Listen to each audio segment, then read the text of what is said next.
ਹਸੂਸ ਸਲਦਾਗੋ office ਦੇ ਪਿੱਛੋਂ ਇਸ ਫੈਂਸ ਦੇ ਨਾਲ ਹੌਲੀ ਹੌਲੀ ਤੁਰ ਕੇ ਉਹ ਇਹ ਐਕਟ ਕਰਦਾ ਆਇਆ ਜਿੱਦਾਂ ਉਹ ਇੱਕ ਹੋਮਲੈਸ ਹੁੰਦਾ। ਉਹਨੇ ਬਿਲਕੁਲ ਪੁਰਾਣੇ ਗੰਦੇ ਕੱਪੜੇ ਪਾਏ ਹੋਏ ਸੀਗੇ। ਉਹ CCTV ਕੈਮਰਿਆਂ ਦੇ ਵਿੱਚ ਅਮਨਦੀਪ ਜਸਦੀਪ ਨੇ ਨੋਟ ਕੀਤਾ ਵੀ ਕੋਈ ਸਾਡੀ ਪ੍ਰਾਪਰਟੀ ਦੇ ਅੰਦਰ ਆਇਆ ਆ।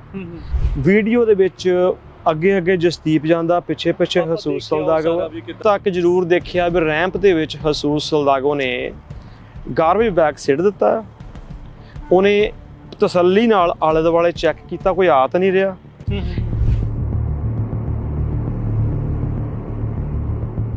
ਜਨਰਲ ਗੱਲ ਕਰਦੇ ਕਹਿੰਦੇ ਹੁੰਦੇ ਆ ਵੀ ਜੇਲ੍ਹ ਜਿਹੜੀ ਆ ਜਾਂ ਤਾਂ ਉਹ ਬੰਦੇ ਨੂੰ ਹੋਰ ਵਿਗਾੜ ਦਿੰਦੀ ਤੇ ਜਾਂ ਸੁਧਾਰ ਦਿੰਦੀ ਹੈ। ਤੇ ਇਹ ਬੰਦਾ ਤਾਂ ਹੈ ਹੀ ਇੱਕ ਈਵਲ ਆ, ਇੱਕ ਕ੍ਰਿਮੀਨਲ ਸੀਗਾ। ਇਹਨੂੰ ਜੇਲ੍ਹ 'ਚ ਰਹਿ ਕੇ ਹੋਰ ਦਾਅ ਪੇਚ ਆ ਗਏ ਹੋ ਸੀਗੇ। ਇਹਨੇ ਆਪਣੇ ਵੱਲੋਂ ਉਹ ਪੂਰੀਆਂ ਮੁਸ਼ਤੈਦੀਆਂ ਵਰਤੀਆਂ ਕਿ ਜਿਹੜਾ ਇਹਨੂੰ ਇੱਕ ਕ੍ਰਾਈਮ ਨੂੰ ਜਿਹੜਾ ਆ ਬਿਨਾਂ ਫੜੇ ਕਰ ਸਕੇ।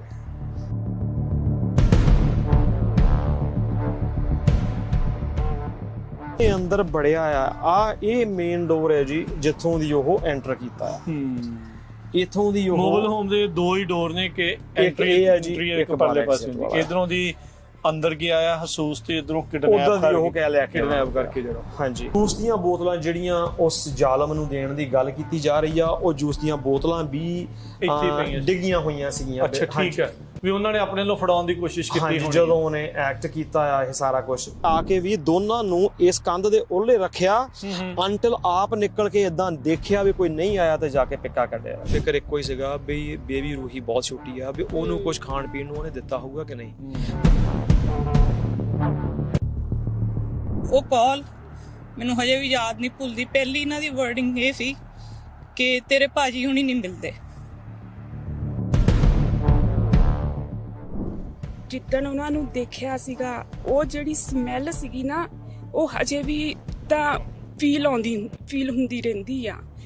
ਉਹਨਾਂ ਦੇ ਜਿਹੜੇ ਚਿਹਰੇ ਆ ਉਹ ਹਜੇ ਵੀ ਇਦਾਂ ਹੀ ਅੱਖਾਂ ਦੇ ਮੂਹਰੇ ਘੁੰਮਦੇ ਰਹਿੰਦੇ ਆ। ਸਾਨੂੰ ਤਾਂ ਜੇ ਕੱਲ ਦੀ ਗੱਲ ਲੱਗਦੀ ਆ ਕਿੰਨੇ ਚਾਵਾਂ ਨਾਲ ਇਹ ਪ੍ਰਾਪਰਟੀ ਜੇ ਤੁਸੀਂ ਦੇਖ ਸਕਦੇ ਆ ਲਈ ਸੀ।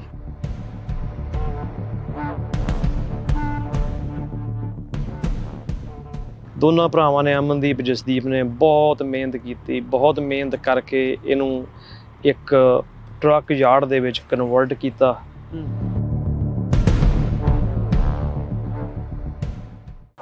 ਸਤਿ Sri Akal. Punjabi radio USA, Punjabi TV USA ਦੇ ਉੱਤੇ ਜੀ ਆਇਆਂ ਨੂੰ ਆਖਦੇ ਹਾਂ। ਅੱਜ ਮਨ ਥੋੜ੍ਹਾ ਭਰਿਆ ਆ, ਮਾਹੌਲ ਇੱਦਾਂ ਦਾ ਆ ਵੀ ਅੱਖਾਂ ਵੀ ਨਮ ਹੋ ਰਹੀਆਂ। ਅੱਜ ਤੋਂ ਪੂਰੇ 2 ਸਾਲ ਪਹਿਲਾਂ ਮਰਸੈਡ ਦੇ ਵਿੱਚ ਢੇਰੀ ਫੈਮਿਲੀ ਦੇ ਉੱਤੇ ਬਹੁਤ ਵੱਡੀ ਵਿਪਤਾ ਆਣ ਪਈ। ਉਹਨਾਂ ਦੇ 4 ਜੀ ਜਿਹੜੇ ਆ ਇਸ ਥਾਂ ਤੋਂ ਖੋਲੇ ਗਏ। 2 ਵਰ੍ਹੇ ਬਾਅਦ ਵੀ ਉਹਨਾਂ ਦਾ ਪਰਿਵਾਰ, ਇੱਥੋਂ ਦੀ ਕਮਿਊਨਿਟੀ, ਸਾਰੇ ਜਾਣੇ ਉਹਨਾਂ ਨੂੰ ਯਾਦ ਕਰ ਰਹੇ ਆ। ਆਓ ਤੁਹਾਨੂੰ ਉੱਥੇ ਲੈ ਚੱਲਦੇ ਹਾਂ, ਮੌਕੇ ਵਾਰਦਾਤ ਜਿੱਥੇ ਇਹ ਸਾਰਾ ਕੁਝ ਵਾਪਰਿਆ ਸੀ। ਤੁਹਾਨੂੰ ਦਿਖਾਉਂਦੇ ਹਾਂ ਕੀ ਹੋਇਆ। ਅੱਜ ਤੱਕ ਆਪਾਂ ਸਾਰਿਆਂ ਨੇ ਉਹ CCTV ਫੁਟੇਜ, ਉਹ CCTV ਵੀਡੀਓਜ਼ ਹੀ ਜਿਹੜੀਆਂ ਉਹ ਦੇਖੀਆਂ, ਜਿਸ ਦੇ ਵਿੱਚ ਇਹ ਦੇਖਿਆ ਗਿਆ ਵੀ ਉਹ ਅੰਦਰ ਰੈਂਪ ਤੇ ਕਿੱਦਾਂ ਚੜ੍ਹਿਆ। ਹਸੂਸ ਸਲਗਾਡੋ ਜਿਸ ਨੇ ਢੇਰੀ ਪਰਿਵਾਰ ਦੇ 4 ਜੀ ਨੂੰ ਕਿਡਨੈਪ ਕੀਤਾ, ਫਿਰ ਬਾਅਦ ਦੇ ਵਿੱਚ ਬੇਰਹਿਮੀ ਨਾਲ ਕਹਿੰਦੇ ਕਤਲ ਕਰ ਦਿੱਤਾ। ਕਿੱਦਾਂ ਉਹ ਅੰਦਰ ਵੜਿਆ, ਅੰਦਰ ਕੀ ਵਾਪਰਿਆ, ਉੱਥੇ ਕੈਮਰਾ ਤਾਂ ਨਹੀਂ, ਪਰ ਜੋ ਅੰਦਾਜ਼ੇ ਆ ਜਾਂ ਜੋ ਪਤਾ ਲੱਗਾ ਆ ਜਾਂਚ ਦੇ ਵਿੱਚ, ਜਿੱਥੋਂ ਉਹ ਬਾਹਰ ਦੇ ਵਿੱਚ ਉਹਨਾਂ ਨੂੰ ਕਿਡਨੈਪ ਕਰਕੇ ਲੈ ਕੇ ਗਿਆ। ਅੱਜ ਉਸ ਆਫਿਸ ਦੀ ਤੁਹਾਨੂੰ ਅੰਦਰੋਂ ਜਿਹੜਾ ਉਹ ਤੁਹਾਨੂੰ ਦਿਖਾਵਾਂਗੇ। ਮੇਰੇ ਨਾਲ ਢੇਰੀ ਪਰਿਵਾਰ ਤੋਂ ਸੁਖਦੀਪ ਜੀ, ਵਿਛੜੀਆਂ ਰੂਹਾਂ ਦੇ ਅਮਨ ਭਾਜੀ ਦੇ ਜਿਹੜੇ ਵਾਈਫ, ਨਾਲ ਉਹਨਾਂ ਦੇ ਪਿਤਾ ਜੀ ਉਹ ਜੁੜੇ ਆ। ਸਭ ਤੋਂ ਪਹਿਲਾਂ ਸਤਿ ਸ਼੍ਰੀ ਅਕਾਲ ਜੀ। ਸਤਿ ਸ਼੍ਰੀ ਅਕਾਲ। 2 ਵਰ੍ਹੇ ਹੋ ਗਏ ਸੁਖਦੀਪ ਭਾਜੀ ਅੱਜ ਉਸ ਗੱਲ 2 ਸਾਲ ਹੋ ਗਏ ਜੀ। ਯਕੀਨ ਨਹੀਂ ਆ ਰਿਹਾ ਵੀ 2 ਸਾਲ ਆਲਰੇਡੀ ਪਾਸ ਹੋ ਗਏ ਆ। ਸਾਨੂੰ ਤਾਂ ਜੇ ਕੱਲ ਦੀ ਗੱਲ ਲੱਗਦੀ ਆ ਕਿੰਨੇ ਚਾਵਾਂ ਨਾਲ ਇਹ ਪ੍ਰਾਪਰਟੀ ਜੇ ਤੁਸੀਂ ਦੇਖ ਸਕਦੇ ਆ ਲਈ ਸੀ। ਇਹ ਪ੍ਰਾਪਰਟੀ ਐਗਰੀਕਲਚਰ ਜ਼ੋਨ ਸੀਗਾ ਜੀ, ਐਗਰੀਕਲਚਰ ਜ਼ੋਨ ਨਹੀਂ ਸੀ, ਐਗਰੀਕਲਚਰ ਲਈ ਯੂਜ਼ ਕੀਤੀ ਜਾਂਦੀ ਸੀ। ਠੀਕ ਹੈ। ਇੱਥੇ ਸਾਡੇ ਤੋਂ ਵੱਡੇ 8-8 10-10 ਫੁੱਟ ਦਾ ਘਾਹ ਉੱਗਿਆ ਹੋਇਆ ਸੀ। ਦੋਨਾਂ ਭਰਾਵਾਂ ਨੇ ਅਮਨਦੀਪ ਜਸਦੀਪ ਨੇ ਬਹੁਤ ਮਿਹਨਤ ਕੀਤੀ, ਬਹੁਤ ਮਿਹਨਤ ਕਰਕੇ ਇਹਨੂੰ ਇੱਕ ਟਰੱਕ ਯਾਰਡ ਦੇ ਵਿੱਚ ਕਨਵਰਟ ਕੀਤਾ। ਹੂੰ।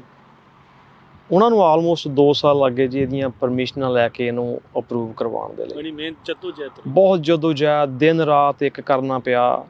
ਜੇ ਆਪਾਂ ਦੇਖੀਏ ਸਾਰੇ ਆ ਜਿੰਨੇ ਡਰਾਈਵੇ ਕੈਲਟ੍ਰਾਂਸ ਦੀ ਪਰਮਿਸ਼ਨ ਦੇ ਨਾਲ ਸਾਰਾ ਕੁਝ ਬਣਵਾਉਣਾ ਪਿਆ। ਪਰਮਿਸ਼ਨਾਂ ਨੂੰ ਬਹੁਤ ਟਾਈਮ ਲੱਗਿਆ, ਪਰ ਉਹ 2 ਸਾਲ ਦੀ ਜਿਹੜੀ ਜਦੋਜਹਿਦ ਤੇ ਉਹਨਾਂ ਦੀ ਜਿਹੜੀ ਮਿਹਨਤ ਸੀਗੀ ਉਹ ਉਹਨਾਂ ਨੂੰ 7 ਦਿਨ ਵੀ ਭੋਗਣਾ ਜਾਂ 7 ਦਿਨ ਵੀ ਇੰਜੋਏ ਕਰਨਾ ਨਸੀਬ ਨਹੀਂ ਹੋਇਆ ਉਹਨਾਂ ਨੂੰ। ਸੋ ਇਹ ਉਹ ਥਾਂ ਹੈ ਭਾਜੀ, 3 ਅਕਤੂਬਰ ਦਾ ਉਹ ਦਿਨ ਸੀ, ਸਵੇਰ ਦਾ ਵਕਤ ਸੀ। ਹਸੂਸ ਸਲਗਾਡੋ ਇੱਧਰੋਂ ਦੀ ਆਉਂਦਾ?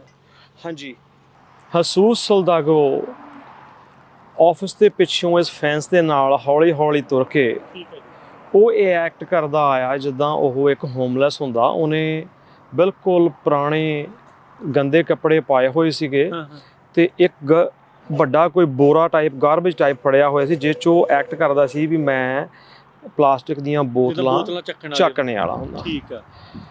ਉਹ ਜਦੋਂ ਉਹ ਇੱਥੋਂ ਆਇਆ, ਉੱਥੋਂ ਆਲ ਦਾ ਵੇ ਹਾਈਵੇ ਤੋਂ ਉਹ ਇਸ ਕਾਰਨਰ ਤੱਕ ਆ ਕੇ, ਠੀਕ ਹੈ ਜੀ, ਕਾਰਨਰ ਦੇ ਪਰਲੇ ਪਾਸੇ ਜਾ ਕੇ ਤੇ ਉੱਥੇ ਵੀ ਜਿੱਦਾਂ ਬੋਤਲਾਂ ਤੇ ਕੱਪ ਲੱਭਦਾ ਹੁੰਦਾ ਉਹ ਇਦਾਂ ਐਕਟ ਕਰ ਰਿਹਾ ਸੀ, ਡਰਾਮਾ ਕਰਦਾ ਪਿਆ ਸੀ। ਜਦੋਂ ਹੁਣ ਅਸੀਂ ਅੰਦਰ ਆਫਿਸ 'ਚ ਜਾਵਾਂਗੇ, ਉੱਥੇ ਇੱਕ ਟੀਵੀ ਲੱਗਾ ਹੋਇਆ ਜਿਹਦੇ ਵਿੱਚ ਸਰਵੀਲੈਂਸ ਕੈਮਰੇ ਚੱਲਦੇ ਸੀ। ਉਹ ਸੀਸੀਟੀਵੀ ਕੈਮਰਿਆਂ ਦੇ ਵਿੱਚ ਅਮਨਦੀਪ ਜਸਦੀਪ ਨੇ ਨੋਟ ਕੀਤਾ ਵੀ ਕੋਈ ਸਾਡੀ ਪ੍ਰਾਪਰਟੀ ਦੇ ਅੰਦਰ ਆਇਆ ਆ ਤੇ ਜਸਦੀਪ ਆ ਕੇ ਇੱਥੇ ਉਹਨੂੰ ਕੀ ਕਹਿੰਦਾ ਆ ਸਾਨੂੰ ਨਹੀਂ ਪਤਾ। ਆ ਕੇ ਉਹਨਾਂ ਦੀ ਕੋਈ ਕਮਿਊਨੀਕੇਸ਼ਨ ਹੋਈ ਆ, ਆਡੀਓ ਕੋਈ ਨਹੀਂ ਸੀ। ਉਸ ਤੋਂ ਬਾਅਦ ਅਸੀਂ ਦੇਖਦੇ ਹਾਂ ਵੀ ਇੱਥੋਂ ਦੋਨੇ ਜਣੇ ਆਫਿਸ ਵੱਲ ਤੁਰ ਪੈਂਦੇ ਆ। ਹਸੂਸ ਸਲਗਾਡੋ ਨੂੰ ਅਮਨ ਭਾਜੀ ਜਿਹੜੇ ਉਹ ਨਾਲ ਲੈ ਕੇ ਜਸਦੀਪ ਅੱਛਾ ਅਮਨਦੀਪ ਅੰਦਰ ਸੀ ਜੀ, ਅੰਦਰ ਸੀਗੇ ਵੱਡੇ। ਜਸਦੀਪ ਜਿਹੜਾ ਛੋਟਾ ਬ੍ਰਦਰ ਆ ਉਹ ਇਹਨੂੰ ਆਪ ਆ ਕੇ ਅੰਦਰ ਲੈ ਕੇ ਗਿਆ। ਵੀਡੀਓ ਦੇ ਵਿੱਚ ਅੱਗੇ ਜਸਦੀਪ ਜਾਂਦਾ, ਪਿੱਛੇ ਹਸੂਸ ਸਲਗਾਡੋ। ਹਾਂਜੀ, ਉਹ ਜਦੋਂ ਅਸੀਂ ਰੈਂਪ ਦੇ ਵਿੱਚ ਆਪਾਂ ਦੇਖਿਆ ਤੇ ਜਸਦੀਪ ਥੋੜਾ ਬਹੁਤ ਤੇਜ਼ ਕਦਮਾਂ ਨਾਲ ਅੰਦਰ ਵੜਿਆ। ਅੱਛਾ ਜੀ। ਵਿੱਚ ਬਹੁਤ ਨਾਰਮਲ ਆ ਕਿਉਂਕਿ ਮੰਡੇ ਸਾਨੂੰ ਕਾਫੀ ਕੰਮ ਹੁੰਦਾ ਆ ਟਰੱਕਿੰਗ ਦੇ ਵਿੱਚ, ਕਾਫੀ ਟਰੱਕ ਕਵਰ ਕਰਨ ਵਾਲੇ ਹੁੰਦੇ ਆ। ਠੀਕ ਆ। ਉੱਥੋਂ ਅਸੀਂ ਉਹ ਰੈਂਪ ਤੱਕ ਜ਼ਰੂਰ ਦੇਖਿਆ ਵੀ ਰੈਂਪ ਦੇ ਵਿੱਚ ਹਸੂਸ ਸਲਗਾਡੋ ਨੇ ਗਾਰਬੇਜ ਬੈਗ ਸਿੱਟ ਦਿੱਤਾ। ਉਹਨੇ ਤਸੱਲੀ ਨਾਲ ਆਲੇ ਦੁਆਲੇ ਚੈੱਕ ਕੀਤਾ, ਕੋਈ ਆ ਤਾਂ ਨਹੀਂ ਰਿਹਾ। ਇੱਕ ਨਿਗਾਹ ਉਹਨੇ ਕੈਮਰਿਆਂ ਵਿੱਚ ਵੀ ਮਾਰੀ ਆ, ਜਿਹੜਾ ਕਿ ਜਦੋਂ ਅਸੀਂ ਵੀਡੀਓ ਦੇਖਦੇ ਹਾਂ ਉਹਦੇ ਵਿੱਚ ਦਿਸਦਾ ਉਹ ਕੈਮਰਿਆਂ ਵੱਲ ਦੇਖ ਰਿਹਾ ਉਹ ਦੇਖ ਰਹੀ। ਇਹ ਅੱਜ ਹੁਣ ਆਪਾਂ ਉਹ ਰਾਹ ਦੇਖ ਰਹੇ ਹਾਂ ਵੀ ਜਿਹੜਾ ਜਸਦੀਪ ਨੇ ਬਿਲਕੁਲ ਜੀ, ਆ ਜਿਹੜਾ ਰਸਤਾ ਜਿੱਥੇ ਜਸਦੀਪ ਲਾਸਟ ਟਾਈਮ ਤੁਰ ਕੇ ਜਾ ਰਿਹਾ ਹਸੂਸ ਸਲਗਾਡੋ ਨੂੰ, ਉਹਨੂੰ ਜਸਦੀਪ ਦੇ ਮਨ ਦੇ ਵਿੱਚ ਤੇ ਇਹ ਸੀਗਾ ਵੀ ਉਹ ਮਦਦ ਕਰ ਰਿਹਾ। ਹਾਂਜੀ, ਸਾਨੂੰ ਜੀ ਸਾਨੂੰ ਇਹ ਪਹਿਲਾਂ ਨਹੀਂ ਸੀ ਜੀ ਪਤਾ ਕੀ ਹੋਇਆ। ਇਹ ਜਦੋਂ ਹਸੂਸ ਸਲਗਾਡੋ ਅੰਦਰ ਚਲੇ ਜਾਂਦਾ ਆ, ਉਸ ਐਗਜ਼ੈਕਟ ਟਾਈਮ ਦੇ ਉੱਪਰ ਮੇਰੇ ਮਾਸਟਰ ਜੀ ਸਰਦਾਰ ਰਣਧੀਰ ਸਿੰਘ ਹੁਣੀ, ਇਹ ਫਾਦਰ ਹੈਗੇ ਅਮਨਦੀਪ ਸਿੰਘ ਜਸਦੀਪ ਸਿੰਘ ਦੇ, ਇਹਨਾਂ ਨੂੰ ਪਰਮਾਤਮਾ ਨੇ ਕੀ ਢੋਲ ਮੇਲਾ ਬਣਾਉਣਾ ਸੀਗਾ। ਮੈਂ ਥੋੜਾ ਜਿਹਾ ਟੌਪਿਕ ਤੋਂ ਵੱਖਰਾ ਦੱਸਣਾ ਚਾਹੁੰਦਾ। ਇਹਨਾਂ ਨੇ ਮੂੰਹੋਂ ਕੱਢਿਆ ਸੀ ਜਾਣਾ ਚਾਹੁੰਦੇ ਸੀ ਯਾਤਰਾ ਕਰਨਾ ਹੇਮਕੁੰਟ ਸਾਹਿਬ। ਠੀਕ ਹੈ ਜੀ।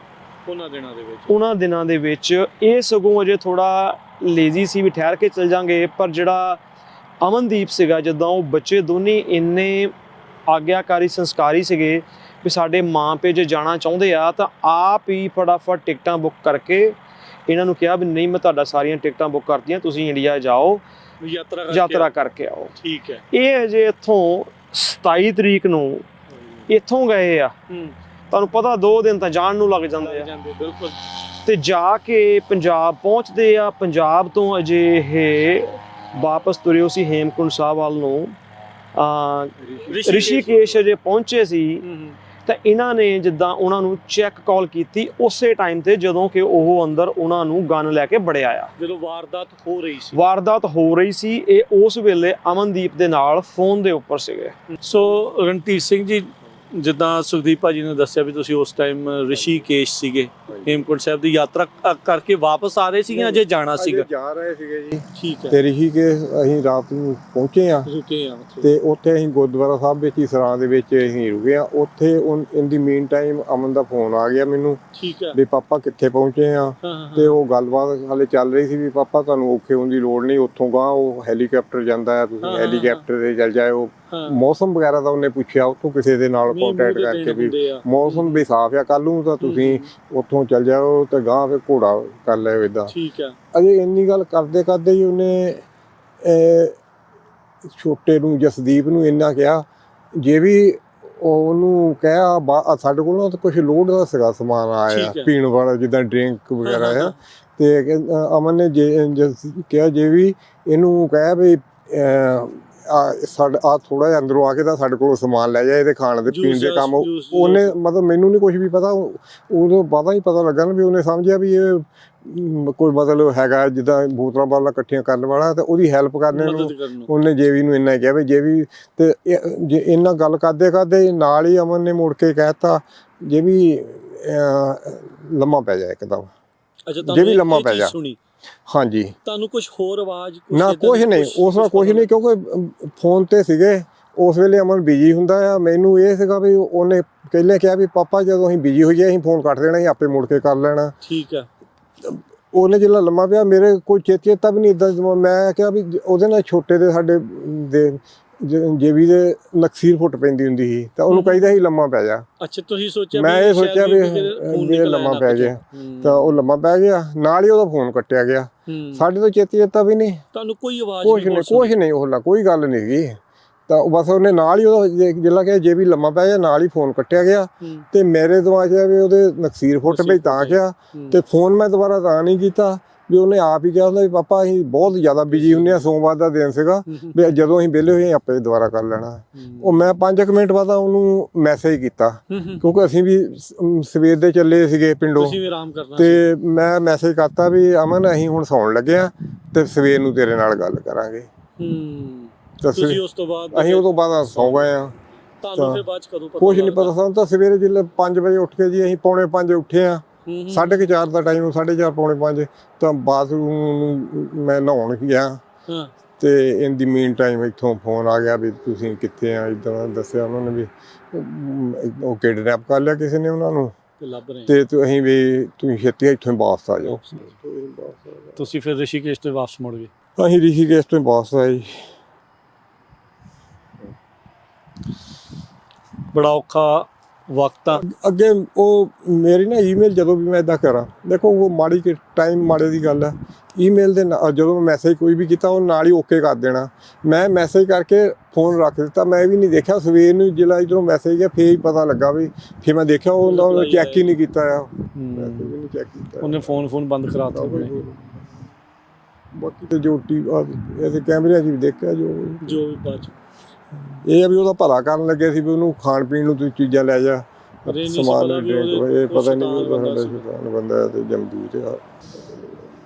ਸੋ ਇਹ ਭਾਈ ਰਣਧੀਰ ਸਿੰਘ, ਉਹਨਾਂ ਦੇ ਪਿਤਾ ਜੀ ਜਸਦੀਪ ਦੇ ਤੇ ਅਮਨਦੀਪ ਦੇ, ਦੱਸਿਆ ਵੀ ਕਿਸ ਤਰੀਕੇ ਦੇ ਨਾਲ ਜਦੋਂ ਵਾਰਦਾਤ ਵਾਪਰ ਰਹੀ ਸੀ ਰਿਸ਼ੀਕੇਸ਼ ਦੇ ਵਿੱਚ ਉੱਥੇ ਮੌਜੂਦ ਸੀਗੇ, ਕੀ ਗੱਲਾਂ ਹੋਈਆਂ। ਆਓ ਅੱਗੇ ਵਧਦੇ, ਤੁਹਾਨੂੰ ਉਸ ਰੈਂਪ ਵੱਲ ਨੂੰ ਉੱਧਰ ਅੱਗੇ ਜਿਹੜਾ ਉਹ ਲੈ ਚੱਲਦੇ। ਸੋ ਆਪਾਂ ਮੁੜ ਇੱਥੇ ਆਉਂਦੇ ਹਾਂ। ਆਪਾਂ ਉਹਨਾਂ ਦੇ ਪਿਤਾ ਜੀ ਦੇ ਨਾਲ ਗੱਲ ਕੀਤੀ, ਉਹਨਾਂ ਨੇ ਦੱਸਿਆ ਵੀ ਕੀ ਉਹਨਾਂ ਦੇ ਨਾਲ ਫੋਨ ਦੇ ਉੱਤੇ ਗੱਲਬਾਤ ਹੋਈ ਜੀ, ਜਿਹੜੀ ਆਪਾਂ CCTV ਦੇ ਵਿੱਚ ਦੇਖਦੇ ਹਾਂ ਜੋ ਆਉਂਦੀ ਆ ਵੀ ਆਹ ਉਹ ਰੈਂਪ ਆ ਜਿੱਧਰੋਂ ਦੀ ਉਹ ਜਾ ਰਹੇ ਹੁੰਦੇ। ਪਿੱਕਾ ਇੱਧਰਲੇ ਪਾਸੇ ਲੱਗਦਾ। ਹਾਂਜੀ, ਇਹ ਜਿੱਦਾਂ ਤੁਹਾਨੂੰ ਮੈਂ ਦੱਸਿਆ ਵੀ ਅਸੀਂ ਇੱਕ ਸੋਮਵਾਰ ਆਇਆ ਜਿੱਦਣ ਉਹ ਇਹਨਾਂ ਨੂੰ ਸਵੇਰੇ ਲੈ ਗਿਆ ਆ, ਉਤੋਂ 1 ਵੀਕ ਪਹਿਲਾਂ ਉਸ ਐਤਵਾਰ ਅਸੀਂ ਇੱਥੇ ਸੁਖਮਨੀ ਸਾਹਿਬ ਦਾ ਪਾਠ ਕਰਾਇਆ। ਅੱਛਾ, ਵੀ ਸ਼ੁਰੂਆਤ ਕਰਨੀ ਆ। ਹਾਂਜੀ, ਪਹਿਲਾ ਹੀ ਜਿਹੜਾ ਸੋਮਵਾਰ ਆ, ਮਤਲਬ ਵੀ ਉਸੇ ਦਿਨ ਹੀ ਮਤਲਬ ਉਹ ਇਹਨਾਂ ਨੂੰ ਲੈ ਗਿਆ। ਅਮਨਦੀਪ ਨੂੰ ਜਿੱਦਾਂ ਉਹ ਉਧਰੋਂ ਕਿਤੇ ਵੀ ਪਿੱਕਾ ਨਹੀਂ ਖੜਾ ਕਰਦਾ ਹੁੰਦਾ ਸੀ, ਪਿੱਕਾ ਇੱਥੇ ਖੜਾ ਕਰਦਾ ਹੁੰਦਾ ਹਮੇਸ਼ਾ ਹੀ ਇੱਥੇ। ਤੇ ਇਸ ਬੰਦੇ ਨੇ ਜਦੋਂ ਉੱਥੋਂ ਆਇਆ ਆ, ਅਸੀਂ ਵੀਡੀਓ ਵਿੱਚ ਵੀ ਦੇਖਦੇ ਆ, ਇਹਨੇ ਦੋਨਾਂ ਨੂੰ ਲਿਆ ਕੇ ਉਹਨਾਂ ਨੂੰ ਉਰਲੇ ਕਰਕੇ ਆਪ ਮੂਹਰੇ ਹੋ ਕੇ ਚੈੱਕ ਕਰਕੇ ਵੀ ਕੋਈ ਹੈਗਾ ਤਾਂ ਨਹੀਂ, ਫਿਰ ਪਿੱਕਾ ਕੱਢਿਆ। ਉਸ ਤੋਂ ਪਹਿਲਾਂ ਉਹਨੇ ਤਸੱਲੀ ਕੀਤੀ ਆ, ਕਿਉਂਕਿ ਇਹ ਬੰਦਾ ਜਿਹੜਾ ਆ ਅੱਜ ਤੋਂ ਕੋਈ 10 ਸਾਲ ਪਹਿਲਾਂ ਸੇਮ ਕ੍ਰਾਈਮ ਦੇ ਵਿੱਚ 7-8 ਸਾਲ ਦੀ ਸਜ਼ਾ ਭੁਗਤ ਚੁੱਕਾ ਸੀ। ਇੱਕ ਪਰਿਵਾਰ ਨੂੰ ਉਹਨੇ ਬਿਲਕੁਲ ਇੱਕ ਪਰਿਵਾਰ ਨੂੰ ਉਹਨੇ ਇਦਾਂ ਹੀ ਕੀਤਾ ਸੀ। ਆਪਣੇ ਵੱਲੋਂ ਉਹ ਉਹਨਾਂ ਦੇ ਹੱਥ ਪੈਰ ਬੰਨ੍ਹ ਕੇ ਉਹਨਾਂ ਨੂੰ ਸਵਿਮਿੰਗ ਪੂਲ 'ਚ ਸਿੱਟ ਕੇ ਚਲ ਗਿਆ ਸੀ। ਉਹ ਪਰਮਾਤਮਾ ਨੇ ਉਹਨਾਂ ਦੀ ਵਧੀਆ ਸੀ ਤਾਂ ਉਹਨਾਂ ਨੂੰ ਬਚਾ ਲਿਆ। ਤੇ ਜਦੋਂ ਅਸੀਂ ਇੱਕ ਜਨਰਲ ਗੱਲ ਕਰਦੇ ਹਾਂ, ਕਹਿੰਦੇ ਹੁੰਦੇ ਆ ਵੀ ਜੇਲ੍ਹ ਜਿਹੜੀ ਆ ਜਾਂ ਤਾਂ ਉਹ ਬੰਦੇ ਨੂੰ ਹੋਰ ਵਿਗਾੜ ਦਿੰਦੀ ਤਾਂ ਜਾਂ ਸੁਧਾਰ ਦਿੰਦੀ ਆ। ਤੇ ਇਹ ਬੰਦਾ ਤਾਂ ਹੈ ਹੀ ਇੱਕ ਈਵਲ ਦਾ, ਇੱਕ ਕ੍ਰਿਮੀਨਲ ਸੀਗਾ। ਇਹਨੂੰ ਜੇਲ੍ਹ 'ਚ ਰਹਿ ਕੇ ਹੋਰ ਦਾ ਪੇਚ ਆ ਗਏ ਉਹ ਸੀਗੇ। ਇਹਨੇ ਆਪਣੇ ਵੱਲੋਂ ਉਹ ਪੂਰੀਆਂ ਮੁਸ਼ਤੈਦੀਆਂ ਵਰਤੀਆਂ ਕਿ ਜਿਹੜਾ ਇਹਨੂੰ ਇਹ ਕ੍ਰਾਈਮ ਨੂੰ ਜਿਹੜਾ ਆ ਬਿਨਾਂ ਫੜੇ ਕਰ ਸਕੇ। ਇਹ ਪੂਰੀ ਪਲੈਨਿੰਗ ਕਰਕੇ ਇਹਨੇ ਕੀਤਾ ਆ, ਕੋਈ ਇੱਕ ਦਿਨ 'ਚ ਨਹੀਂ ਕੀਤਾ, ਕਿਉਂਕਿ ਆਪਾਂ ਅੱਗੇ ਚੱਲ ਕੇ ਦਿਖਾਉਂਦੇ ਆ। ਕਿਉਂਕਿ ਮੰਡੇ ਤੋਂ ਪਹਿਲਾਂ ਇਹਨਾਂ ਨੇ ਇੱਕ ਵੀਕਐਂਡ ਤੇ ਦੋਨਾਂ ਭਰਾਵਾਂ ਨੇ ਆ ਕੇ ਸਾਡੀ ਫੈਂਸ ਵੱਢੀ ਆ ਕਾਰਨਰ 'ਚੋਂ, ਪ੍ਰਾਪਰਟੀ ਚਾਉਣ ਦੀ ਪ੍ਰਾਪਰਟੀ ਕੋਸ਼ਿਸ਼ ਚਾਉਣ ਕੀਤੀ। ਦੀ ਟਰਾਈ ਕੀਤੀ ਜਾਂ ਪ੍ਰਾਪਰਟੀ ਚਾਉਣ ਦਾ ਇੱਕ ਰਾਹ ਬਣਾਇਆ ਆ ਵੀ ਜੇ ਮੈਂ ਫਰੰਟ ਤੋਂ ਦੀ ਨਾ ਆਵਾਂ, ਹੋ ਸਕਦਾ ਉਸ ਦਿਨ ਉਹ ਕੁੱਤਾ ਨਾ ਭੌਂਕਦਾ ਤੇ ਇਹ ਪਿੱਛੋਂ ਦੀ ਆ ਕੇ ਉਹਨਾਂ ਨੂੰ ਫੜ ਲੈਂਦਾ। ਆਓ ਆਪਾਂ ਅੱਗੇ ਵਧਦੇ ਹਾਂ। ਇਹ ਉਦੋਂ ਇਦਾਂ ਜਿੱਦਾਂ ਬਜਰੀ ਵਗੈਰਾ ਪਾ ਦਿੱਤੀ ਗਈ ਸੀ, ਇਹ ਸਾਰਾ ਕੁਝ ਹੋ ਚੁੱਕਾ ਇਹ ਸਾਰਾ ਕੁਝ ਹੋ ਇਹ ਚੁੱਕਿਆ ਸੀ ਜੀ। ਮੋਬਲ ਹਾਊਸ, ਹਾਂਜੀ, ਜਦੋਂ ਇਹ ਪ੍ਰਾਪਰਟੀ ਮੈਂ ਦੱਸਿਆ ਇੱਥੇ ਕੁਝ ਨਹੀਂ ਸੀਗਾ ਜੀ। ਇਹ ਮੋਬਲ ਹਾਊਸ ਆਪ ਲੱਭਿਆ, ਲੱਭ ਕੇ ਰੱਖਿਆ, ਰੈਂਪ ਆਪ ਲੱਭਿਆ, ਲੱਭ ਕੇ ਲਵਾਇਆ, ਇਹਨੂੰ ਅਪਰੂਵ ਕਰਵਾਇਆ ਐਜ਼ ਏ ਹੈਂਡੀਕੈਪ ADU ਦਾ, ਹਾਂਜੀ। ਤੇ ਇਹ ਉਸ ਦਿਨ ਆਪਾਂ ਜੇ ਦੇਖੀਏ ਤਾਂ ਅਮਨਦੀਪ ਇੱਥੇ ਆ ਕੇ ਜਿੱਦਾਂ ਖੜਾ ਹੋ ਕੇ ਉਹਨੇ ਪੂਰਾ ਜਿੱਦਾਂ ਅੱਖਾਂ ਭਰ ਕੇ ਇੱਕ ਵਾਰੀ ਯਾਰਡ ਵੱਲ ਨੂੰ ਇਦਾਂ ਦੇਖਿਆ ਆ। ਉਸ ਤੋਂ ਪਹਿਲਾਂ ਸਾਰਾ ਕੁਝ ਹੋਣ ਤੋਂ ਪਹਿਲਾਂ, ਵਾਰਦਾਤ ਹੋਣ ਤੋਂ ਪਹਿਲਾਂ, ਵੀ ਜਿੱਦਾਂ ਉਹ ਇਨਸਪੈਕਟ ਕਰਦਾ ਹੁੰਦਾ ਆ ਵੀ ਕੁਝ ਚੀਜ਼ ਰਹਿ ਤਾਂ ਨਹੀਂ ਗਈ, ਬੰਦਾ ਦੇਖਦਾ ਵੀ ਮੈਂ ਮਿਹਨਤ ਕੀਤੀ ਆ, ਮੇਰੀ ਮਿਹਨਤ ਦਾ ਫਲ ਆ ਜੀ। ਬਿਲਕੁਲ ਉਸ ਪਾਸੇ ਪਤਾ ਨਹੀਂ ਸੀ ਉਹਨੂੰ ਵੀ ਇਹ ਉਹ ਲਾਸਟ ਟਾਈਮ ਇਹਨੂੰ ਆਪਾਂ ਇਹ ਦੇਖ ਰਿਹਾ, ਇੰਜੋਏ ਕਰ ਰਿਹਾ, ਜਾਂ ਖਰੇ ਸਾਡੇ ਲਈ ਸਾਨੂੰ ਹੁਣ ਪਤਾ ਨਹੀਂ। ਆਪਾਂ ਚੀਜ਼ ਗੁਰੂ ਸਿੱਖ ਨੂੰ, ਗੁਰੂ ਪਰਿਵਾਰ ਨੂੰ ਮੰਨਣੇ ਵਾਲੇ, ਗੁਰੂ ਪਰਿਵਾਰ ਅਸੀਂ ਹੈਗੇ ਆ, ਗੁਰੂ ਗ੍ਰੰਥ ਸਾਹਿਬ ਨੂੰ ਮੰਨਣ ਵਾਲੀ ਚੀਜ਼ਾਂ 'ਚ ਬਿਲੀਵ ਨਹੀਂ ਕਰਦੇ। ਪਰ ਜੇ ਕਈ ਵਾਰੀ ਦਿਮਾਗ 'ਚ ਆਉਂਦਾ ਵੀ ਖਰੇ ਉਹ ਪੁਰਾਣੇ ਆਫਿਸ 'ਚ ਇੱਥੇ ਨਾ ਆਉਂਦੇ, ਨਾ ਹੀ ਹੁੰਦਾ, ਖਰੇ ਸਾਨੂੰ ਇਹ ਯਾਰਡ ਹੀ ਲੈ ਬੈਠਿਆ, ਕੋਈ ਸਮਾਂ ਹੀ ਇਦਾਂ ਦਾ ਸਾਡੇ ਤੇ ਮਾੜਾ ਆ ਗਿਆ ਜੀ, ਵੀ ਪਤਾ ਹੀ ਨਹੀਂ ਵੀ ਚਾਰ ਜੀਆਂ ਨੂੰ ਆਪਾਂ ਦੇਖਦੇ ਆਂ ਵੀ ਜਦੋਂ ਉਹ CCTV ਦੇ ਵਿੱਚ ਮਿਲਦਾ, ਜਦੋਂ ਦਰਵਾਜ਼ੇ ਦੇ ਲਾਗੇ ਜਾਂਦਾ ਆ, ਹਾਂਜੀ, ਹਸੂਸ ਉਹਨੇ ਗਨ ਕੈਮਰੇ ਉਦੋਂ ਗਨ ਕੱਢੀ ਆ ਤੇ ਉਹ ਉਹਨੇ ਜੀ ਇੱਥੇ ਆ ਕੇ, ਕਿਉਂਕਿ ਜਦੋਂ ਅਸੀਂ ਸੀਨ ਤੇ ਸਭ ਤੋਂ ਪਹਿਲਾਂ ਪਹੁੰਚਣ ਵਾਲਿਆਂ 'ਚ ਮੈਂ ਤੇ ਮੇਰੀ ਸਿਸਟਰ ਹੀ ਸੀਗੇ, ਠੀਕ ਹੈ। ਤੇ ਇੱਥੇ ਗਾਰਬੇਜ ਦਾ ਬੈਗ ਪਿਆ ਹੋਇਆ ਸੀ ਕਾਲਾ, ਜਿਹੜਾ ਉਹਨੇ ਹੱਥ ਫੜ ਕੇ ਅੰਦਰ ਐਂਟਰੀ ਕੀਤੀ ਸੀ। ਸਿੱਟ ਕੇ ਉਹਨੇ ਆਲੇ ਦੁਆਲੇ ਦੇਖ ਕੇ ਕੈਮਰੇ ਵਿੱਚ ਵੀ ਦੇਖਿਆ ਬਕਾਇਦਾ। ਉਹਨੇ ਫਿਰ ਇੱਥੋਂ ਤੁਰੇ ਜਾਂਦੇ ਨੇ, ਉੱਥੇ ਤੱਕ ਜਾਂਦਿਆਂ ਗਨ ਕੱਢ ਲਈ ਹੋਈ ਸੀ, ਜਸਦੀਪ ਦੇ ਪਿੱਛੇ ਲਾਤੀ। ਜਸਦੀਪ ਆਬਵੀਅਸਲੀ ਅੰਦਰ ਵੜ ਗਿਆ ਸੀਗਾ, ਕਿਉਂਕਿ ਡੋਰ ਉਹਨੇ ਖੋਲਿਆ ਸੀਗਾ। ਜਦੋਂ ਹੁਣ ਇਹ ਅੰਦਰ ਵੜਿਆ ਆ ਇਹ ਮੇਨ ਡੋਰ ਹੈ ਜੀ, ਜਿੱਥੋਂ ਦੀ ਉਹ ਐਂਟਰ ਕੀਤਾ ਆ। ਇਥੋਂ ਦੀ ਉਹ ਮੋਬਾਈਲ ਹੋਮ ਦੇ ਦੋ ਹੀ ਡੋਰ ਨੇ ਕਿ ਐਂਟਰੀ ਹੈ ਜੀ, ਇੱਕ ਪਰਲੇ ਪਾਸੇ ਦੀ, ਇਧਰੋਂ ਦੀ ਅੰਦਰ ਗਿਆ ਆ ਹਸੂਸ ਤੇ ਇਧਰੋਂ ਕਿਡਨੈਪ ਕਰਕੇ ਜਿਹੜਾ, ਹਾਂਜੀ। ਇਹ ਡੋਰ ਜਿਹੜਾ ਆ, ਇਸ ਡੋਰ ਤੋਂ ਅੰਦਰ ਨਾ ਸਾਨੂੰ ਪਤਾ ਨਾ ਕਿਸੇ ਨੂੰ ਪਤਾ ਕੀ ਹੋਇਆ, ਪਰ ਜੋ ਅੰਦਰ ਦੀ ਸਿਚੁਏਸ਼ਨ ਸੀ ਜਦੋਂ ਸਾਨੂੰ ਪਤਾ ਲੱਗਿਆ ਵੀ ਮਿਸਿੰਗ ਆ, ਉੱਥੋਂ ਸਾਨੂੰ ਇਹ ਜ਼ਰੂਰ ਪਤਾ ਲੱਗ ਗਿਆ ਵੀ ਅੰਦਰ ਕੋਈ ਨਾ ਕੋਈ ਸਟਰਗਲ ਜ਼ਰੂਰ ਹੋਈ ਹੈ। ਕਿਉਂਕਿ ਇਹ ਜਦੋਂ ਸਵੇਲ ਦੇ ਵਿੱਚ ਐਕਟ ਕੀਤਾ ਇਹਨੇ ਬੋਤਲਾਂ ਚੱਕਣ ਦਾ, ਤੇ ਇਹਦੇ ਬੂਟਾਂ ਨੂੰ ਉੱਥੋਂ ਲੱਗੀ ਮਿੱਟੀ, ਠੀਕ ਹੈ। ਮੰਡੇ ਦਾ ਦਿਨ ਸੀਗਾ। ਇਹਨੇ ਮੇਰੀ ਸਿਸਟਰ ਨੇ ਇਹਨੂੰ, ਮੈਂ ਜੀ ਮੇਰੇ ਮਾੜਾ ਜਿਹਾ ਇੱਥੇ ਕਲੀਅਰ ਕਰ ਦੇਣਾ ਚਾਹੁੰਦਾ ਆ, ਅਮਨਦੀਪ ਜਿਹੜਾ ਜਿੱਦਾਂ ਮੇਰੇ ਮਾਸੀ ਜੀ ਦਾ ਬੇਟਾ, ਤੇ ਇਹ ਜਿਹੜੀ ਕੁੜੀ ਜਸਪ੍ਰੀਤ ਕੌਰ ਆ, ਇਹ ਸਾਡੇ ਪਿੰਡ ਵੀ, ਸਾਡੇ ਗਵਾਂਢ ਦੇ ਵਿੱਚ ਰਹਿੰਦੇ ਸੀ। ਗਵਾਂਢ ਦੇ ਵਿੱਚ ਵੀ ਜਿੱਦਾਂ ਪੁਰਾਣੇ ਵੇਲਿਆਂ ਦੇ ਵਿੱਚ ਸਾਡਾ ਆਪਸ ਇੰਨਾ ਪਿਆਰ ਸੀ, ਇਹ ਸਾਡੀਆਂ ਛੋਟੀਆਂ ਭੈਣਾਂ ਵਾਂਗੂ ਹੀ ਪਲੀ ਆ। ਇਹਦਾ ਰਿਸ਼ਤਾ ਵੀ ਅਸੀਂ ਹੀ ਕਰਾਇਆ ਸੀਗਾ ਅਮਨਦੀਪ ਦੇ ਨਾਲ, ਤੇ ਇਸ ਕਰਕੇ ਇਹਦੇ ਨਿਆਣੇ ਵੀ ਮੈਨੂੰ ਮਾਮਾ ਹੀ ਕਹਿੰਦੇ ਆ ਜੀ, ਇਹ ਵੀ ਮੈਨੂੰ ਭਾਜੀ ਕਹਿੰਦੀ ਹੈ। ਸੋ ਕਈ ਵਾਰੀ ਕਨਫਿਊਜ਼ ਹੋ ਜਾਂਦਾ ਬੰਦਾ ਵੀ ਤੁਸੀਂ ਇਹਨੂੰ ਭੈਣ ਕਿਉਂ ਕਹਿੰਦੇ ਆ। ਮੇਰੀ ਭਰਜਾਈ ਵੀ ਹੈ ਛੋਟੀ ਤੇ ਮੇਰੀ ਭੈਣ ਵੀ ਆ, ਪਿੰਡ ਦਾ ਜਿਹੜੇ ਰਿਸ਼ਤੇ, ਹਾਂਜੀ ਜੀ। ਤੇ ਇਹ ਜਦੋਂ ਅਰਾਊਂਡ 12 ਵਜੇ ਇਹਦੀ ਮੈਨੂੰ ਕਾਲ ਆਈ ਹੈ ਵੀ ਭਾਜੀ। ਤੁਹਾਨੂੰ ਕਿੰਨੇ ਵਜੇ ਪਤਾ ਲੱਗਾ, ਤੁਹਾਨੂੰ ਕਦੋਂ ਪਤਾ ਲੱਗਾ ਵੀ ਕਿਡਨੈਪ? ਦੇਖੋ, ਜਦੋਂ ਇੱਕ ਨਾ ਜਿੱਦਾਂ ਸਿਕਸ ਸੈਂਸ ਹੁੰਦੀ ਆ, ਇਹਨੂੰ ਕੁੜੀ ਨੂੰ ਜਦੋਂ 8:46 ਤੇ ਇਹਦੀ ਗੱਲ ਹੋਈ ਆ ਸਾਡੀ ਛੋਟੀ ਭਰਜਾਈ ਨਾਲ, ਜਸਲੀਨ ਨਾਲ। ਉਸ ਤੋਂ ਬਾਅਦ ਤੁਹਾਨੂੰ ਮੈਂ ਦੱਸਿਆ ਇਹ ਕੁੜੀ ਨੌਵੀਂ ਜਿਹੜੀ ਹੈ ਆਪਣਾ ਚੈੱਕ ਲੈਣ ਆਈ ਆ 9:30-35 ਤੇ। ਇਹਨੇ ਪਾਣੀ ਚੱਲਦਾ ਦੇਖਿਆ ਤੇ ਡੋਰਾਂ ਖੁੱਲੀਆਂ ਦੇਖੀਆਂ ਵੀ ਅੰਦਰ ਕੋਈ ਨਹੀਂ ਆ। ਗੱਡੀਆਂ ਦੋਨੇ ਹੀ, ਪਿੱਕਾ ਤੇ ਵੈਨ ਇੱਥੇ ਖੜੀ ਹੁੰਦੀ ਆ, ਤਾਂ ਪਿੱਕਾ ਮਿਸਿੰਗ ਸੀਗਾ, ਵੈਨ ਖੜੀ ਸੀਗੀ ਕਿਉਂਕਿ ਪਿੱਕੇ ਚੋਂ ਲੈ ਗਿਆ ਸੀ। ਉਹਨੇ ਕਿਸੇ ਨੂੰ ਫੋਨ ਨਹੀਂ ਕੀਤਾ, ਜਾਂ ਉਹਨੇ ਆਪਣੇ ਹਸਬੈਂਡ ਨੂੰ ਫੋਨ ਕੀਤਾ, ਜਾਂ ਉਹਨੇ ਸੋਚਿਆ ਕੋਈ ਪਾਰਟ ਲੈਣ ਗਏ ਹੋਣੇ ਆ। ਉਹ ਦੁਬਾਰਾ ਫੇਰ ਆਈ ਆ ਤਾਂ ਫੇਰ ਵੀ ਕੋਈ ਨਹੀਂ ਸੀ ਉੱਥੇ। ਅਮਨ ਕਿੰਨੇ ਮਿੰਟ ਬਾਅਦ ਆਈ ਉਹ ਦੁਬਾਰਾ, ਕੁਝ ਦੱਸਿਆ ਉਹਨੇ? ਮੈਨੂੰ ਹੁਣ ਟਾਈਮ ਫਰੇਮ ਯਾਦ ਨਹੀਂ ਹੈ ਜੀ, ਦੱਸਿਆ ਉਹਨੇ ਜ਼ਰੂਰ ਸੀਗਾ। ਨੌਵੀਂ ਇੱਥੇ ਹੀ ਆਪਾਂ ਅੱਧੇ ਪੌਣੇ ਘੰਟੇ ਬਾਅਦ ਵੀ ਚਲੋ ਇੰਨਾ ਵਕਤ ਹੋ ਗਿਆ। ਉੱਥੋਂ ਫਿਰ ਅਮਨਦੀਪ ਦੇ ਪਿੰਡ ਤੋਂ ਹੀ ਇੱਕ ਹੋਰ ਮੁੰਡਾ ਆ, ਪਰਮਿੰਦਰ ਸਿੰਘ, ਉਹ ਇਹਨਾਂ ਦੇ ਨਾਲ ਹੀ ਟਰੱਕ ਚਲਾਉਂਦਾ ਸੀਗਾ। ਠੀਕ ਹੈ ਜੀ। ਇਹਨਾਂ ਨੇ ਉਹਨੂੰ ਅਪਰੋਚ ਕੀਤਾ ਵੀ ਅਸੀਂ ਚੈੱਕ ਲੈਣ ਜਾਂਦੇ ਆ, ਉੱਥੇ ਕੋਈ ਮਿਲਦਾ ਨਹੀਂ। ਇਹਨੇ ਆਪਣੇ ਹਸਬੰਡ ਨੂੰ, ਜੇਬੀ ਨੂੰ, ਜਸਦੀਪ ਨੂੰ ਤੇ ਜਸਲੀਨ ਨੂੰ ਬਹੁਤ ਟਰਾਈ ਕੀਤਾ ਫੋਨ ਕਰਦਾ, ਫੋਨ ਨਹੀਂ ਚੱਕਿਆ, ਕੋਈ ਨੇ ਪਿਕ ਨਹੀਂ ਕੀਤਾ। ਹਾਂਜੀ, ਇਹ ਕੁੜੀ ਆਪਣਾ ਕੰਮ ਕਰਦੀ ਆ ਤੇ ਇਹਨੇ ਉਦਣ ਜਿੱਦਾਂ ਇੱਕ ਪੇਸ਼ੈਂਸ ਨਹੀਂ ਹੁੰਦਾ ਵੀ ਨਹੀਂ ਮੈਂ ਜਾ ਕੇ ਦੇਖਣਾ ਆ, ਸਬਰ ਨਹੀਂ ਰਿਹਾ, ਇਹ ਉੱਥੋਂ ਘਰੋਂ ਤੁਰ ਪਈ। 6 ਸੈਂਸ ਜਿੱਦਾਂ ਤੁਹਾਡੇ ਲੱਗ ਰਿਹਾ। ਹਾਂਜੀ, ਕੰਮ ਤੇ ਸੀਗੀ ਮੈਂ, ਤੁਸੀਂ ਕੰਮ ਤੇ ਸੀ। ਠੀਕ ਹੈ। ਇਹ ਘਰੋਂ ਕੰਮ ਤੋਂ ਇੱਥੇ ਆ ਗਈ ਆ। ਆ ਕੇ ਇਹਨੇ ਜਦੋਂ ਆਪਣਾ ਡੋਰ ਦੇਖਿਆ ਖੁੱਲਾ, ਗੱਡੀਆਂ ਖੜੀਆਂ ਦੇਖੀਆਂ ਆ, ਤੇ ਇਹਨੇ ਮੈਨੂੰ ਫੋਨ ਕੀਤਾ, ਭਾਜੀ ਵੀ ਅਮਨ ਹੁਣੀ ਯਾਰਡ 'ਚ ਨਹੀਂ ਹੈਗੇ। ਹੁਣ ਦੇਖੋ ਅਸੀਂ ਅਮਰੀਕਾ ਦੇ ਵਿੱਚ ਬੈਠੇ, ਕਹਿੰਦੇ ਵਰਲਡ ਦੀ ਬੈਸਟ ਕੰਟਰੀ ਹੈ, ਬਿਲਕੁਲ ਅਸੀਂ ਆਪਣੇ ਆਪ ਨੂੰ ਸੇਫ ਸਮਝਦੇ ਹਾਂ। ਸੜਕਾਂ ਛੱਡ ਕੇ ਦਿਨ ਦਾ ਟਾਈਮ ਸੀ, ਆਪਣੇ ਆਫਿਸ 'ਚ ਬੈਠੇ ਸੀ। ਇਹਨੂੰ ਮੈਂ ਕਿਹਾ ਵੀ ਤੈਨੂੰ ਕੋਈ ਗਲਤਫਹਿਮੀ ਆ ਵੀ ਇੱਥੇ ਹੀ ਹੋਣੇ, ਉਹ ਕਿਤੇ ਨਹੀਂ ਜਾਣਾ। ਕਹਿੰਦੀ ਨਹੀਂ ਭਾਜੀ ਬਈ ਰੂਹੀ ਵੀ ਹੈ ਨਹੀਂ, ਜਸਦੀਪ ਵੀ ਹੈ ਨਹੀਂ। ਮੇਰੇ ਮਨ 'ਚ ਆਇਆ, ਮੈਂ ਕਿਹਾ ਉਹ ਢਿੱਲਿਆ ਮੱਠਾ ਨਾ ਕੋਈ ਹੋ ਗਿਆ ਹੋਵੇ। ਪਰ ਜਿਹੜਾ ਇਹਨੇ ਉਸਲੇ, ਮੈਂ ਕਿਤੇ ਜਾਣਾ ਸੀ ਜੀ ਸਟਾਕਟਨ, ਠੀਕ ਹੈ, ਇਹਨੇ ਮੈਨੂੰ ਇੱਕੋ ਗੱਲ ਕੀ ਕਹਿੰਦੀ, ਭਾਜੀ ਰੂਹੀ ਹੈ ਨੀ ਗੀ, ਪਰ ਪਿੱਕਾ ਇੱਥੇ ਖੜਾ ਆ, ਪਿੱਕਾ ਹੈ ਨੀਗਾ, ਵੈਨ ਖੜੀ ਆ, ਪਰ ਰੂਹੀ ਦੀਆਂ ਸੀਟਾਂ ਵੈਨ 'ਚ, ਪਿੱਕੇ 'ਚ ਸੀਟ ਹੀ ਹੈ ਨੀ ਗੀ। ਪਿੱਕਾ ਹੀ ਨਹੀਂ ਤਾਂ ਸੀਟ, ਪਿੱਕਾ ਹੀ ਨਹੀਂ ਹੈਗਾ। ਜੇ ਪਿੱਕੇ 'ਚ ਸੀਟ ਨਹੀਂ ਆ, ਬੇਬੀ ਬੈਗ ਵੀ ਸੀਗਾ ਅੰਦਰ ਪਿਆ, ਉਹਦੇ ਤੋਂ ਮੈਨੂੰ ਸਭ ਕੁਝ ਮਤਲਬ ਅੰਦਰ ਸਭ ਹੀ ਕੁਝ ਸੀ। ਉੱਥੇ ਪਿਆ ਸੀ। ਉੱਥੋਂ ਫਿਰ ਮੈਨੂੰ ਲੱਗਿਆ ਵੀ ਨਹੀਂ, ਸਮਥਿੰਗ ਰੋਂਗ ਆ। ਇਹਨੇ ਜਦ ਤੱਕ ਪੁਲਿਸ ਕਾਲ, ਕਹਿੰਦੀ ਮੈਂ ਪੁਲਿਸ ਕਾਲ ਕਰ ਦਿੱਤੀ, ਇਹਨੇ ਪੁਲਿਸ ਕਾਲ ਕਰਤੀ ਉਹ ਸੀਗੀ। ਜਦੋਂ 10-15 ਮਿੰਟ 'ਚ ਮੈਂ ਇੱਥੇ ਪਹੁੰਚੇ ਹਾਂ ਜੀ, ਮੈਂ ਇਹਨੂੰ ਅੰਦਰ ਲੈ ਕੇ ਅਸੀਂ ਗਏ ਆ ਦੋਨੇ ਜਾਣੇ ਅੰਦਰ ਜਾ ਕੇ। 9:30 10 ਵਜੇ ਦਾ ਨਾਲ ਹੀ ਆ ਜਾਓ। ਹਾਂਜੀ, ਇਹ ਹੈਗਾ ਨਹੀਂ ਜੀ। ਸਾਨੂੰ ਭਾਜੀ ਜਦੋਂ ਪਤਾ ਲੱਗਿਆ ਨਾ, ਉਦੋਂ ਤੱਕ ਸਾਡਾ ਸਾਰਾ ਕੁਝ ਉਜੜ ਗਿਆ ਸੀਗਾ। ਕੋਰਟ ਦੇ ਵਿੱਚ ਅਲਬਰਤੋ ਸੋਲਦਾਗੋ ਨੇ ਜੋ ਵੀ ਸਾਨੂੰ ਦੱਸਿਆ, ਉਹ ਬਹੁਤ ਰੌਂਗਟੇ ਖੜੇ ਕਰਨੇ ਵਾਲਾ ਆ। ਇਹ ਬੰਦਾ ਸਾਡੇ ਪਰਿਵਾਰ ਨੂੰ 9:20 ਤੋਂ 9:30 ਦੇ ਵਿੱਚ ਲੈ ਕੇ ਗਿਆ।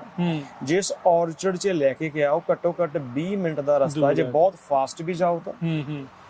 ਪਰ ਅਕੋਰਡਿੰਗ ਟੂ ਜੋ ਪਿੱਕੇ ਦਾ ਟਰੈਕਿੰਗ ਸਿਸਟਮ ਆ, ਇਹ ਬੰਦਾ ਦੁਬਾਰਾ 10:35-40 ਤੇ ਗੈਸ ਸਟੇਸ਼ਨ ਤੇ ਆ ਕੇ ਗੈਸ ਭਰ ਰਿਹਾ ਸੀ ਪਿੱਕੇ ਨੂੰ ਬਰਨ ਕਰਨ ਦੇ ਲਈ। ਸੋ ਇਹ ਸਾਡਾ ਜਿਹੜਾ ਜੀ ਸਾਰਾ ਕੁਝ ਆ, ਉਹ 10:30 ਤੱਕ ਇਸ ਬੰਦੇ ਨੇ 10:30 ਦੇ ਵਿੱਚ ਉਜਾੜ ਦਿੱਤਾ ਸੀ। ਜਦ ਤੱਕ ਸਾਨੂੰ ਪਤਾ ਲੱਗਿਆ ਆਲਰੇਡੀ ਬਹੁਤ ਲੇਟ ਹੋ ਚੁੱਕਾ ਸੀ। ਅਸੀਂ ਬਹੁਤ ਹੱਥ ਮਾਰੇ 3 ਤਰੀਕ ਤੋਂ ਲੈ ਕੇ 5 ਤਰੀਕ ਤੱਕ। ਸਹੀ ਗੱਲ, ਬਹੁਤ ਅਸੀਂ ਪੋਸਟਰ ਛਪਵਾਏ, ਕੋਈ ਸ਼ਹਿਰ ਨਹੀਂ ਆਲੇ ਦੁਆਲੇ ਦਾ ਛੱਡਿਆ ਜਿਹਨੂੰ ਆਪਾਂ ਰਿਕੁਐਸਟ ਨਹੀਂ ਕੀਤੀ। ਅਸੀਂ ਵਾਈਟ ਹਾਊਸ ਨੂੰ ਰਿਕੁਐਸਟਾਂ ਕੀਤੀਆਂ, ਅਸੀਂ ਗਵਰਨਰ ਹਾਊਸ ਨੂੰ ਕੀਤੀ, ਅਗਲੇ ਨੇ ਹੈਲਪ ਵੀ ਕੀਤੀ, ਪਰ ਸਾਨੂੰ ਇਹੀ ਨਹੀਂ ਪਤਾ ਸੀ ਵੀ ਸਾਡਾ ਸਾਰਾ ਕੁਝ ਖਤਮ ਹੋ ਚੁੱਕਿਆ ਹੈ। ਆਓ ਆਪਾਂ ਹੁਣ ਅੰਦਰਲੇ ਪਾਸੇ ਨੂੰ ਜਿਹੜਾ ਉਹ ਚੱਲਦੇ ਆ, ਉਹ ਥਾਂ ਜਿਹਦੇ ਬਾਰੇ ਕਿਸੇ ਨੂੰ ਨਹੀਂ ਪਤਾ ਵੀ ਅੰਦਰ ਕਿੱਥੇ ਕੀ ਸੀ ਜੀ। ਸੋ ਸੁਖਦੀਪ ਭਾਜੀ, ਅੰਦਰ ਸਾਨੂੰ ਦਿਖਾਓ, ਸਾਡੇ ਦੇਖਣ ਵਾਲੇ ਵੀ, ਉਹਨਾਂ ਨੂੰ ਵੀ, ਸੁਣਨ ਵਾਲਿਆਂ ਨੂੰ ਵੀ ਪਤਾ ਲੱਗੇ ਵੀ ਅੰਦਰ ਕੀ ਸੀ। ਹਾਂਜੀ, ਇਸ ਦਰਵਾਜ਼ੇ ਤੱਕ, ਇਸ ਰੈਂਪ ਤੱਕ ਸਾਰਿਆਂ ਨੇ ਵੀਡੀਓ 'ਚ ਦੇਖਿਆ ਹੈ ਜੀ। ਬਿਲਕੁਲ। ਇੱਥੇ ਇਸ ਪੁਆਇੰਟ ਤੇ ਆ ਕੇ ਉਸ ਬੰਦੇ ਨੇ ਆਪਣੀ ਗਨ ਬਾਹਰ ਕੱਢ ਲਈ, ਹੈਂਡ ਗਨ। ਇੱਥੋਂ ਉਹ ਇਸ ਅੰਦਰ ਆਫਿਸ ਦੀ ਲੇਆਊਟ ਹੈ ਜੀ। ਠੀਕ ਹੈ ਜੀ। ਇਸ ਲੇਆਊਟ ਦੇ ਵਿੱਚ ਇਸ ਜਗ੍ਹਾ ਦੇ ਉੱਪਰ 2 ਡੈਸਕ ਲੱਗੇ ਹੋਏ ਸੀ। ਐਂਟਰੀ ਦੇ ਵਿੱਚ ਹੀ 2 ਡੈਸਕ ਲੱਗੇ ਹੋਏ ਸੀਗੇ। ਠੀਕ ਹੈ ਜੀ। ਇੱਕ ਡੈਸਕ ਜਿਹੜਾ ਉਹ ਛੋਟੇ ਪਰਲੇ ਕਮਰੇ 'ਚ ਲੱਗਾ ਹੋਇਆ ਸੀਗਾ। ਆ ਜਾਓ ਅੱਗੇ। ਇੱਧਰ ਨਾਲ ਹੀ ਕਿਚਨ ਆ। ਇਦਾਂ ਇਹ ਬਿਲਕੁਲ ਨਾਲ ਕਿਚਨ ਹੈ ਜੀ। ਇਸ ਕਿਚਨ ਦੇ ਵਿੱਚ ਜੋ ਅਸੀਂ ਅਸਿਊਮ ਕਰਦੇ ਹਾਂ, ਉਸ ਵੇਲੇ ਜਸਲੀਨ ਇੱਥੇ ਕੁਝ ਡਿਸ਼ ਦਾ ਕਰਦੀ ਸੀ, ਕਿਉਂਕਿ ਟੂਟੀ ਆਨ ਸੀ ਜੀ, ਪਾਣੀ ਚੱਲਦਾ ਪਿਆ। ਜਦੋਂ ਉਹ ਇਹਨਾਂ ਨੂੰ ਲੈ ਗਿਆ ਤਾਂ ਪਾਣੀ ਤਾਂ ਵੀ ਚੱਲਣ ਡਿਆ ਸੀ। ਜਦੋਂ ਤੁਸੀਂ ਦੱਸਿਆ ਵੀ ਜਿਹੜੀ ਆਈ ਸੀ ਚੈੱਕ ਲੈਣ ਦੇ ਲਈ, ਡਰਾਈਵਰ ਦੀ ਵਾਈਫ ਜਦੋਂ ਚੈੱਕ ਲੈਣ ਆਈ, ਉਹਨੇ ਦੇਖਿਆ ਆਫਿਸ ਬਿਲਕੁਲ ਖਾਲੀ ਪਿਆ, ਇਦਾਂ ਦਰਵਾਜ਼ੇ ਖੁੱਲੇ ਪਏ ਆ, ਇਦਾਂ ਦਰਵਾਜ਼ੇ ਖੁੱਲੇ ਸੀਗੇ। ਪਾਣੀ ਚੱਲਦਾ ਆ, ਉਹ ਪਾਣੀ ਬੰਦ ਕਰ ਗਈ ਆ ਪਹਿਲੀ ਵਾਰੀ। ਦੂਜੀ ਵਾਰੀ ਉਹ ਦੁਬਾਰਾ ਆਈ ਤਾਂ ਉਹਨੂੰ ਲੱਗਿਆ ਵੀ ਅਜੇ ਵੀ ਕੋਈ ਨਹੀਂ ਆ। ਇੱਥੇ ਡੈਸਕ ਸੀ ਅਮਨ ਭਾਜੀ? ਇੱਥੇ ਡੈਸਕ ਸੀਗਾ ਜੀ ਇੱਕ, ਇਹ ਇੱਥੇ ਸੀਗਾ ਇੱਕ ਨਾਈਟ ਸਟੈਂਡ, ਉਹਦੇ ਉੱਪਰ ਸੀਗਾ ਪਲਾਂਟ ਲੱਗਾ ਹੋਇਆ। ਠੀਕ ਹੈ ਜੀ। ਜਦੋਂ ਅਸੀਂ ਐਂਟਰ ਕੀਤੇ ਆ ਆਫਿਸ ਦੇ ਵਿੱਚ, ਥਾਂ ਦੇ ਉੱਪਰ ਮਿੱਟੀ ਦੇ ਨਿਸ਼ਾਨ ਸੀਗੇ, ਉਹਦੇ ਸ਼ੂ ਦੇ। ਠੀਕ ਹੈ। ਇੱਕ ਚਾਬੀਆਂ ਦਾ ਗੁੱਛਾ ਉੱਥੇ ਡਿੱਗਿਆ ਹੋਇਆ ਸੀ। ਠੀਕ ਹੈ। ਗਮਲਾ ਜਿਹੜਾ ਆ, ਗਮਲਾ ਡਿੱਗ ਚੁੱਕਿਆ ਹੋਇਆ ਸੀ। ਤੇ ਉਹ ਇਦਾਂ ਲੱਗਦਾ ਜਿੱਦਾਂ ਉਹ ਬੰਦਾ ਨੇ ਇੱਥੇ ਜਾ ਕੇ, ਹੋ ਸਕਦਾ ਇੱਥੋਂ ਅਮਨਦੀਪ ਜਾਂ ਜਸਦੀਪ ਨਹੀਂ ਆਉਂਦੇ ਹੋਣ, ਇੱਥੇ ਤੱਕ ਵੀ ਮਿੱਟੀ ਗਈ ਹੋਈ ਸੀਗੀ। ਉਹਦੇ ਪੈਰਾਂ ਦੇ ਨਿਸ਼ਾਨ ਦਿਸਦੇ ਸੀਗੇ। ਠੀਕ ਹੈ। ਜੂਸ ਦੀਆਂ ਬੋਤਲਾਂ ਜਿਹੜੀਆਂ ਉਸ ਜ਼ਾਲਮ ਨੂੰ ਦੇਣ ਦੀ ਗੱਲ ਕੀਤੀ ਜਾ ਰਹੀ ਆ, ਉਹ ਜੂਸ ਦੀਆਂ ਬੋਤਲਾਂ ਵੀ ਡਿੱਗੀਆਂ ਹੋਈਆਂ ਸੀਗੀਆਂ। ਅੱਛਾ, ਠੀਕ ਹੈ। ਵੀ ਉਹਨਾਂ ਨੇ ਆਪਣੇ ਵੱਲੋਂ ਫੜਾਉਣ ਦੀ ਕੋਸ਼ਿਸ਼ ਕੀਤੀ ਹਾਂਜੀ ਹੋਣੀ। ਜਦੋਂ ਉਹਨੇ ਐਕਟ ਕੀਤਾ ਆ ਇਹ ਸਾਰਾ ਕੁਝ ਤੇ ਬੇਬੀ ਰੂਬੀ ਇੱਥੇ ਹੀ ਉਹ ਗੱਲ ਹੋ ਰਹੀ ਹੈ ਉਹਨਾਂ ਦੇ ਪਿਤਾ ਜੀ ਦੇ ਨਾਲ ਵੀ ਲੰਮੇ ਪੈ ਜਾ, ਵੀ ਜਿਹੜਾ ਉਹਨਾਂ ਨੂੰ ਗੱਲ ਸਮਝੀ ਆ। ਜਿੱਦਾਂ ਹੁਣ ਆਫਿਸ ਦੇ ਵਿੱਚੋਂ ਅਸੀਂ ਨਾ ਆਪਾਂ ਆਮ ਜ਼ਿੰਦਗੀ 'ਚ ਆਪਣੀ ਡਿਫੈਂਸ ਜਾਂ ਆਪਣੇ ਆਪ ਨੂੰ ਬਚਾਉਣ ਦਾ ਕਦੀ ਸੋਚਦੇ ਨਹੀਂ ਸੋਚਦੇ। ਸਾਨੂੰ ਇਹ ਨਹੀਂ ਹੁੰਦਾ ਜੇ ਕੋਈ ਸਾਡੇ ਡੋਰ ਥਾਣੀ ਅੰਦਰ ਆ ਗਿਆ ਸਾਡੇ ਕੋਲ ਸੈਲਫ ਡਿਫੈਂਸ ਲਈ ਕੁਝ ਕੀ ਹੈਗਾ, ਜਾਂ ਆਪਾਂ ਆਪਣੇ ਆਫਿਸ ਦੀ ਕਦੀ ਸਟ੍ਰੈਟਜੀ ਨਹੀਂ ਬਣਾਉਂਦੇ ਵੀ ਜੇ ਕੋਈ ਸਾਡੇ ਆਫਿਸ 'ਚ ਆਵੇ ਤਾਂ ਸਾਡੇ ਬਚਾਅ ਲਈ ਕੀ ਕੀ ਹੈਗਾ। ਕਰਨਾ ਹੈ। ਸਾਡੀ ਕਿਸਮਤ ਮਾੜੀ ਇਹ ਸੀ ਵੀ ਉਹ ਬੰਦਾ ਜਦੋਂ ਉੱਥੋਂ ਗਨ ਲੈ ਕੇ ਐਂਟਰ ਕੀਤਾ ਆ ਤੇ ਸਾਰੇ ਜਾਣੇ ਉਹਦੀ ਇੱਕੋ ਗਨ ਦੇ ਨਿਸ਼ਾਨੇ ਆ ਗਏ। ਅਦਰਵਾਈਜ਼ ਜੇ ਕੋਈ ਬੰਦਾ ਅੱਗੇ ਪਿੱਛੇ ਹੁੰਦਾ ਤਾਂ ਦੋ ਪਾਸੇ ਨੂੰ ਖਿਆਲ ਨਹੀਂ ਰੱਖ ਸਕਦਾ ਸੀ। ਫਿਰ ਸਾਨੂੰ ਇਹ ਕੁਐਸਚਨ ਬੜੇ ਪੁੱਛੇ ਜਾਂਦੇ ਆ, ਇਕੱਲੇ ਪੁੱਛੇ ਨਹੀਂ ਜਾਂਦੇ, ਸਾਡੇ ਦਿਮਾਗ 'ਚ ਵੀ ਆਉਂਦਾ ਆ ਵੀ ਦੋਨਾਂ ਭਰਾਵਾਂ ਨੇ ਕੋਸ਼ਿਸ਼ ਕਿਉਂ ਨਹੀਂ ਕੀਤੀ ਆਪਣੇ ਆਪ ਨੂੰ ਬਚਾਉਣ ਦੀ। ਸਹੀ ਗੱਲ। ਦੇਖੋ ਕਹਿੰਦੇ ਹੁੰਦੇ ਜਿਸ ਤਨ ਲੱਗੇ ਸੋ ਤਨ ਜਾਣੇ ਜੀ। ਜਦੋਂ ਕੋਈ ਬੰਦਾ ਤੁਹਾਡੇ ਉੱਪਰ ਗਨ ਪੁਆਇੰਟ ਕਰਦੇ ਤਾਂ ਬੜੇ ਤਕੜੇ ਬੰਦੇ ਦੇ ਪਸੀਨੇ ਨਿਕਲ ਜਾਂਦੇ ਆ। ਨਾਲ 9 ਮਹੀਨੇ ਦਾ ਬੱਚਾ, ਜਿਹਦੇ ਨਾਲ 8 ਮਹੀਨੇ ਦਾ ਬੱਚਾ ਤੇ ਇੱਕ ਲੇਡੀ ਹੋਵੇ, ਉਸ ਬੰਦੇ ਤੋਂ ਚਾਹੇ ਜਿੰਨਾ ਮਰਜ਼ੀ ਬਹਾਦਰ ਆ ਪਰ ਉਹ ਉਹਨਾਂ ਨੂੰ ਬਚਾਉਣ ਦੇ ਲਈ ਸਰੈਂਡਰ ਕਰ ਦਿੰਦਾ। ਦੂਜੀ ਗੱਲ, ਉਹਨਾਂ ਨੂੰ ਅਖੀਰ ਤੱਕ ਇਹ ਨਹੀਂ ਪਤਾ ਸੀ ਵੀ ਇਹਨੇ ਉਹਨਾਂ ਨੂੰ ਮਾਰ ਦੇਣਾ।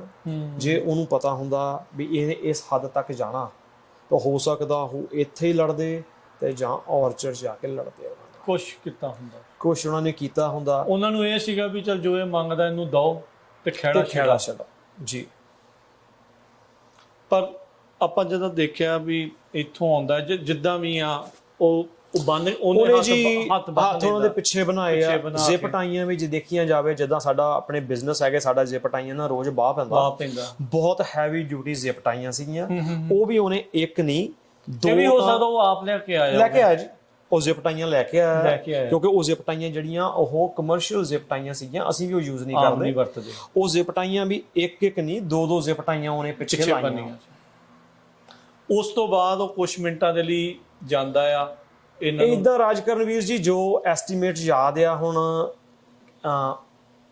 ਇਸ ਹਾਦਸੇ ਦਾ ਜਿਹੜਾ ਅਸਰ ਆ, ਜਿਹੜਾ ਆਪਾਂ ਇੰਪੈਕਟ ਸਟੇਟਮੈਂਟਾਂ ਕਹਿੰਦੇ ਨਾ, ਕੁਝ ਤੁਹਾਨੂੰ ਦੱਸਣੀਆਂ ਨਹੀਂ ਆਉਂਦੀਆਂ। ਨਹੀਂ ਦੱਸਣੀ। ਸਾਡੇ ਸਾਰੇ ਪਰਿਵਾਰ 'ਚ ਕਈਸੇ ਦੇ ਤਾਂ ਸਿਰ ਦਰਦ ਨਹੀਂ ਹਟਣ ਡਿਆ, ਕਈਆਂ ਦੀਆਂ ਆਈਸਾਈਟ ਇੱਕਦਮ ਇੰਨੀ ਲੋ ਹੋ ਗਈ ਉਹਨੂੰ ਦਿਸਣੋਂ ਹਟ ਗਿਆ। ਜੋ ਡਾਕਟਰ ਕੋਲ ਜਾਂਦੇ ਆ ਤਾਂ ਡਾਕਟਰ ਇੱਕੋ ਗੱਲ ਕਹਿੰਦਾ ਵੀ ਇਹ ਡਿਪਰੈਸ਼ਨ ਜਾਂ ਤੁਹਾਡੇ ਸਦਮੇ ਕਰਕੇ ਆ, ਟਰਾਮੇ ਕਰਕੇ ਆ।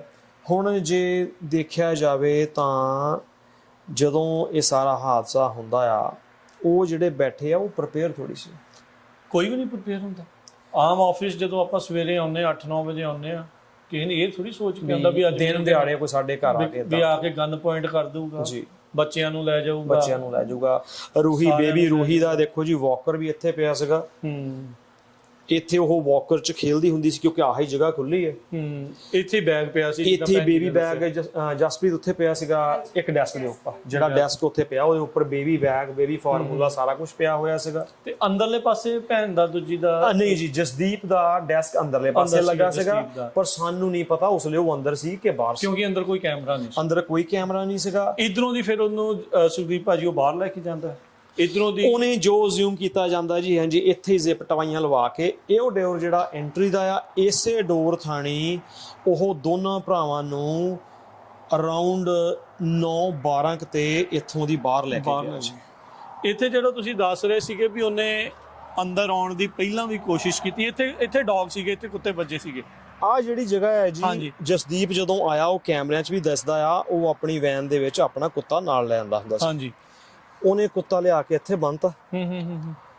ਇਹਨਾਂ ਦੋਨਾਂ ਭਰਾਵਾਂ ਨੇ, ਜੋ ਸਾਨੂੰ ਹੁਣ ਪੁਲਿਸ ਦੀ ਤਫਤੀਸ਼ ਤੋਂ ਪਤਾ ਲੱਗਿਆ ਆ, ਹਾਂਜੀ, ਉਹ ਜਿਹੜਾ ਕਾਰਨਰ ਆ, ਉਹ ਕਾਰਨਰ 1 ਵੀਕ ਪਹਿਲਾਂ ਉੱਥੋਂ ਫੈਂਸ ਵੱਢੀ ਹੈ।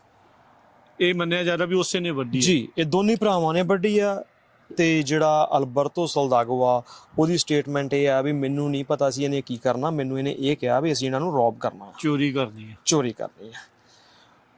ਉਸ ਦਿਨ ਸਵੇਰੇ ਜਦੋਂ ਇਹ ਦੋਨੇ ਹੀ ਆ ਕੇ ਆਫਿਸ ਖੋਲਿਆ ਆ, ਤੇ ਇਹ ਹੋ ਸਕਦਾ ਜਿਹੜਾ ਹਸੂਸ ਸਲਦਾਗੋ ਆ, ਉਹਨੇ ਇੱਥੋਂ ਦੀ ਆਉਣ ਦਾ ਪਲਾਨ ਬਣਾਇਆ ਹੋਵੇ, ਫਿਰ ਵੀ ਇਧਰੋਂ ਦੀ ਆ ਜਾ ਟਰਾਈ ਵੀ ਕੀਤੀ ਹੋਵੇ, ਕਿਉਂਕਿ ਉਹ ਬੰਦਾ ਉਸ ਵੇਲੇ ਐਗਜ਼ੈਕਟ ਇੱਥੇ ਖੜਾ ਸੀ ਜਦੋਂ ਕੁੱਤਾ ਭੌਂਕਣ ਲੱਗ ਪਿਆ। ਇਹਨੂੰ ਪਤਾ, ਇਹਨੂੰ ਕੁਝ ਹਾਂਜੀ ਉਸਦੇ ਵੀਡੀਓ 'ਚ ਵੀ ਆਂਦਾ ਆ, ਜਸਦੀਪ ਨੇ ਇੱਥੇ ਨਿਕਲ ਕੇ ਬਾਹਰ ਆ ਕੇ ਚੈੱਕ ਕੀਤਾ ਕੁੱਤਾ ਕਿਉਂ ਭੌਂਕ ਰਿਹਾ।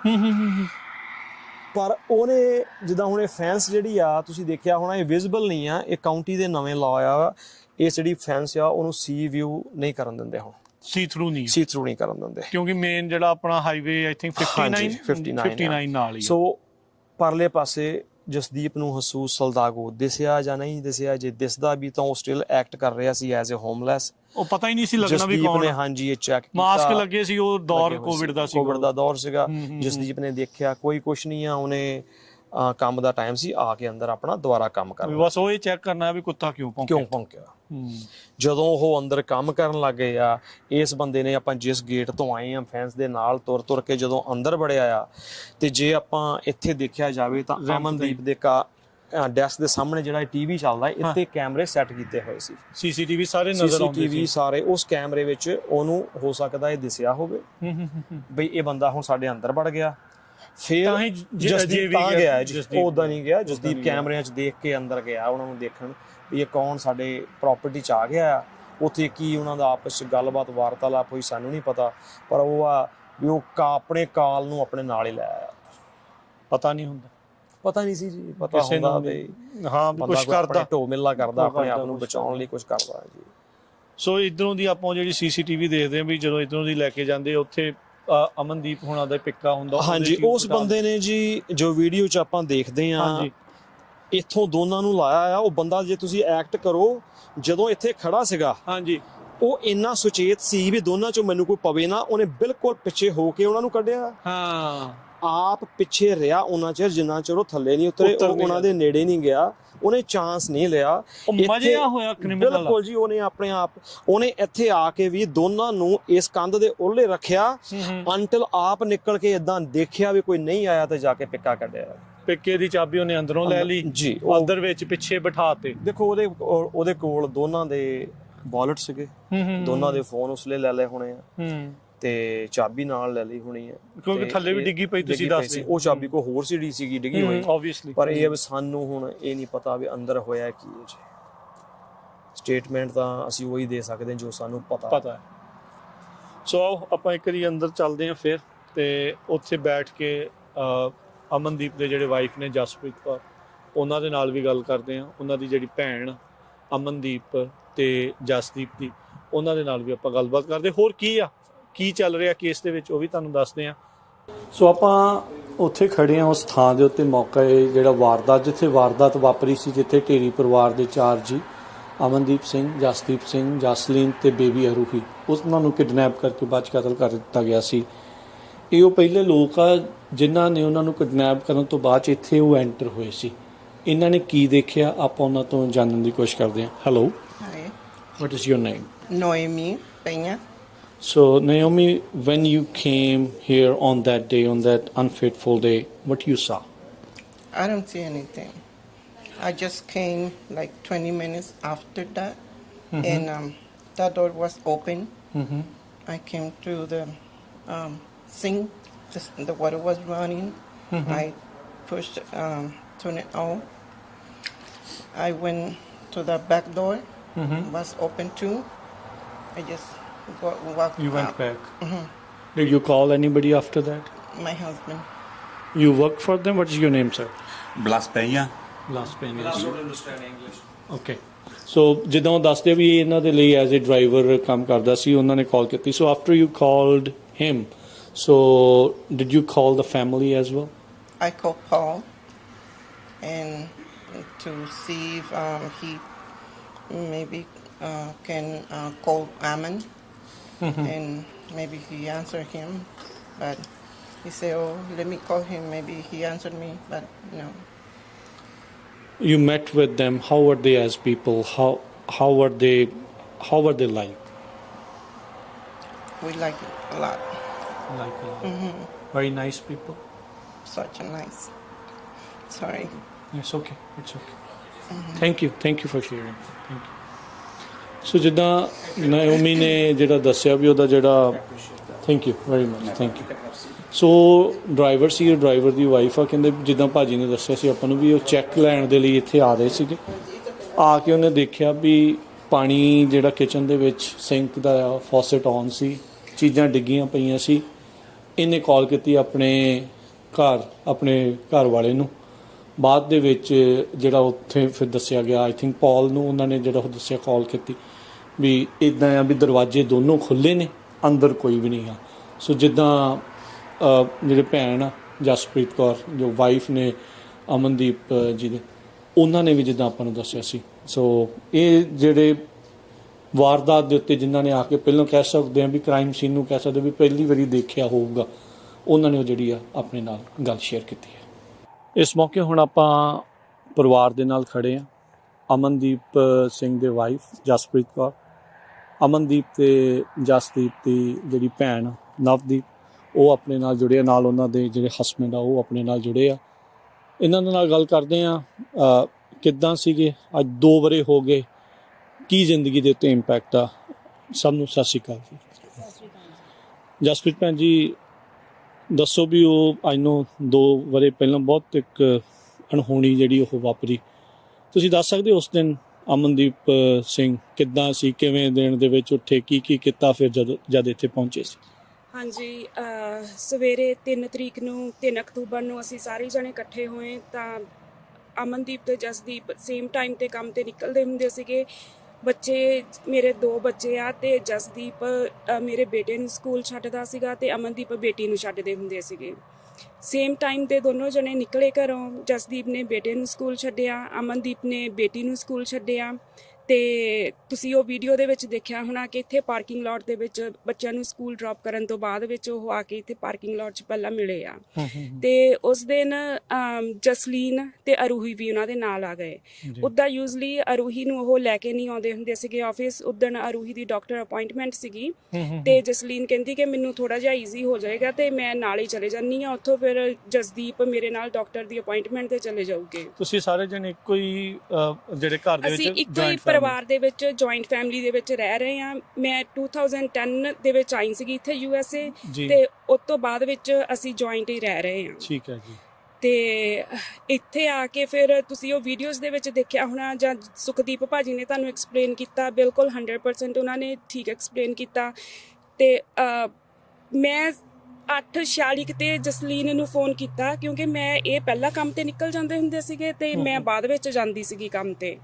ਤੇ ਜਦੋਂ ਮੈਂ ਉਹਨੂੰ ਫੋਨ ਕੀਤਾ ਤੇ ਮੈਂ ਉਹਨੂੰ ਕਿਹਾ ਕਿ ਮੈਂ ਕੰਮ ਤੇ ਚੱਲੀ ਆ ਤੇ ਮੈਂ ਅਲਾਰਮ ਲਾਤਾ ਆ, ਜਦੋਂ ਤੂੰ ਮੁੜ ਕੇ ਆਈ ਪਹਿਲਾਂ ਅਲਾਰਮ ਨੂੰ ਆਫ ਕਰ ਲਈ ਫਿਰ ਅੰਦਰ ਬੜੀ। ਠੀਕ ਹੈ। ਉਦੋਂ ਤੱਕ 8:46 ਤੱਕ ਉਹ ਬਿਲਕੁਲ ਠੀਕ ਸੀਗੇ। ਤੇ ਫਿਰ ਸਿਊ ਸਲਗੈਡੋ ਆਇਆ, ਉਹਨੇ ਕਿਡਨੈਪ ਕੀਤਾ ਤੇ ਉਹ ਸੁਖਦੀਪ ਭਾਜੀ ਨੇ ਤੁਹਾਨੂੰ ਆਲਰੇਡੀ ਐਕਸਪਲੇਨ ਕਰਤਾ ਆ। ਫਿਰ ਮੈਂ ਕੰਮ ਤੇ ਸੀਗੀ, ਮੇਰੀ ਫੀਲਡ ਜੌਬ ਆ ਤੇ ਮੈਂ 11:30 ਵਜੇ ਅਮਨ ਨੂੰ ਪਹਿਲਾਂ ਫੋਨ ਕੀਤਾ। ਮੈਂ ਕੰਮ ਤੋਂ ਫ੍ਰੀ ਹੋ ਕੇ ਆਲਵੇਜ਼ ਪਹਿਲਾਂ ਫੋਨ ਕਰਦੀ ਹੁੰਦੀ ਸੀ ਤੁਹਾਨੂੰ ਉਦੋਂ ਤੱਕ ਕੋਈ ਕਿਸੇ ਨੂੰ ਪੂਰੇ ਕਿਸੇ ਪਰਿਵਾਰ ਨੂੰ ਪਤਾ ਨਹੀਂ 11:30 ਤੱਕ ਬਿਲਕੁਲ ਵੀ ਕਿਸੇ ਨੂੰ ਪਤਾ ਨਹੀਂ ਸੀਗਾ ਤੇ ਨਾ ਮੈਨੂੰ ਕਿਸੇ ਦੀ ਕਾਲ ਆਈ ਸੀਗੀ। 11:30 ਜਦੋਂ ਮੈਂ ਅਮਨ ਨੂੰ ਫੋਨ ਕੀਤਾ ਤੇ ਅਮਨ ਦਾ ਫੋਨ ਜਿਹੜਾ ਹੈਗਾ ਆ ਵਾਇਸ ਮੈਸੇਜ 'ਚ ਗਿਆ।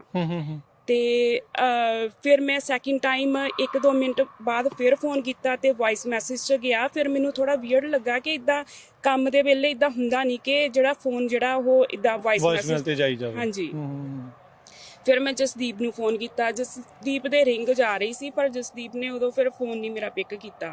ਫਿਰ ਮੈਂ ਜਸਲੀਨ ਨੂੰ ਫੋਨ ਕੀਤਾ, ਜਸਲੀਨ ਨੇ ਵੀ ਨਹੀਂ ਕੀਤਾ ਪਿਕ।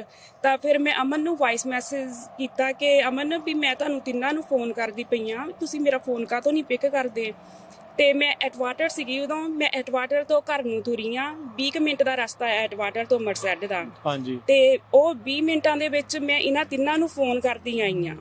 ਤੇ ਮੈਂ ਘਰ ਦੇ ਲਾਗੇ ਸੀਗੀ ਤੇ ਮੇਰਾ ਨਾ ਘਰ ਜਾਣ ਨੂੰ ਦਿਲ ਨਹੀਂ ਕੀਤਾ। ਮੈਂ ਸੋਚਿਆ ਕਿ ਪਤਾ ਨਹੀਂ ਵੀ ਮੇਰਾ ਫੋਨ ਕਾਹਤੋਂ ਨਹੀਂ ਚੁੱਕਦੇ, ਕਦੀ ਅੱਜ ਤੱਕ ਇਦਾਂ ਨਹੀਂ ਹੋਇਆ, ਨਹੀਂ ਤਾਂ ਮੈਸੇਜ ਕਰ ਦਿੰਦੇ ਹੁੰਦੇ ਆ ਜੇ ਫੋਨ ਨਾ ਚੁੱਕਣ। ਤਾਂ ਮੈਂ ਫਿਰ ਘਰ ਨਹੀਂ ਗਈ, ਮੈਂ ਸਿੱਧਾ ਇੱਥੇ ਪਹਿਲਾਂ ਯਾਰਡ ਆਈ।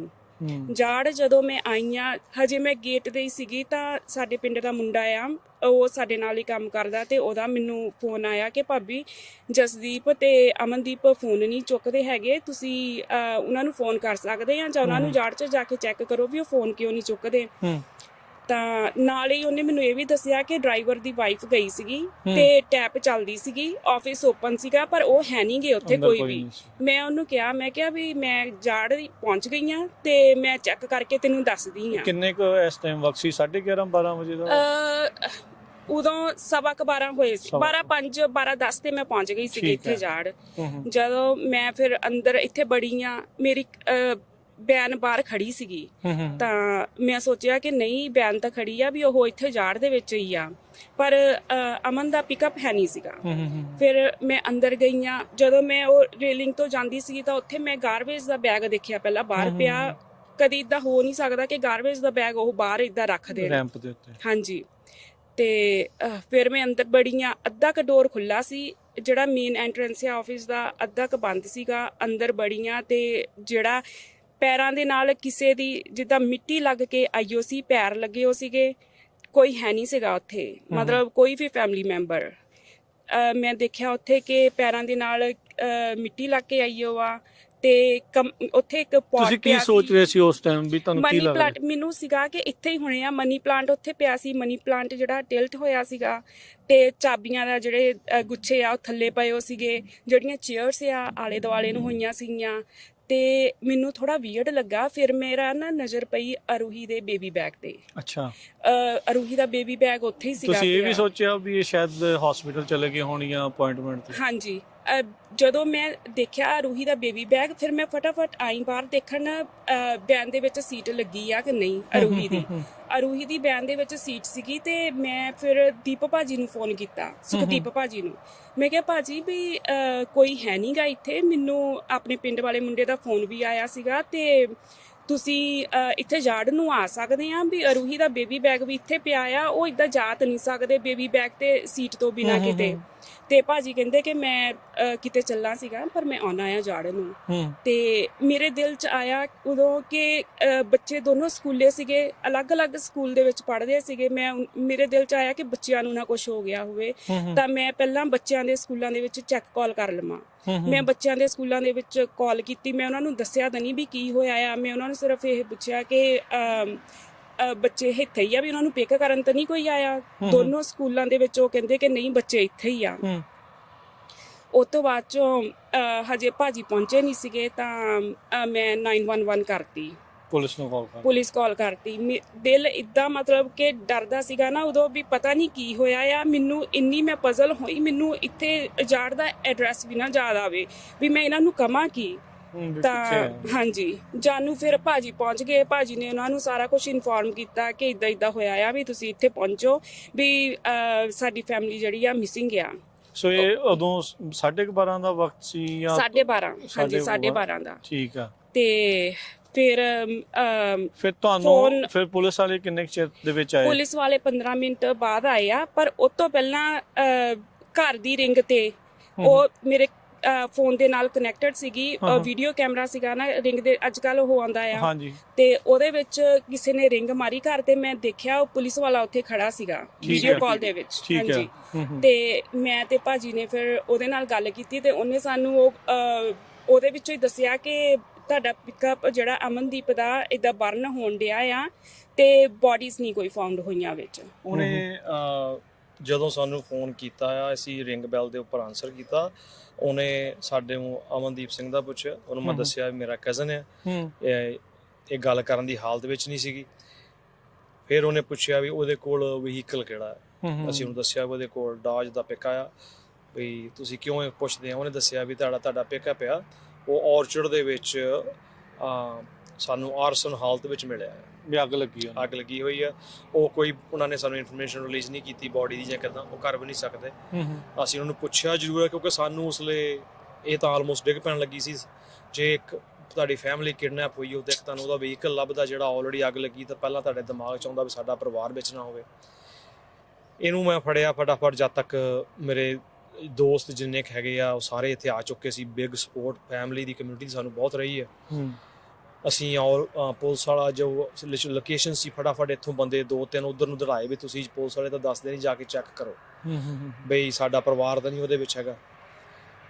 ਸਾਨੂੰ ਇਸ ਥਾਂ ਤੋਂ ਕਿੰਨੀ ਕੁ ਇੱਥੋਂ ਦੂਰ ਸੀ? ਇਹ ਬਿਲਕੁਲ ਆਪੋਜ਼ਿਟ ਆਫ ਟਾਊਨ ਆ ਭਾਜੀ। ਦੇਖੋ ਜਦੋਂ ਅਸੀਂ, ਜਿੱਦਾਂ ਮੈਂ ਤੁਹਾਨੂੰ ਪਹਿਲਾਂ ਵੀ ਦੱਸ ਚੁੱਕਿਆ ਵੀ 8:58 ਤੇ ਉਹ ਗੇਟ ਤੇ ਆਇਆ, 9:02 ਤੇ ਅੰਦਰ ਚਲ ਗਿਆ ਉਹ, 9:12 ਤੇ ਉਹ ਅਮਨਦੀਪ ਜਸਦੀਪ ਨੂੰ ਲੈ ਕੇ ਗਿਆ ਆ, 9:18 19 ਤੇ ਦੁਬਾਰਾ ਫਿਰ ਉਹ ਪਿਕਅਪ ਲੈ ਕੇ ਰੂਹੀ, ਬੇਬੀ ਰੂਹੀ ਤੇ ਜਸਲੀਨ ਨੂੰ ਲੈ ਗਿਆ ਆ, 9:18 20 22 ਦੇ ਵਿੱਚ ਉਹ ਲੈ ਕੇ ਗਿਆ ਆ, ਤੇ 10:30 ਵਜੇ ਤੱਕ ਉਹ ਸਾਰਾ ਕੁਝ ਕਰਾ ਕੇ ਉਸ ਬੰਦੇ ਨੂੰ, ਦੇਖੋ ਕੋਈ ਡਰ ਨਹੀਂ ਸੀ, ਸਾਡਾ ਹੀ ਪਿੱਕਾ ਲੈ ਕੇ ਉਹ ਆਲ ਦਾ ਵੇ ਟਾਊਨ ਦੇ ਗੱਬਿਓਂ ਆਪਦੇ ਅਪਾਰਟਮੈਂਟ ਚੋਂ ਆਪਣੇ ਬ੍ਰਦਰ ਨੂੰ ਰਾਈਡ ਦੇ ਕੇ ਵਾਪਸ ਲੈ ਕੇ ਆਇਆ ਇੱਥੇ। ਕੋਈ ਲਾਈਟਾਂ ਜਾਂ ਕੈਮਰੇ ਤੋਂ ਨਹੀਂ ਡਰਿਆ ਉਹ। ਉੱਥੋਂ ਲਿਆ ਕੇ ਉਹਨੇ ਸਾਡੇ ਵਹੀਕਲ 'ਚ ਰਾਈਡ ਲੈ ਕੇ ਸਾਡੇ ਹੀ ਪੈਸਿਆਂ ਦੇ ਨਾਲ ਗੈਸ ਦਾ ਕੈਨ ਤੇ ਗੈਸ ਬਾਏ ਕੀਤਾ। ਇੱਥੇ ਸ਼ੈਵਰਨ ਗੈਸ ਸਟੇਸ਼ਨ ਆ ਔਨ ਦਾ 59 ਦੇ ਉੱਪਰ ਹੀ ਇੱਥੇ। ਜਦੋਂ ਅਸੀਂ ਜਦੋਂ ਤੱਕ ਸਾਨੂੰ ਪਤਾ ਲੱਗਿਆ, ਜਦ ਤੱਕ ਇਹ ਆਈ ਆ 11 11:30 ਵਜੇ, ਜਦ ਤੱਕ ਮੈਨੂੰ ਪਤਾ ਲੱਗਾ 12 ਵਜੇ, ਸਾਨੂੰ ਇਹ ਚੀਜ਼ਾਂ ਬਿਲਕੁਲ ਨਹੀਂ ਪਤਾ ਸੀ। ਜਦੋਂ ਪਿੱਕੇ ਨੂੰ ਅੱਗ ਲੱਗੀ ਤਾਂ ਇਹ ਜ਼ਰੂਰ ਡਰ ਲੱਗਿਆ ਵੀ ਕਿਤੋਂ ਵਿੱਚ ਨਾ ਹੋਣ। ਫਿਰ ਸਾਨੂੰ ਬਹੁਤ ਕਾਫੀ ਚਿਰ ਬਾਅਦ ਦੇ ਵਿੱਚ ਸਾਨੂੰ ਪਤਾ ਲੱਗਿਆ ਵੀ ਪਿੱਕੇ ਦੇ ਵਿੱਚ ਕੋਈ ਨਹੀਂ ਹੈਗਾ ਸੀਗਾ। ਜਦੋਂ ਅਸੀਂ ਬਾਰ-ਬਾਰ ਰਿਕੁਐਸਟ ਕੀਤੀ ਵੀ ਸਾਨੂੰ ਐਟਲੀਸਟ ਦੱਸੋ ਸਾਡਾ ਪਰਿਵਾਰ ਤਾਂ ਨਹੀਂ ਵਿੱਚ, ਫਿਰ ਸਾਨੂੰ ਚਲੋ ਹੌਸਲਾ ਹੋਇਆ ਵੀ ਉਹਦੇ ਵਿੱਚ ਨਹੀਂ ਕੋਈ ਹੈਗੇ। ਪਰ ਇਹ ਆ ਵੀ ਉਸ ਹਾਦਸੇ ਨੇ ਸਾਨੂੰ ਅੰਦਰ ਤੱਕ ਝੰਜੋੜਤਾ, ਕਿਉਂਕਿ ਇੱਕ ਅੰਦਰੋਂ ਡਰ ਲੱਗਣ ਲੱਗ ਗਿਆ ਸੀ ਵੀ ਕੋਈ ਬੰਦਾ ਜੇ ਕਿਸੇ ਨੂੰ ਕਿਡਨੈਪ ਕਰਦਾ ਤਾਂ ਵਹੀਕਲ ਬਰਨ ਨਹੀਂ ਕਰਦਾ। ਵਹੀਕਲ ਬਰਨ ਕਰਨ ਦਾ ਰੀਜ਼ਨ ਦਿਮਾਗ 'ਚ ਕਈ ਖਿਆਲਾਤ ਆ ਗਏ, ਮਟਾਣੇ ਬਹੁਤ ਖਿਆਲਾਤ ਆਉਂਦੇ ਸੀਗੇ। ਉਸ ਰਾਤ ਅਸੀਂ ਸਾਰਿਆਂ ਨੂੰ ਫੋਨ ਕਰਤੇ, ਉੱਥੇ ਬੈਠੇ ਨਵਦੀਪ, ਬਲਵਿੰਦਰ, ਇਹ ਉੱਥੇ ਬੈਠੇ ਕਲਪਦੇ ਸੀ ਸਾਨੂੰ ਆਹ ਚੀਜ਼ ਪਤਾ ਕਰੋ, ਇੱਦਾਂ ਕਰੋ। ਇਹ ਆ ਵੀ ਸਾਨੂੰ ਜੋ ਸਾਡੇ ਤੋਂ ਹੁੰਦਾ ਉਹ ਅਸੀਂ ਕਰੀ ਗਏ। ਪੁਲਿਸ ਵਾਲੇ ਜਿਹੜੇ ਆ ਉਹ 12 ਵਜੇ ਜਦੋਂ ਇੱਕ ਜਣਾ ਆਇਆ ਆ, ਜਦੋਂ ਉਹਨਾਂ ਨੇ ਥੋੜਾ ਲਾਈਟ ਲਿਆ, ਉਹਨਾਂ ਨੇ ਉਸਲੇ ਸ਼ੁਰੂਆਤ ਦੇ ਵਿੱਚ ਜਦੋਂ ਇਹਨਾਂ ਨੂੰ ਆਇਆ ਸੀ 12:30 ਵਜੇ ਇੱਕ ਜਣਾ ਆਇਆ ਪਹਿਲਾਂ, ਫਿਰ ਉਹਨੇ ਦੇਖਿਆ ਕਿ ਹਾਂ ਰਿਐਲਿਟੀ ਦੇ ਵਿੱਚ ਇੱਥੇ ਹੋਇਆ ਆ, ਤੇ ਜਦੋਂ ਘਰ ਵੀ ਪੁਲਿਸ ਵਾਲਾ ਇਨਫੋਰਮ ਕਰਨ ਆਇਆ ਤੇ ਫਿਰ ਉਹਨੇ ਆਪਣੀ ਪੂਰੀ ਟੀਮ ਨੂੰ ਫੋਨ ਕੀਤਾ। ਫਿਰ ਇੱਕ ਜਣਾ ਡਿਟੈਕਟਿਵ ਟੀਮ ਆਈ ਆ, ਫਿਰ ਉਹਨਾਂ ਦੀ ਜਿਹੜੀ ਸ਼ੈਰਿਫ ਡਿਪਾਰਟਮੈਂਟ ਆਇਆ ਪਹਿਲਾਂ ਕਿ ਪੁਲਿਸ ਸ਼ੈਰਿਫ ਆਈ ਹੈ ਜੀ, ਕਿਉਂਕਿ ਇਹ ਕਾਉਂਟੀ ਚ ਆਉਂਦਾ ਆ, ਕਾਉਂਟੀ ਏਰੀਆ ਇਸ ਕਰਕੇ ਕਾਉਂਟੀ ਏਰੀਆ ਕਰਕੇ ਇੱਥੇ ਅੰਡਰ ਸ਼ੈਰਿਫ ਆਉਂਦਾ ਆ। ਘਰ ਜਿਹੜੀ ਪੁਲਿਸ ਗਈ ਆ ਉਹ ਮਰਸੈਡ ਪੁਲਿਸ ਡਿਪਾਰਟਮੈਂਟ ਗਿਆ ਆ, ਕਿਉਂਕਿ ਜਿਹੜਾ ਸਾਡਾ ਘਰ ਹੈ ਉਹ ਮਰਸੈਡ ਦੇ ਅੰਡਰ ਆਉਂਦਾ ਸੀਗਾ, ਪਿਕਅਪ ਉੱਥੇ ਰਜਿਸਟਰ ਸੀਗਾ। ਜਦੋਂ 12:30 ਵਜੇ ਇਹਨਾਂ ਨੂੰ ਪਤਾ ਲੱਗਦਾ ਆ ਸ਼ੈਰਿਫ ਡਿਪਾਰਟਮੈਂਟ ਨੂੰ ਪਿਕਅਪ ਆਰਸਨ ਵੇਲੇ, ਫਿਰ ਇਹਨਾਂ ਨੂੰ ਸੀਰੀਅਸ ਲੱਗਿਆ। ਫਿਰ ਇਹਨਾਂ ਨੇ ਆਪਣੀ IT ਟੀਮ ਭੇਜੀ ਆ। ਅਸੀਂ ਇੰਨੇ ਘਬਰਾਏ ਹੋਏ ਸੀ, ਪਾਸਵਰਡ ਤਾਂ ਯਾਦ ਨਹੀਂ ਸੀ, ਪਰ ਫਿਰ ਵੀ ਸਾਨੂੰ ਇਹ ਦਿਮਾਗ 'ਚ ਨਹੀਂ ਬਿਲਕੁਲ ਆ ਰਿਹਾ ਸੀ ਵੀ ਅਸੀਂ ਵੀਡੀਓ ਕਿੱਦਾਂ ਔਨ ਕਰੀਏ, ਵੀ ਕੀ ਹੋਇਆ ਸਾਡੇ ਨਾਲ, ਵੇਖੀਏ ਕਿੱਦਾਂ। ਪਰ ਇਹ ਆ ਵੀ ਜਦੋਂ ਇਹ ਸ਼ੈਰਿਫ ਵਾਲੇ ਆਏ, ਇਹਨਾਂ ਨੇ ਸਾਨੂੰ ਸਾਰਿਆਂ ਨੂੰ ਜੋ ਸਾਡੇ ਕੋਲ ਇਨਫੋਰਮੇਸ਼ਨ ਚਾਹੀਦੀ ਸੀ ਉਹਨਾਂ ਚਿਰ ਅੰਦਰ ਰੱਖਿਆ, ਭਰ ਕੇ ਬਾਹਰ ਕੱਢਤਾ। ਅਸੀਂ ਇੱਥੇ ਜਿੱਥੇ ਖੜੇ ਆ ਸਾਰੇ ਜਾਣੇ ਇੱਥੇ ਹੀ ਖੜੇ, ਕੋਈ ਕੁਐਸਚਨ ਕਰੀ ਜਾਂਦੇ ਆ, ਕੁਛ ਕੀ ਕਰੀਏ ਕੀ ਨਾ ਕਰੀਏ। ਸਾਨੂੰ 5-6 ਵੱਜ ਗਏ, ਅਰਾਊਂਡ 6 ਵਜੇ ਸਾਨੂੰ ਇਹਨਾਂ ਨੇ ਅੰਦਰ ਸੱਦਿਆ ਸ਼ੈਰਿਫ ਡਿਪਾਰਟਮੈਂਟ ਨੇ।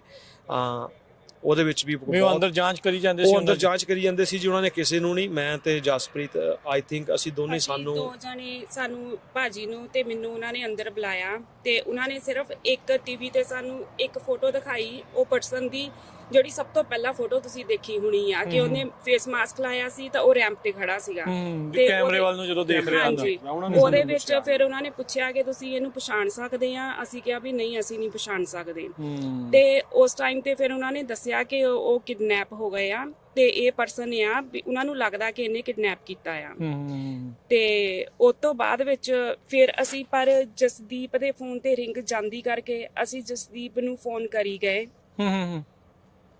ਸ਼ਾਇਦ ਉਹ ਫੋਨ ਚੁੱਕ ਲਵੇ। ਆਪਾਂ ਮੈਨੂੰ ਲੱਗਦਾ ਉਹਦੇ ਵਿੱਚ ਉਹ ਦੱਸਿਆ ਵੀ ਸੀ ਵੀ ਇੱਕ ਕੋਈ ਚੁਰਾਹੇ ਜਿਹਦੇ ਵਿੱਚ ਕਿਤੇ ਲਾਸਟ ਫੋਨ ਦੀ ਲੋਕੇਸ਼ਨ ਆਉਂਦੀ ਆ। ਫੋਨ ਕੀਤਾ ਜਦੋਂ ਸੁਖਦੀਪ ਭਾਜੀ ਦੀ ਵਾਈਫ ਨੇ, ਤਾਂ ਉਹ ਕਿਸੇ ਫਾਰਮਰ ਨੇ ਚੁੱਕਿਆ, ਤੇ ਉਹਨੇ ਦੱਸਿਆ ਕਿ ਹਾਂ ਇਹ ਫੋਨ ਮੇਰੇ ਕੋਲ ਆ। ਤੇ ਸ਼ੈਰਿਫ ਵਾਲੇ ਫਿਰ ਗਏ ਉਹਦੇ ਕੋਲ, ਫੋਨ ਉਹਨਾਂ ਨੇ ਕਲੈਕਟ ਕੀਤਾ। ਸ਼ੈਰਿਫ ਵਾਲਿਆਂ ਨੂੰ ਦੱਸਿਆ ਵੀ ਜਸਦੀਪ ਦਾ ਫੋਨ ਕਿਸੇ ਨੇ ਆਨਸਰ ਕੀਤਾ, ਉਹਨਾਂ ਨੇ ਸਾਡੇ ਕੋਲੋਂ ਫੋਨ ਲੈ ਕੇ ਉਸ ਬੰਦੇ ਨਾਲ ਗੱਲ ਕੀਤੀ ਹੈ, ਜਿਹੜਾ ਕਿ ਸਾਨੂੰ ਬਾਅਦ ਦੇ ਵਿੱਚ ਪਤਾ ਲੱਗਿਆ ਵੀ ਇਹ ਫੋਨ ਜਿਹੜਾ ਆ 3 ਮੀਲ ਦੀ ਰੇਂਜ ਦੇ ਵਿੱਚ, ਜਿੱਥੇ ਕਿ ਇਹਨਾਂ ਨੂੰ ਬਰੂਟਲੀ ਮਰਡਰ ਕੀਤਾ ਗਿਆ। ਉਸ ਔਰਚਰਡ ਤੋਂ 3 ਮੀਲ ਦੀ ਰੇਂਜ ਦੇ ਵਿੱਚ ਫੋਨ ਜਿਹੜਾ ਆ ਉਹ ਲੱਭਿਆ ਸੀ ਉਹਨਾਂ ਨੂੰ। ਉਹ ਆਪਾਂ ਨੂੰ ਬਾਅਦ ਚ ਪਤਾ ਲੱਗਾ ਉਹ ਸਾਨੂੰ ਬਿਲਕੁਲ ਜੀ ਬਾਅਦ ਚ ਪਤਾ ਲੱਗਿਆ ਹੈ ਫੋਨ ਜਿਹੜਾ ਆ ਕਿਉਂਕਿ ਮੈਨੂੰ ਪਤਾ ਉਦੋਂ ਤੱਕ ਆਪਾਂ ਸਾਰੇ ਜਾਣੇ ਸਾਰੇ ਪਾਸੇ ਕਹਿ ਰਹੇ ਸੀਗੇ ਲੱਭੀਏ। ਦਾ ਫੋਨ ਸੀਗਾ ਉਹ ਵੀ ਜਿੱਥੋਂ ਜਸਦੀਪ ਦਾ ਫੋਨ ਮਿਲਿਆ ਉਹਦੇ ਲੱਗ ਗਈ ਸੀਗਾ ਪਿਆ ਆ, ਪਰ ਪੂਰੀ ਤਰ੍ਹਾਂ ਡੈਮੇਜ ਹੋ ਗਿਆ ਸੀਗਾ ਤੇ ਉਹਦੇ ਕਰਕੇ ਫਿਰ ਉਹ ਜਿਹੜਾ ਵਾਇਸ ਮੈਸੇਜ ਦੇ ਵਿੱਚ ਜਾ ਰਿਹਾ ਸੀਗਾ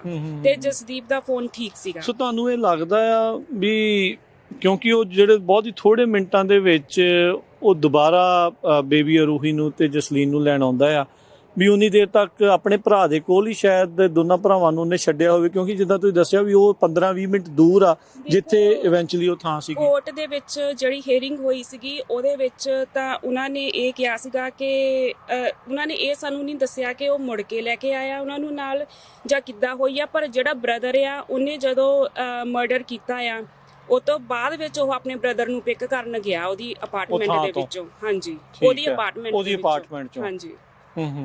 ਸਾਨੂੰ ਇਹ ਵੀ ਬਾਅਦ ਚ ਪਤਾ ਲੱਗਿਆ ਸੀ ਕਿ ਇੱਕ ਫੈਮਿਲੀ ਨਾਲ ਇਹਨੇ ਏਦਾਂ ਕੀਤਾ ਸੀਗਾ ਪਹਿਲਾਂ ਫਿਰ ਉਹ ਫੈਮਿਲੀ ਬਚ ਗਈ ਸੀਗੀ ਤੇ ਸਾਨੂੰ ਪੂਲ ਚ ਜਦੋਂ ਇਹਨੇ ਸੁੱਟ ਦਿੱਤਾ ਸੀ ਉਹਨਾਂ ਨੂੰ ਸੁੱਟਤਾ ਸੀਗਾ। ਫਿਰ ਸਾਡੀਆਂ ਹੁਣ ਉਹੀ ਨੇ ਕਿ ਇੱਕ ਦੂਜੇ ਨਾਲ ਸਵਾਲ ਕਰਦੇ ਆ, ਕਦੇ ਕੁਝ ਕਰਦੇ ਆ ਕਿ ਸ਼ਾਇਦ ਉਹ ਇਸ ਕਰਕੇ ਉਹਨਾਂ ਨੂੰ ਲੈ ਗਿਆ ਕਿ ਉਹ ਪਿੱਛੇ ਕੋਈ ਸਬੂਤ ਨਾ ਛੱਡਣਾ ਚਾਹੁੰਦਾ ਹੋਵੇ, ਤਾਂ ਕਰਕੇ ਵਾਪਸ ਆ ਕੇ ਉਹਨਾਂ ਨੂੰ ਲੈ ਕੇ ਗਿਆ। ਤੁਸੀਂ ਉਸ ਟਾਈਮ ਕਿੱਥੇ ਸੀਗੇ? ਤੁਸੀਂ ਈਸਟ ਕੋਸਟ ਵਾਲੇ ਪਾਸੇ? ਅਸੀਂ ਈਸਟ ਕੋਸਟ ਵਰਜੀਨੀਆ ਰਹਿੰਦੇ ਸੀਗੇ ਤੇ ਅਸੀਂ ਸਾਨੂੰ 2 ਤਰੀਕ ਨੂੰ ਹੀ ਖਬਰ ਮਿਲ ਗਈ ਸੀਗੀ ਕਿ ਇਦਾਂ ਦਾ 3 ਨੂੰ ਤੇ ਫਿਰ 3 ਨੂੰ ਫਿਰ ਅਸੀਂ ਫਲਾਈਟ 'ਚ ਹੀ ਸੀਗੇ। ਅਸੀਂ ਰਾਤ ਨੂੰ ਪਹੁੰਚੇ ਲੇਟ ਕਾਫੀ। ਠੀਕ ਹੈ। ਤੇ ਬਟ ਉਮੀਦ ਬਣੀ ਹੋਈ ਸੀਗੀ, ਪਤਾ ਲੱਗ ਗਿਆ ਕਿ ਪਿੱਕਾ ਸੜ ਗਿਆ, ਮਗਰ ਉੱਥੇ ਬੋਡੀਜ਼ ਨੇ ਉਮੀਦ ਫਿਰ ਵੀ ਸੀਗੀ ਕਿ ਹਾਂ ਚਲੋ ਕੁਛ ਮਾੜਾ ਹੋਇਆ ਬਟ ਐਡਾ ਮਾੜਾ ਤਾਂ ਨਹੀਂ ਕੋਈ ਕਰੇਗਾ, ਕਿਉਂਕਿ ਅਗਲੇ ਦਿਨ ਨੈਕਸਟ ਡੇ ਜਿਹੜਾ ਉਹਨਾਂ ਦੇ ਕਾਰਡਾਂ ਨੂੰ ਟਰਾਈ ਕੀਤਾ ਗਿਆ ਯੂਜ਼ ਕਰਨਾ। ਉਹਨਾਂ ਚੋਂ ਇੱਕ ਕਾਰਡ ਉਸ ਦਿਨ ਵੀ ਯੂਜ਼ ਹੋਇਆ 4 ਤਰੀਕ ਨੂੰ 4 ਤਰੀਕ ਨੂੰ ਜਿਹੜਾ ਉਹਨਾਂ ਦਾ ਕਾਰਡ ਵੀ ਉਹ ਟਰਾਈ ਕੀਤਾ ਗਿਆ, ਜਿਹੜੇ ਦੇ ਵਿੱਚ ਪਿਨ ਨੰਬਰ ਵਾਲਾ ਡੈਬਿਟ ਕਾਰਡ। ਉਹ ਜਦੋਂ ਸਾਨੂੰ ਉਹਦੇ ਬਾਰੇ ਪਤਾ ਲੱਗਿਆ, ਦੇਖੋ ਕਹਿੰਦੇ ਹੁੰਦੇ ਆਸ ਰੱਖਣੀ ਚਾਹੀਦੀ ਆ, ਤਾਂ ਅਸੀਂ ਇਹੀ ਸੋਚਿਆ ਸਾਰੇ ਪਰਿਵਾਰ ਨੇ ਵੀ ਚਲੋ ਐਟਲੀਸਟ ਜੇ ਉਹਨੇ ਸਾਡਾ ਡੈਬਿਟ ਕਾਰਡ ਵਰਤਿਆ ਕਿਤੇ ਉਹ ਪਿਨ ਨੰਬਰ ਤਾਂ ਲਿਆ ਹੋਊਗਾ, ਦੈਟ ਮੀਨ ਵੀ ਉਹ ਠੀਕ ਠਾਕ ਆ। ਉਹ ਪਤਾ ਨਹੀਂ, ਜਿੱਦਾਂ ਕਹਿੰਦੇ ਹੁੰਦੇ ਆਪਣੇ ਆਪ ਨੂੰ ਹੌਸਲਾ ਦੇਣਾ ਜਾਂ ਤੁਸੀਂ ਪੋਜ਼ਿਟਿਵ ਪਾਸੇ ਹੀ ਸੋਚਦੇ ਆ। ਪੋਜ਼ਿਟਿਵ ਪਾਸੇ ਕੀ ਅਸੀਂ ਕਦੀ ਹੁਣ ਵੀ ਜੇ ਅਸੀਂ ਸੋਚੀਏ ਸਾਨੂੰ ਯਕੀਨ ਨਹੀਂ ਆਉਂਦਾ ਸਾਡੇ ਨਾਲ ਇਹ ਹੋ ਚੁੱਕੀ ਹੈ, ਉਸ ਵੇਲੇ ਤਾਂ ਬਿਲਕੁਲ ਨਹੀਂ। ਸਾਨੂੰ ਇਹ ਸੀਗਾ ਰੀਜ਼ਨ ਤਾਂ ਸਾਨੂੰ ਹੁਣ ਵੀ ਨਹੀਂ ਪਤਾ, ਪਰ ਸਾਨੂੰ ਇਹ ਸੀਗਾ ਵੀ ਜੇ ਕੁਛ ਉਹਨਾਂ ਨਾਲ ਪ੍ਰੋਬਲਮ ਵੀ ਆ, ਹੋ ਸਕਦਾ ਉਹ ਉਹਨਾਂ ਨੂੰ ਕੁੱਟੇ ਮਾਰੇ ਜਾਂ ਬਾਅਦ ਦੇ ਵਿੱਚ ਛੱਡ ਦੇਵੇ। ਉਸ ਵੇਲੇ ਸਾਡਾ ਸਭ ਤੋਂ ਜ਼ਿਆਦਾ ਸਾਰਿਆਂ ਨੂੰ ਫਿਕਰ ਇੱਕੋ ਹੀ ਸੀਗਾ ਵੀ ਬੇਬੀ ਰੂਹੀ ਬਹੁਤ ਛੋਟੀ ਆ, ਵੀ ਉਹਨੂੰ ਕੁਝ ਖਾਣ ਪੀਣ ਨੂੰ ਉਹਨੇ ਦਿੱਤਾ ਹੋਊਗਾ ਕਿ ਨਹੀਂ, ਵੀ ਇਹ ਤਿੰਨੇ ਹੀ ਜਾਣੇ ਤਾਂ ਅਡਲਟ ਆ, ਸਰਵਾਈਵ ਕਰੂਗੇ, ਬੈਗ ਉਹਦਾ ਇੱਥੇ ਪਿਆ ਆ, ਵੀ ਉਹਨੂੰ ਕੁਝ ਖਾਣ ਨੂੰ ਦਿੱਤਾ ਹੋਊਗਾ ਕਿ ਨਹੀਂ। ਸੋ ਅਸੀਂ ਉਹ ਜਿਹੜੀ ਚੀਜ਼ ਆ ਉਹਨੂੰ ਸੋਚਦੇ ਰਹੇ। 2 ਤਰੀਕ ਨੂੰ ਅਸੀਂ 3 ਤਰੀਕ ਨੂੰ ਇਹ ਹੋਇਆ ਸਾਡੇ ਨਾਲ, 4 ਨੂੰ ਅਸੀਂ ਟੀਮਾਂ ਬਣਾ ਲਈਆਂ ਆ, 3-3 4-4 ਜਣਿਆਂ ਦੀਆਂ ਪੋਸਟਰ ਛਪਵਾ ਲਏ ਆ, ਸਟੇਪਲਸ ਲੈ ਕੇ। ਪੂਰੀ ਕਮਿਊਨਿਟੀ ਉਦੋਂ ਜੁੜ ਚੁੱਕੀ ਸੀ ਨਾਲ? ਸਾਰੀਆਂ ਕਮਿਊਨਿਟੀਆਂ ਜੁੜ ਚੁੱਕੀਆਂ ਸੀ ਜੀ। ਉਸ ਵੇਲੇ ਅਸੀਂ ਸਾਰੇ ਹੀ ਆਲੇ ਦੁਆਲੇ ਦੇ ਜਿੰਨਾ ਕੋਈ ਨਿੱਕਾ ਟਾਊਨ ਨਹੀਂ ਆ, ਕੱਲੇ ਗੈਸ ਸਟੇਸ਼ਨਾਂ ਤੇ ਜਾ ਕੇ ਪੋਸਟਰ ਲਾ ਰਹੇ ਸੀਗੇ। 5 ਤਰੀਕ ਨੂੰ ਵੀ ਅਸੀਂ ਸੇਮ ਕਰ ਰਹੇ ਸੀ ਸ਼ਾਮ ਨੂੰ। ਇਸ ਵੇਲੇ ਦੀ ਗੱਲ ਹੈ ਜਦੋਂ ਅਸੀਂ ਤਾਂ ਸਾਰੇ ਬਾਹਰ ਸੀਗੇ, ਜਦੋਂ ਘਰ ਸ਼ੈਰਿਫ ਡਿਪਾਰਟਮੈਂਟ ਨੇ ਘਰ ਆ ਕੇ ਸਾਨੂੰ ਇਸ ਦੁਖਦਾਈ ਘਟਨਾ ਬਾਰੇ ਦੱਸਿਆ। ਜਦੋਂ ਉਹਨੇ ਕਾਰਡ ਸਵੇਰੇ ਯੂਜ਼ ਕੀਤਾ ਤਾਂ ਅਸੀਂ ਸ਼ੈਰਿਫ ਡਿਪਾਰਟਮੈਂਟ ਨੂੰ ਉਸੇ ਵੇਲੇ ਦੱਸਦਾ ਸੀਗਾ ਕਿ ਕਾਰਡ ਜਿਹੜਾ ਆ ਐਟਵਾਟਰ ਯੂਜ਼ ਹੋਇਆ ਆ, ਅਮਨਦੀਪ ਦਾ ਕਾਰਡ ਸੀਗਾ। ਤੇ ਉਸ ਤੋਂ ਬਾਅਦ ਚੋਂ ਥੋੜੀ ਜਿਹੀ ਆਸ ਬਣ ਗਈ ਸੀਗੀ ਕਿ ਹਾਂ ਸ਼ਾਇਦ ਜੇ ਪਿੰਨ ਉਹਨਾਂ ਨੂੰ ਮਿਲੀ ਆ, ਸੂਸਲ ਕੈਡੋ ਨੂੰ ਮਿਲੀ ਆ, ਤੇ ਹਾਂ ਠੀਕ ਹੋਣੇ ਆ। ਪਰ ਉਹਨਾਂ ਨੇ ਨਾ ਸ਼ੈਰਿਫ ਡਿਪਾਰਟਮੈਂਟ ਨੇ ਉਹਨੂੰ ਕਿਡਨੈਪ ਵੀ ਕਰ ਲਿਆ ਸੀਗਾ 4 ਤਰੀਕ ਨੂੰ। ਹਸੂਸ ਨੇ ਫੜ ਲਿਆ ਸੀ? ਹਾਂਜੀ, ਅਰੈਸਟ ਕਰ ਲਿਆ ਸੀਗਾ ਜੀ। ਠੀਕ ਹੈ। ਉਸ ਤੋਂ ਬਾਅਦ ਚੋਂ ਅਸੀਂ ਜਿਹੜੇ ਡਿਟੈਕਟਿਵ ਸੀਗੇ ਉਹਨਾਂ ਨੂੰ ਪੁੱਛਦੇ ਰਹੇ ਕਿ ਉਹਨੇ ਕੋਈ ਆਪਣੀ ਸਟੇਟਮੈਂਟ ਦੱਸੀ ਕਿ ਸਾਡੀ ਫੈਮਿਲੀ ਕਿੱਥੇ ਆ। ਉਹ ਕਹਿੰਦੇ ਕਿ ਉਹ ਹਸਪੀਟਲ ਦੇ ਵਿੱਚ ਆ, ਉਹ ਇਸ ਕੰਡੀਸ਼ਨ 'ਚ ਨਹੀਂ ਆ ਕਿ ਉਹ ਦੱਸ ਸਕੇ। ਕੀ ਉਹਨਾਂ ਨੇ ਤੁਹਾਨੂੰ ਇਹ ਦੱਸਿਆ ਵੀ ਇਹਨੇ ਸੁਸਾਈਡ ਕਰਨ ਦੀ ਕੋਸ਼ਿਸ਼ ਕੀਤੀ? ਹਾਂਜੀ, ਕਿਉਂਕਿ ਇਹੀ ਉਦੋਂ ਖਬਰ ਆਈ ਸੀ ਬਾਹਰ। ਹਾਂਜੀ, ਉਹਦੀ ਕਿਸੇ ਪਤਾ ਨਹੀਂ ਕੋਈ ਕਿਸੇ ਜਾਣਕਾਰ ਨੇ, ਉਹਦੀ ਸਿਸਟਰ ਨੇ ਇਹਦੇ ਬਾਰੇ ਇਤਲਾਹ ਦਿੱਤੀ। ਦੋਨੇ ਹੋਮਲੈਸ ਸੀਗੇ, ਕੋਈ ਇਹਨਾਂ ਕੋ ਆਪਣਾ ਘਰ ਨਹੀਂ ਸੀਗਾ। ਇਹ ਆਪਣੀ ਸਿਸਟਰ ਦੇ ਘਰ ਹੀ ਰਹਿੰਦਾ ਹੁੰਦਾ ਸੀਗਾ। ਸਾਡੇ ਤੋਂ ਉਹ ਇੱਥੇ ਮਰਸੈਡ ਦੇ ਵਿੱਚ ਹੀ ਸੀ? ਸਾਨੂੰ ਨਹੀਂ ਜੀ ਦੱਸਿਆ ਉਹਨਾਂ ਨੇ ਦੱਸਿਆ ਨਹੀਂ ਰਹਿੰਦੇ। ਮਰਸੈਡ ਆ, ਵਾਟਰ ਆ, ਵਿੰਟਨ ਆ, ਇਹ ਆਪਣੀ ਸਿਸਟਰ ਦੇ ਕੋਲ ਹੀ ਰਹਿੰਦਾ ਹੁੰਦਾ ਸੀਗਾ। ਤੇ ਸਾਨੂੰ ਹੁਣ ਇਹ ਨਹੀਂ ਪਤਾ ਵੀ ਇਹਨੇ ਵੈਪਨ ਕਿੱਥੋਂ ਲਿਆ ਆ, ਇਹਨੇ ਕਿੱਦਾਂ ਉਹਨੂੰ ਵੀ ਚੋਰੀ ਦਾ ਸੀ, ਰਜਿਸਟਰਡ ਸੀ ਜਾਂ ਕਿੱਦਾਂ ਸੀ, ਕੁਝ ਨਹੀਂ ਪਤਾ। ਪਰ ਇਹ ਜਦੋਂ ਨਿਊਜ਼ ਸੁਣਦਾ ਸੀਗਾ ਤਾਂ ਉਹਦੀ ਸਿਸਟਰ ਆ ਜਾਂ ਜੋ ਵੀ ਉਹਦਾ ਰਿਲੇਟਿਵ ਹੈਗਾ ਆ, ਤੇ ਇਹਨੇ ਉਹਨਾਂ ਨੂੰ ਕਿਹਾ ਵੀ ਮੈਂ ਕੁਝ ਬਹੁਤ ਗਲਤ ਕਰਤਾ, ਤਾਂ ਉਹਨਾਂ ਨੇ ਸ਼ੈਰਿਫ ਡਿਪਾਰਟਮੈਂਟ ਨੂੰ ਇਨਫੋਰਮ ਕੀਤਾ। ਉਸ ਤੋਂ ਬਾਅਦ ਫਿਰ ਇਹਨੂੰ ਉਹਨਾਂ ਨੇ ਅਰੈਸਟ ਇਨਫੋਰਮ ਕੀਤਾ। ਕੀਤਾ, ਹਾਂਜੀ। ਤੇ ਜਦੋਂ ਉਹਨੂੰ ਪਤਾ ਲੱਗਾ ਵੀ ਇਸ ਮੇਰੇ ਰਿਲੇਟਿਵ ਨੇ ਲਾਅ ਇਨਫੋਰਸਮੈਂਟ ਨੂੰ ਇਨਫੋਰਮ ਕਰਤਾ, then he try to commit suicide. Navdeep ਭੈਣ ਜੀ, ਜਦੋਂ ਤੁਸੀਂ ਉੱਥੇ ਵਰਜੀਨੀਆ ਸੀਗੇ, ਜਦੋਂ ਤੁਹਾਨੂੰ ਇਹ ਪਤਾ ਲੱਗ ਰਿਹਾ ਸੀ, ਕਿਉਂਕਿ ਟਾਈਮ ਦਾ ਵੀ ਡਿਫਰੈਂਸ ਆ, ਕੀ ਖਿਆਲਾਤ, ਕੀ ਮਨ ਦੇ ਵਿੱਚ ਕੀ ਚੱਲ ਰਿਹਾ ਸੀ, ਕੀ ਵਲਵਲੇ ਸੀ? ਦੇਖੋ, ਮੈਂ ਹਰ ਰੋਜ਼ ਕਾਲ ਕਰਦੀ ਸੀਗੀ ਜਸਲੀਨ ਨੂੰ। ਪਹਿਲਾਂ ਮੰਮਾ ਨੂੰ ਕਰਦੀ ਸੀਗੀ ਕਿਉਂਕਿ ਅਰੂਹੀ ਉਹਨਾਂ ਕੋਲ ਹੁੰਦੀ ਸੀਗੀ 9 ਤੋਂ 9:30 12:30 ਵਜੇ ਹੁੰਦੇ ਸੀਗੇ ਈਸਟ ਕੋਸਟ ਤੇ। ਤਾਂ ਮੇਰਾ ਰੋਜ਼ ਦਾ ਰੂਟੀਨ ਹੁੰਦਾ ਸੀ ਕਿ ਅਰੂਹੀ 9:30 9 ਵਜੇ ਥੱਲੇ ਆਂਦੀ ਹੈ ਔਰ ਫੂਡ ਵਗੈਰਾ ਖਾ ਕੇ ਉਹ ਐਕਟਿਵ ਹੁੰਦੀ ਹੈ, ਤਾਂ ਉਹਨਾਂ ਨਾਲ ਗੱਲ ਕਰਨੀ। ਉਸ ਦਿਨ ਵੀ ਇਹੀ ਸੀਗਾ। ਮੈਂ ਫੋਨ ਕੀਤਾ ਹੈ 9:15 ਵਜੇ ਫੋਨ ਕੀਤਾ ਆ ਇੱਥੇ ਦੇ ਹਿਸਾਬ ਨਾਲ, ਤੇ ਜਸਲੀਨ ਨੇ ਫੋਨ ਨਹੀਂ ਚੱਕਿਆ। ਫਿਰ ਮੈਂ ਦੁਬਾਰਾ 9:25 ਤੇ ਫੋਨ ਕੀਤਾ ਹੈ, ਉਹਨੇ ਫੋਨ ਨਹੀਂ ਚੱਕਿਆ। ਫਿਰ ਮੇਰਾ ਵੀ ਲੰਚ ਬ੍ਰੇਕ ਖਤਮ ਹੋ ਗਈ, ਮੈਂ ਬੈਕ ਟੂ ਵਰਕ ਹੋ ਗਈ, ਤੇ ਮੇਰੇ ਲਈ ਤਾਂ ਨਾਰਮਲ ਰੂਟੀਨ ਚੱਲ ਰਿਹਾ ਸੀਗਾ। ਸ਼ਾਮ ਨੂੰ ਮੈਂ ਬਿਜ਼ੀ ਹੋ ਗਈ। ਸ਼ਾਮ ਨੂੰ ਮੈਂ 5 ਵਜੇ ਸ਼ਾਇਦ ਭਾਬੀ ਨੂੰ ਫੋਨ ਕੀਤਾ, 5 ਜਾਂ 5:30 ਵਜੇ, ਤੇ ਇਹ ਇੱਥੇ ਖੜੇ। ਉਹ ਕਾਲ ਮੈਨੂੰ ਹਜੇ ਵੀ ਯਾਦ ਨਹੀਂ ਭੁੱਲਦੀ। ਪਹਿਲੀ ਇਹਨਾਂ ਦੀ ਵਰਡਿੰਗ ਇਹ ਸੀ ਕਿ ਤੇਰੇ ਭਾਜੀ ਹੁਣੀ ਨਹੀਂ ਮਿਲਦੇ, ਉਹ ਕਿਤੇ ਚਲੇ ਗਏ, ਨਾ ਰੂਹੀ ਹੈਗੀ ਇੱਥੇ, ਨਾ ਜਸਲੀਨ ਹੈਗੀ ਹੈ। ਔਰ ਮੈਂ ਇਹਨਾਂ ਨੂੰ ਇਹ ਪੁੱਛ ਰਹੀ ਹਾਂ ਕਿ ਕੀ ਮਤਲਬ ਕਿੱਥੇ ਚਲੇ ਗਏ? ਕਹਿੰਦੇ ਆਫਿਸ ਇਦਾਂ ਖੁੱਲਾ ਪਿਆ ਸੀਗਾ ਜਦੋਂ ਅਸੀਂ ਆਏ ਆ, ਤੇ ਇਦਾਂ ਸਾਨੂੰ ਪਤਾ ਲੱਗਿਆ ਕਿ ਪਿਕਅਪ ਫੜਿਆ ਮਿਲਿਆ ਆ ਉਹਨਾਂ ਦਾ। ਉਸ ਤੋਂ ਬਾਅਦ ਤੁਸੀਂ ਇਹ ਸੋਚੋ ਕਿ ਮਤਲਬ ਮੈਂ ਇਹਨਾਂ ਨੂੰ ਇਹ ਪੁੱਛ ਰਹੀ, ਪਿੱਕਾ ਖਾਲੀ ਸੀਗਾ ਕਿ ਕੁਝ ਮਿਲਿਆ ਉੱਥੋਂ? ਪਹਿਲਾਂ ਤਾਂ ਦਿਮਾਗ 'ਚ ਇਹੀ ਆਂਦਾ ਕਿ ਖਾਲੀ ਸੀਗਾ, ਫਿਰ ਠੀਕ ਹੈ, ਫਿਰ ਠੀਕ ਹੋਣੇ, ਉਹ ਕਿਤੇ ਨਾ ਕਿਤੇ ਠੀਕ ਹੋਣੇ ਆ, ਤੇ ਤੂੰ ਆ ਜਾ ਬਸ। ਇਹ ਇਹਨਾਂ ਦੀ ਵਰਡਿੰਗ ਸੀ ਕਿ ਤੂੰ ਆ ਜਾ ਬਸ। ਅਸੀਂ ਉੱਥੋਂ ਬੁਕਿੰਗ ਕਰਵਾ ਰਹੇ ਹਾਂ, ਆਪਣੀਆਂ ਫਲਾਈਟਸ ਦੇਖ ਰਹੇ ਹਾਂ। ਫਿਰ ਸਾਨੂੰ ਇਹ ਸੀਗਾ ਕਿ ਮੰਮਾ ਹੁਣੀ ਇੰਡੀਆ ਗਏ ਹੋਏ ਸੀ ਹੇਮਕੁੰਟ ਸਾਹਿਬ ਦੀ ਯਾਤਰਾ ਲਈ। ਹਾਂਜੀ, ਉਹਨਾਂ ਨੂੰ ਵੀ ਵਾਪਸ ਆਉਣਾ ਕਿਸੇ ਤਰ੍ਹਾਂ ਵੀ, ਉਹਨਾਂ ਨੂੰ ਵੀ ਸੱਦਣਾ ਪੈਣਾ, ਉਹਨਾਂ ਦੀਆਂ ਟਿਕਟਾਂ ਕਰਾਉਣੀਆਂ ਪੈਣੀਆਂ। ਉਹਨਾਂ ਦੀਆਂ ਟਿਕਟਾਂ ਕਰਵਾਈਆਂ ਕਿ ਉਹ ਵਾਪਸ ਪਹੁੰਚ ਸਕਣ ਟਾਈਮ ਤੇ ਇੱਥੇ। ਜਦੋਂ ਅਸੀਂ 4 ਤਰੀਕ ਨੂੰ ਸਵੇਰੇ ਮਿਡਨਾਈਟ ਪਹੁੰਚੇ, ਸਵੇਰ ਨੂੰ ਪਹੁੰਚੇ, ਸਾਡੀ ਫਲਾਈਟ ਵੀ ਇੱਦਾਂ ਹੀ ਉਦੋਂ ਕਹਿ ਲਓ ਕਿ ਰੱਬ ਨੇ ਸਾਰੇ ਰਸਤੇ ਬੰਦ ਕੀਤੇ ਸੀਗੇ। ਸਾਡੀ ਫਲਾਈਟ ਕੈਂਸਲ ਹੋ ਗਈ, ਸਾਨੂੰ ਹੋਰ ਕਿਸੇ ਦੂਸਰੇ 에ਅਰਪੋਰਟ ਤੇ ਉਹਨਾਂ ਨੇ ਭੇਜਿਆ, ਔਰ ਉੱਥੋਂ ਅਸੀਂ ਪਹੁੰਚੇ ਹਾਂ ਤਾਂ ਅਗਲੇ ਦਿਨ ਪ੍ਰੈਸ ਕਾਨਫਰੰਸ ਸੀ। ਔਰ ਅਸੀਂ ਪ੍ਰੈਸ ਕਾਨਫਰੰਸ ਦੇ ਵਿੱਚ ਪਹਿਲਾਂ ਤਾਂ ਉੱਥੋਂ ਇੱਥੇ ਤੱਕ ਯਾਰਡ ਤੱਕ ਆਂਦੇ ਨਿਗਾਹ ਬਸ ਇਹੀ ਸੀ ਬਾਹਰ ਕਿਤੇ ਦਿਖ ਜਾਣ, ਕਿਤੇ ਖੇਤ 'ਚ ਕੋਈ ਟੁੱਟੀ ਹੋਈ ਬਿਲਡਿੰਗ ਦਿਖ ਰਹੀ ਆ ਵੀ ਕਿਤੇ ਦਿਖ ਜਾਣਾ, ਏਦਾਂ ਹੀ ਦਿਖ ਜਾਣ। ਉਹ ਪਹੁੰਚੇ ਅਸੀਂ ਤਾਂ ਬਸ ਪ੍ਰੈਸ ਕਾਨਫਰੰਸ ਦੇ ਵਿੱਚ ਵੀ ਇਹੀ ਸੀਗਾ ਕਿ ਪਤਾ ਨਹੀਂ ਸੀ ਉਦੋਂ ਤੱਕ ਬਸ ਇਹ ਪਤਾ ਸੀ ਕਿ ਜੀ ਕਿਡਨੈਪਿੰਗ ਹੋ ਗਈ ਹੈ, ਤੇ ਹੋਰ ਹਜੇ ਕੁਝ ਨਹੀਂ ਸੀਗਾ ਪਤਾ ਉਹਨਾਂ ਨੂੰ। ਅਸੀਂ ਉਸ ਤੋਂ ਬਾਅਦ ਪ੍ਰੈਸ ਕਾਨਫਰੰਸ ਤੋਂ ਬਾਅਦ ਇਸ ਸੜਕ ਤੇ ਹੋ ਗਿਆ ਸੀ ਨਹੀਂ, ਉਦੋਂ ਨਹੀਂ, ਸੇਮ ਡੇ 4 ਤਰੀਕ ਨੂੰ ਹੋਇਆ ਅਰੈਸਟ। 4 ਤਰੀਕ, ਇਹ 4 ਤਰੀਕ ਨੂੰ ਸਵੇਰ ਦੀ ਗੱਲ ਕਰਦੇ 9 ਵਜੇ, ਉਸ ਤੋਂ ਨਹੀਂ ਸੀ ਹੋਇਆ। ਅਸੀਂ ਪ੍ਰੈਸ ਕਾਨਫਰੰਸ ਤੋਂ ਬਾਅਦ ਸਾਰੀ ਜਿਹੜੀ ਕ੍ਰਾਸ ਇੱਥੇ ਹੈਗਾ ਇੰਟਰਸੈਕਸ਼ਨ, ਆਹ ਸਾਰੀ ਸੜਕ ਤੇ, ਇੱਧਰ ਵਾਲੀ ਸਾਰੀ ਸੜਕ ਤੇ ਜਿੱਥੇ ਵੀ ਕੋਈ ਸਟੋਰ ਹੈ, ਕੋਈ ਵੀ ਬਿਲਡਿੰਗ ਸੀਗੀ, ਉਹਦੇ ਕੈਮਰੇ ਨੋਟ ਕਰ ਰਹੇ ਕਿ ਕੈਮਰੇ ਕਿੱਥੇ ਕਿੱਥੇ ਲੱਗੇ ਹੋਏ, ਕਿਤੇ ਤਾਂ ਉਹ ਆਇਆ ਹੋਏਗਾ ਨਾ ਵੀ, ਉੱਪਰੋਂ ਤਾਂ ਨਹੀਂ ਆ ਸਕਦਾ। ਸਾਰੇ ਕੱਲੇ ਵੀ ਕਿਸੇ ਦੇ ਘਰਾਂ 'ਚ ਰਿੰਗ ਤੇ ਦੇਖ ਰਹੇ, ਉਹਨਾਂ ਨੂੰ ਰਿਕੁਐਸਟ ਕਰ ਰਹੇ ਕਿ ਤੁਸੀਂ ਰਿੰਗ ਤੇ ਦੇਖੋਗੇ, ਕਿਤੇ ਤੁਹਾਡੇ ਕੁਝ ਕੈਚ ਹੋ ਗਿਆ ਹੋਵੇ, ਕੁਝ ਪਤਾ ਲੱਗ ਜਾਵੇ। ਪਰ ਉਹ ਨਹੀਂ, ਉਹੀ ਗੱਲ ਕਿੰਨੇ ਜੋ ਸਾਡੇ ਰਸਤੇ ਬੰਦ ਹੁੰਦੇ ਚਲੇ ਗਏ, ਉਹਦੇ ਸਾਰੇ ਖੁੱਲੇ ਸੀ ਉਸ ਦਿਨ। ਨਾ ਉਹਨੂੰ ਕੋਈ ਪੁਲਿਸ ਮਿਲੀ, ਨਾ ਕੋਈ ਉਹਨੂੰ ਗੱਡੀ ਹੋਰ ਮਿਲੀ। ਫਰੰਟ ਸੀਟ ਤੇ ਇੱਕ ਬੇਬੀ ਨੂੰ ਬਿਠਾ ਕੇ ਲੈ ਗਿਆ ਉਹ ਗਨ ਪੁਆਇੰਟ ਤੇ, ਦਿਨ ਦਿਹਾੜੇ ਮਤਲਬ ਇੱਥੋਂ।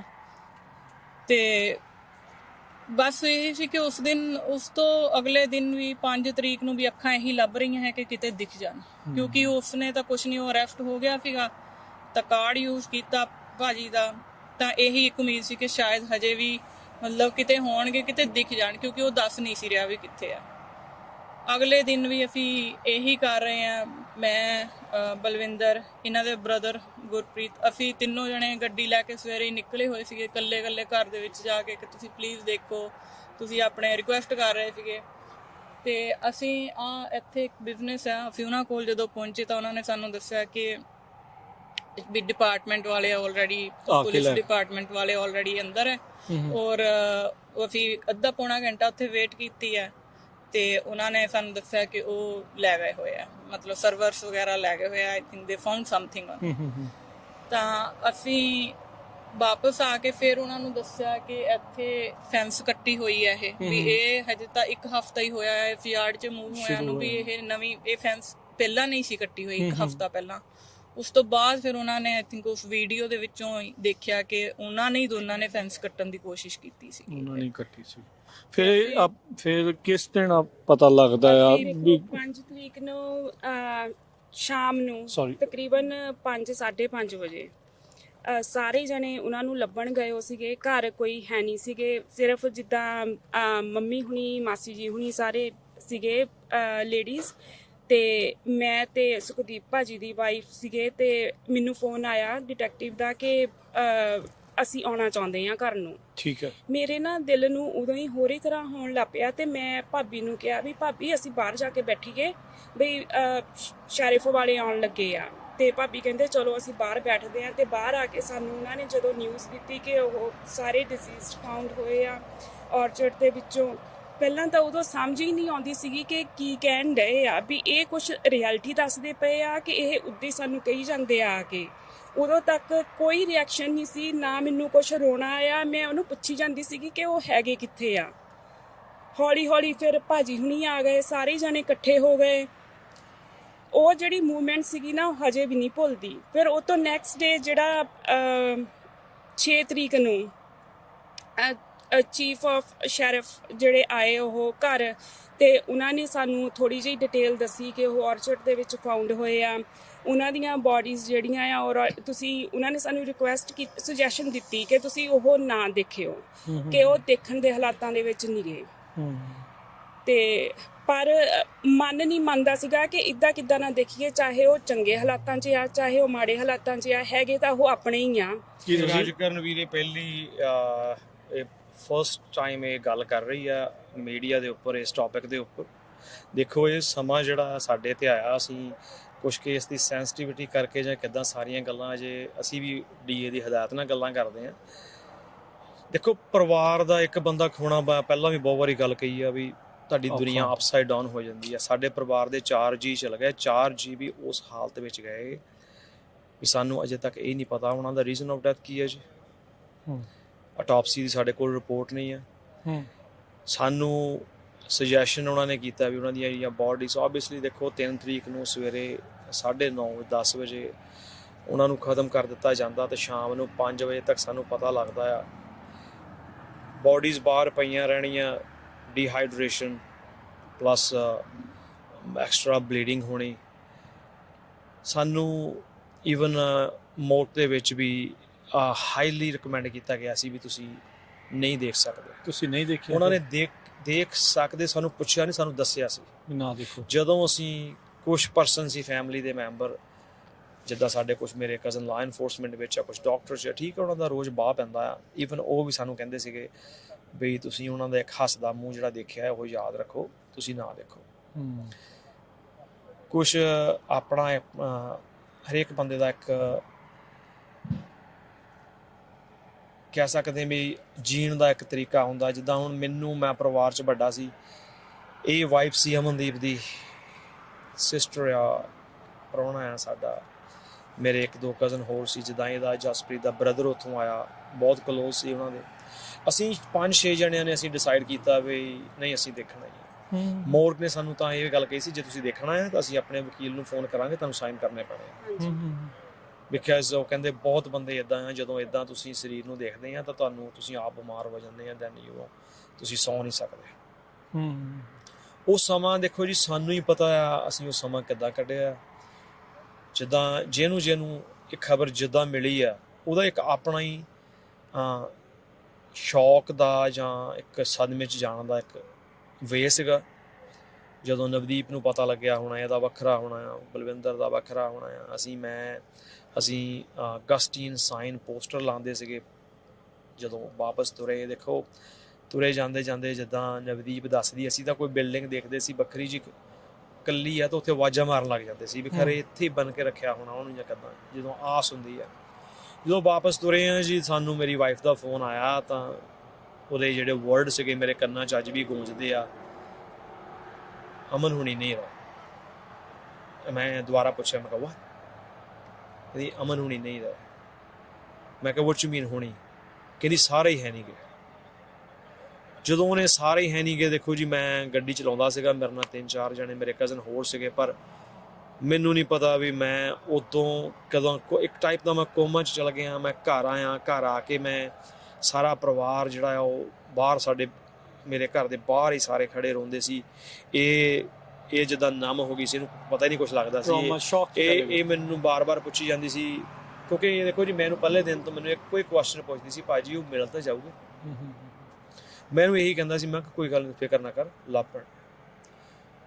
ਹੁਣ ਉਦੋਂ ਮੈਂ ਵਾਪਸ ਆਉਂਦਾ ਹਾਂ ਜੀ, ਇਹ ਮੈਨੂੰ ਝੰਜੋੜ ਕੇ ਪੁੱਛਦੀ ਹੈ ਵੀ ਤੂੰ ਕਹਿੰਦਾ ਸੀਗਾ ਵੀ ਵਾਪਸ ਆ ਜਾਣੇ ਆ, ਕਿੱਥੇ ਆ?